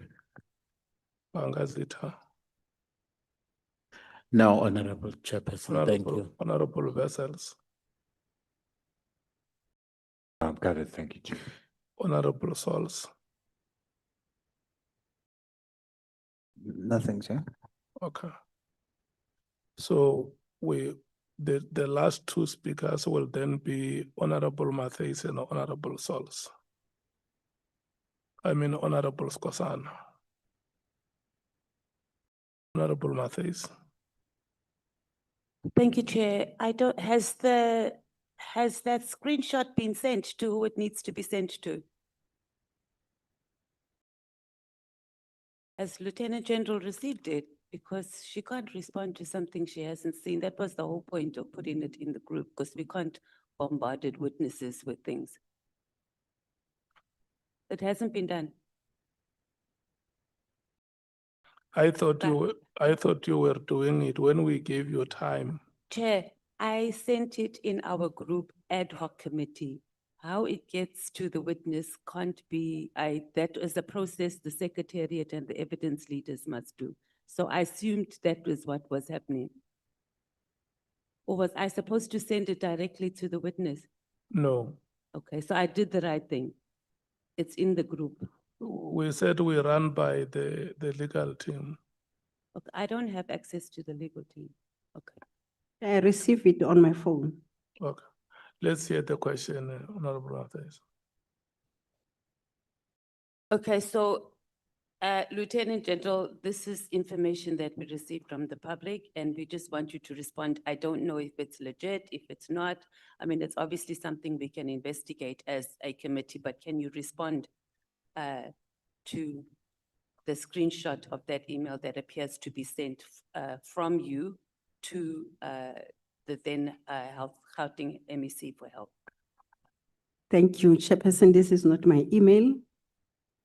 The names are mine, but this is not my official email. I've never used the email that will have my full names and the surname in the SAPS. In 2022, I have long left Gauteng. I was never in Gauteng. I was at head office at the time. So this is not my email. Okay, thank you. So at no point have you ever solicited any business from your contacts on behalf for Paul O'Sullivan? for him to do any forensic work. Because there's a difference. Lieutenant General, you make us worry when you say you don't remember opposed to I haven't done it. Because you started off answering, I didn't. And then when we said email, when Honorable Kekana said email, then you said, I don't remember. So those are regular things that witnesses do when they're not sure. So it makes us suspicious because it's like, this is a red flag. So it makes us think, okay, if you not remember, do you not remember this or you didn't do it? I did not do it. The email that you have shared does not belong to me. Okay. I am refuting Okay. any knowledge of this email, and it is not the email that is in the SAPS. Okay. Otherwise, it was created for somebody for nefarious reasons. It's not my email. I don't And use any this. other emails? Never, You have never recommended Paul O'Sullivan to do any investigations? never. Okay. Maybe it's my English to say I don't remember doing it, but I meant I have not recommended Paul O'Sullivan to do any investigation to anyone. I've never done that. Thank you. Thank you. Honorable Skosana. Thank you, Chair. Chair General, I just wanted a clarity on this one because the issue of General Sibiya being at the scene of Senzo Meyiwa, it was alleged, you might know because you've been in charge of at that point in time. We were told by the media that General Sibiya was on leave. Is that true? General Sibiya was not on leave. I wouldn't have called Sibiya if he was on leave. Thank you. Hence, I'm saying we want to clear these things here. This is a right platform because out there's a lot of issues. Thank you. Advocate Mkhwanazi or Advocate Mkhize, is there anything you want to clarify with the witness? No, Chair, nothing from my side. Thank you. Okay. General Mosikili.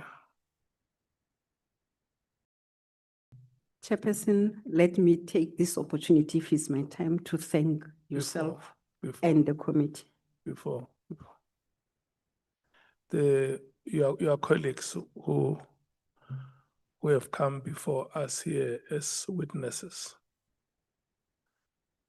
have corroborated each other that one of the major reasons why high-profile cases are jeopardized or contaminated is because there often is parallel deployment of investigating teams to one crime scene.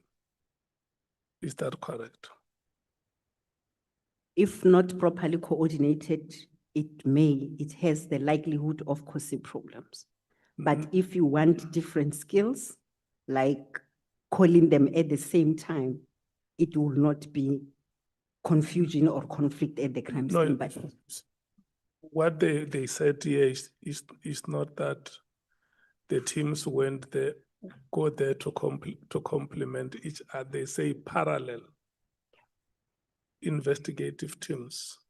parallel has likelihood of causing confusion. Yes. And contaminating the scene. Yes, Yes. I agree. That is the observation that was made by your colleagues. They said it under oath here that what jeopardizes our investigations is that often we have parallel teams going to the same crime scene. And we were asking ourselves, where is the line of authority? You're serving the senior management of the SAPS. Where is the line of authority in the SAPS if things like this can happen? Where people can just rock up at a crime scene. The case in point is one case where Advocate Batoi came and told us that there were multiple teams, and General Khumalo also came before us and said, in most high-profile cases, the interest becomes so more than sufficient that you have multiple teams rocking up the scene? What the organization has taught me and the experience is that when you arrive first at the crime scene, as the investigator, and you take control of the scene, irrespective of the level or a rank, you cordon off the scene, you take charge and command of the scene, meaning you will have to direct who walks in and who walks out. That is the principle. No, I agree with you. I want to hear it from you, whether it has also been your observation that we are failing to succeed in the following cases because of this multiple or parallel deployments of investigators. It harms our opportunities. It's like police officers are fighting over cases. Is that happening in the SAPS? I'm thinking of the incident when and where it happened. They mentioned the Senzo Mewa case as a typical example. It was said by the director of public prosecutions when members were asking why for so many years now, it's 10 years now, why aren't we moving DPP, NDPP? We had your head of intelligence coming here asking, we asked the same question, why? And the answer is one. Chair, if we're making reference to this case in particular, if coordination is not done properly, the likelihood of contamination, yes, or parallel investigation, there is a likelihood. But if there is a proper coordination and we follow up all the protocol, investigative protocols as set out, as we have trained members to do, chances are very little, meaning you will indicate to the other team that the skill that I require from you, it's this particular one, so that we supplement each other not to do the same thing. But it cannot be correct that in all material times, if you have two teams, if they are properly coordinated. If they are not coordinated, yes, there will be a challenge. And do you agree with this committee that in cases where there is a more than sufficient interest from police officers, there should be a suspicion of corrupt behavior? If there wasn't a coordination and you are not supposed to be at the crime scene, yes, there will be suspicion for corruption. Why would you go to the crime scene if you are not supposed to be there? Okay. This ad hoc committee is investigating, amongst others, alleged corrupt behavior by members of the South African Police Services. You have been here for 36 years as a police officer. Do we have corrupt police officers in the South African Police Services? Yes, Chair. Do we have corrupt officers in the senior management of the SAPS? Alleged, yes.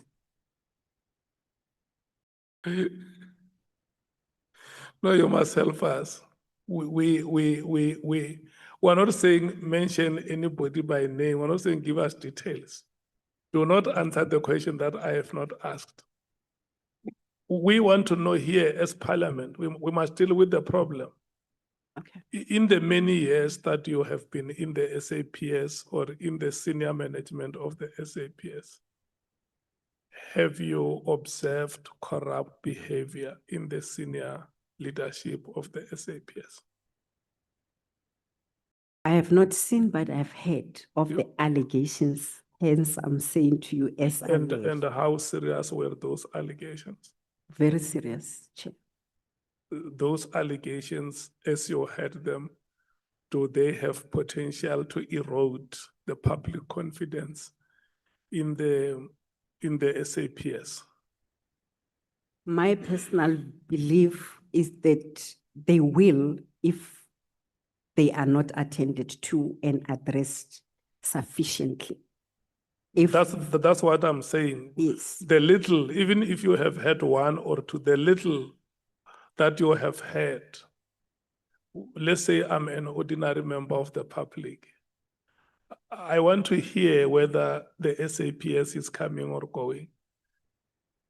So in your position, if you have had these allegations of corrupt behavior and you say they are so serious, I'm asking you, are they so serious to the extent that they can erode, like you say, if they are left unattended, if nothing was to be done? Are these allegations so serious that they can erode public confidence in the SAPS? Yes, Chair. If they are not attended, yes, they will erode. We have been told here about a report of a report of a consignment of cocaine to the value of 500 million that was transported from Durban or from KwaZulu-Natal to Gauteng, allegedly by members of the SAPS. Have you heard about that report? No, Chair. You haven't heard about it? No. If a report like that was to be true, because it's not something of today, it's something of years ago. If a report like that was to be true, and you were the head of the SAPS, what action would you have taken about, especially that I hear that you sometimes act as a police commissioner? What action would you have taken where you get a report that there is a consignment of cocaine transported by members of the SAPS illegally from KwaZulu-Natal to Gauteng? We're saying this because we've been told that the alleged perpetrators are still at work as we speak today. I will summon intensive investigation to be undertaken into that matter. I'll monitor constant reports, and if need be, I'll get the team outside of the area that is mentioned for objectivity and for the speedy investigation of the matter. It has to be investigated immediately. The allegations that you have heard, which have now gone viral, coming either from the platform of this ad hoc committee or from the Madlanga Commission about your colleagues in the SAPS, some of them saying them themselves. How do you feel about such statements? When you watch on television like now, your colleagues are aware that you are here, they are following us with you. You might have watched the appearances of some of your colleagues either here or at the commission. And there have been some spine-chilling revelations that have been made about some of your colleagues. As a senior police officer in this country, how do you feel about such spine-chilling revelations? Embarrassed, Chair. They are embarrassing, but they need to be dealt with, because my belief is every allegation needs to be investigated. One person that is rotten cannot taint the whole organization. SAPS, it's too big to be tainted by one person.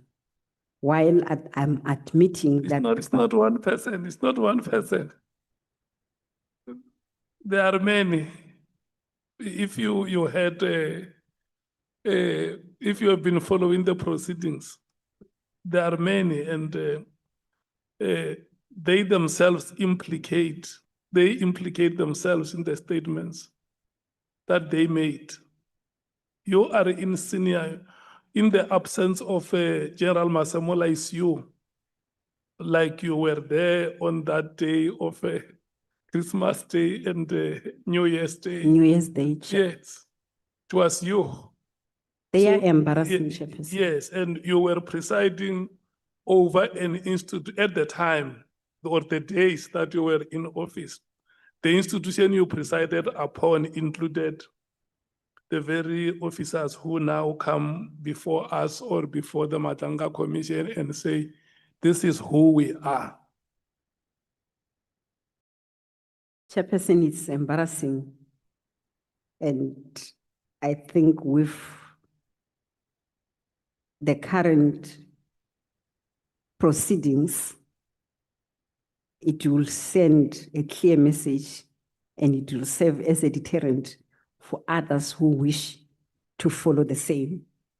But to all the investigative teams, they need to find a way of rooting out.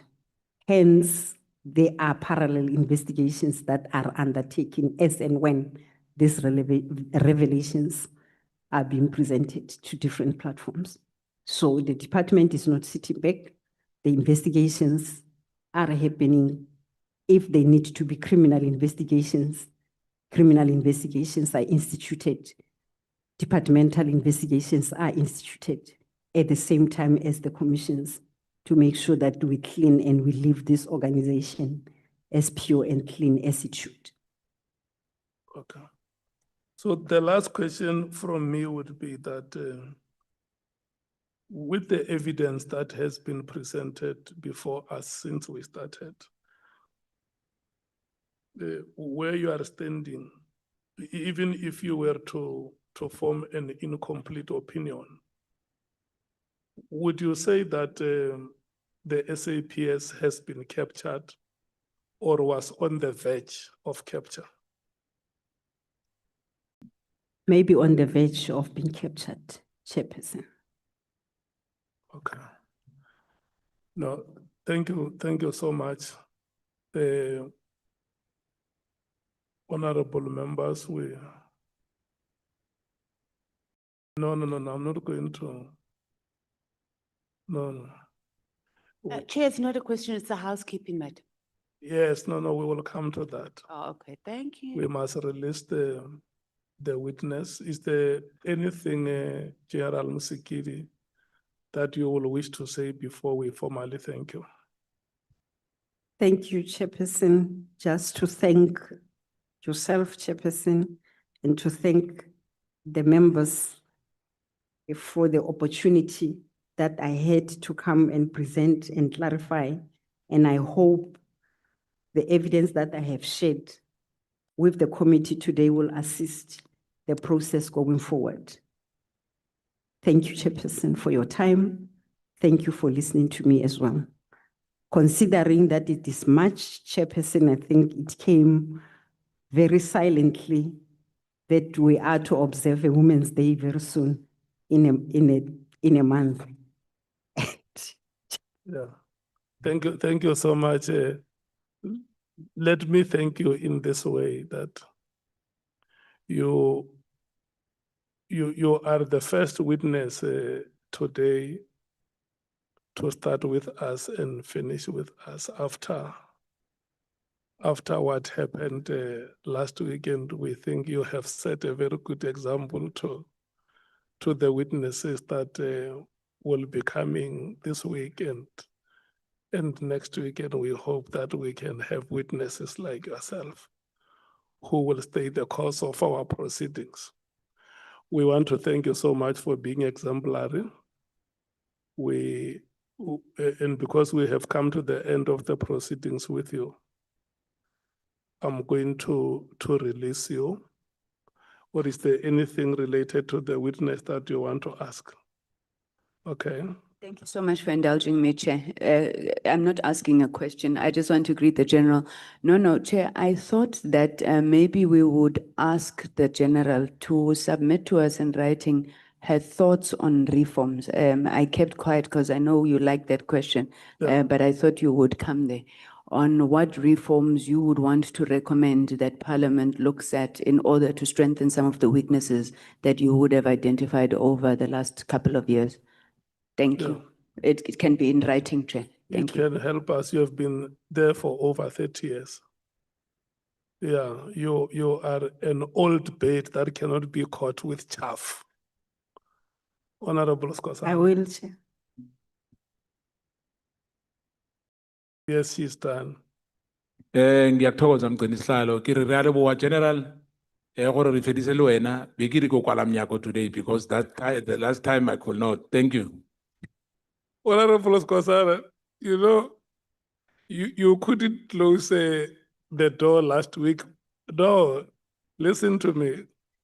You couldn't close it when you were led in a combat. You know, Bonani, Honorable Sangoni, he whispers to me and say, how does the witness leave the chambers when we have the MK in uniform?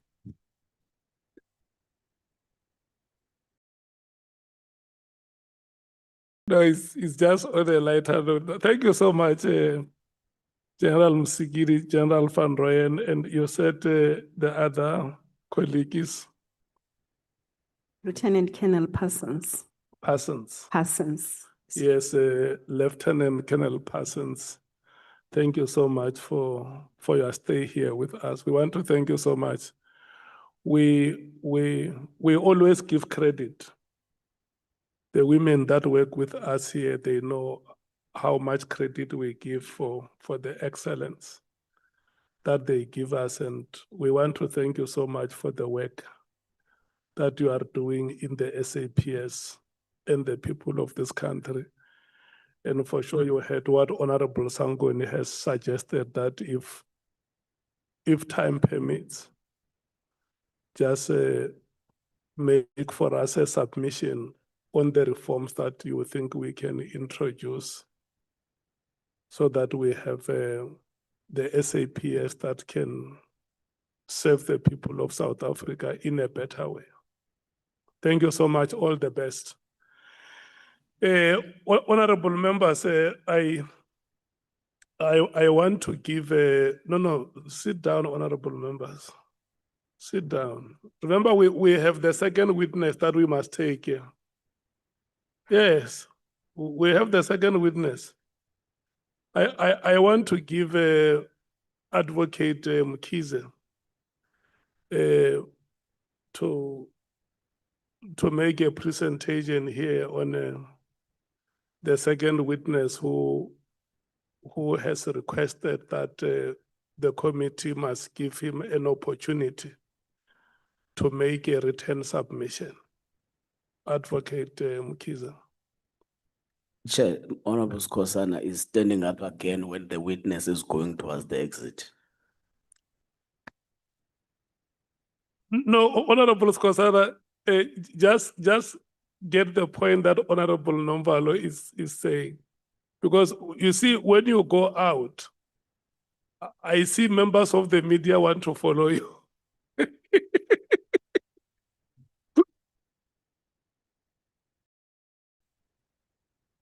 I see they want to follow you, and at least today, there is nobody outside to talk to you, pointing a finger at you. Advocate Mkhize. Just a formality. Yeah. Thank you, Chairperson. Chairperson, I do confirm that the witness arrived today. We consulted during lunch, and he informed me that, which I had already known and was aware of, not only from his statement, but I was aware of the fact that he had previously suffered a stroke, and particularly today, he will be unable to give oral evidence because The type of stroke that he had, he struggles to articulate, to speak, it impaired his speech. So we have agreed that he will give his submissions in writing to be circulated to the committee. Do members accept that? Yes, we accept. MKP? DA? We accept. EFF? Accepted, but noted that we should have known beforehand, before the witness came here, that he was unable to do that. Thank you. Bangazita? Accepted, Chair. Thank you. Honorable Sals? We accept, Chair.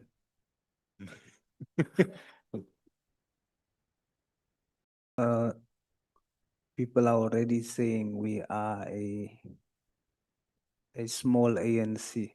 So just to be clear, the PA speaks for themselves. We are not ANC light. We accept Chairperson. This is not Okay. my chief whip. Thank you so much. Honorable Vessels? Accepted, thank you, Chair. Thank you.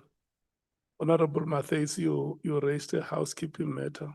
Thank you, Chair. I know everyone wants to go and I can already feel the daggers in my back. But on the matter of the screenshot of that email, if we had a forensic investigator, apparently we have one, but I don't know who it is. Ideally, we should have referred that, because we can't just take the witness testimony that it isn't. So I'm going to request that our legal team in Parliament writes to SAPS, and they must tell us if this is a legitimate email address, has it ever been used, and all the emails that have come from that. In addition, there's also the GPL, which is the Gauteng Provincial Legislature, and we must get official. They must investigate properly, not just randomly send us reports that are based on Paul O'Sullivan's investigations. And they must also tell us if that is a legitimate email, was it ever a legitimate email, and if it can be done urgently, please, Chair. Thank you. Okay. And then earlier during the day, when you made a request for application of certain responses, the Secretariat was not here.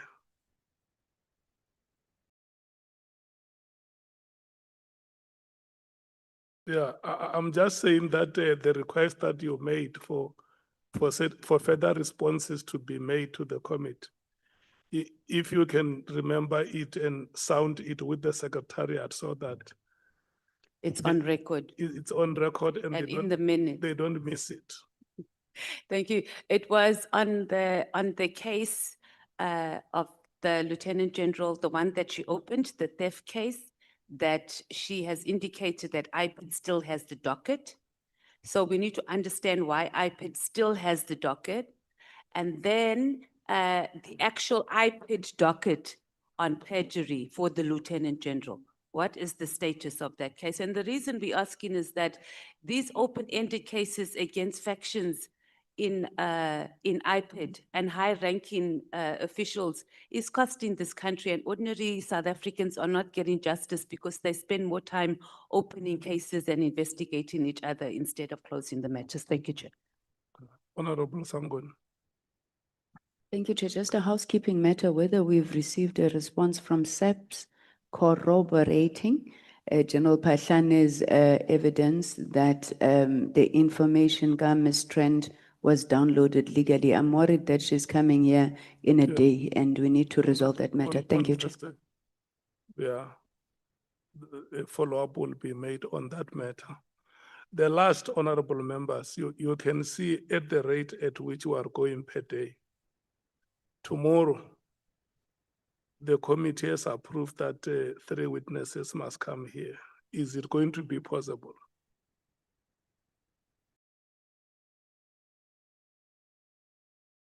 Yes, no, I'm bringing it to your attention so that if there is any decision that has to be made here, remember we have Advocate Mashukha And I suspect that you are going to need to have a full day with him. We have Honorable Faizan Adams tomorrow. And we also have Chetty from Public Submissions. Is it going to be possible from your experience? It's very possible. Chairperson, our understanding is that public participation witnesses are managed differently. They're given a set time for presentation, which I think was 45 minutes. So we do that 45 minutes and then we question. It should be possible, Chairperson. We submit. Thank you. Okay. And then we take Mashura, we take Adams. Chair, I always believe in raising a hand, but I see like you're not recognizing me. No, I'm rotating. Oh, you're rotating? Yeah. Okay, we'll wait, Chair. Thank you. It's your time. Thank you. I guess that I think once upon a time it happened here that we gave the witness an hour with the evidence leader. It will depend who's the evidence leader anyway. And perhaps when I read the Mkhwanazi, Advocate Mkhwanazi, you are correct. That alone, that submission, by this time will not be not finished. To be honest, when you read it, you can go and read it again. You know, and perhaps unless you say that you'll give us 20 minutes, members, and you give an evidence leader at most two hours. Then we can have two. Adams, we can end up with Adams. Adams is one of our honorable members. Even if you shift him for next week, it's fine. Okay. Yeah, thank you, Chair. Honorable Kola Barnett. Yeah, Chair, I'd be very hesitant to say put Adam somewhere else. It's been hard enough to get him here. I think he's been put off and they're not available and not arriving and disappearing. I think we need to stick with him above all others, because if we say come another day, then it'll be ducking and diving and trying to find him again. So I'm not wishing to be rude, but I am being. Okay. Honorable Matthews. Chair, it's very difficult because sometimes we don't have these statements, so we don't know the extent of what it is being told. And Honorable Adams, he's already told me on the corners that he is going to spill beans. So I think we must just give him his time because he has been heavily implicated.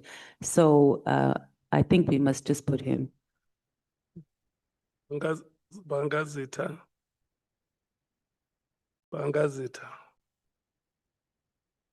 Well, thank you, Honorable Chairperson. I would also request that we get the statements in time, especially Adams, Honorable Adams' statement. And if he's going to be spilling beans, I think we have heard that before. And Mkhosi was here. And he said the beans were never spilled. I'm yet to see the beans being spilled. Yeah. Thank you. Honorable Souls. Yeah, indeed, we must get the statements, Chair, but I also agree that we must give him enough time to ventilate whatever it is that he believes he has as evidence, and it must be tested. Okay. Honorable Vessels. Thank you, Chair. I also agree that we shouldn't postpone Honorable Adams, but I am worried about 3 witnesses. I don't think we're going to get 3 of them, especially with the Honorable Adams, that I think we'll be busy for a while with him. And but then, Chair, there's a few public submissions or public submission witnesses statements that's on the group that I'm worried about. I'm worried about the relevance. And we've had the situation here before with someone that appeared here that was very irrelevant with all due respect.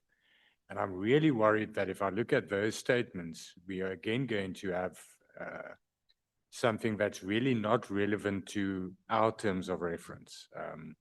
So I'm also pleading that we have a look at that, because that can change the program and make some space on Friday maybe, if we can just relook at those submissions if it's possible. Thank you, Chair. Okay. No, it's fine. Honorable members, let's stick to the three witnesses. And if there is anything coming up tomorrow, the legal team can advise. We'll allow the public submission witness to present. And maybe after presentation, instead of us going through questions, we can put a motion on how the matter should be handled. And where there is a need for clarity-seeking questions, we can allocate 5 to 10 minutes than to spend 15 or 20 minutes on a, yeah. Agreed. Thank you. And then there were 2 other public submissions that are supposed to appear before us on Friday. We will take their submissions and forward them to the legal team to make an assessment whether we must refer them to elsewhere or if they, yes. Because I heard from the Secretariat that there are matters in those submissions that may not be for the attention of the committee. Yeah. Thank you so much. Honorable members, we are coming back here tomorrow at 10 o'clock. Thank you so much.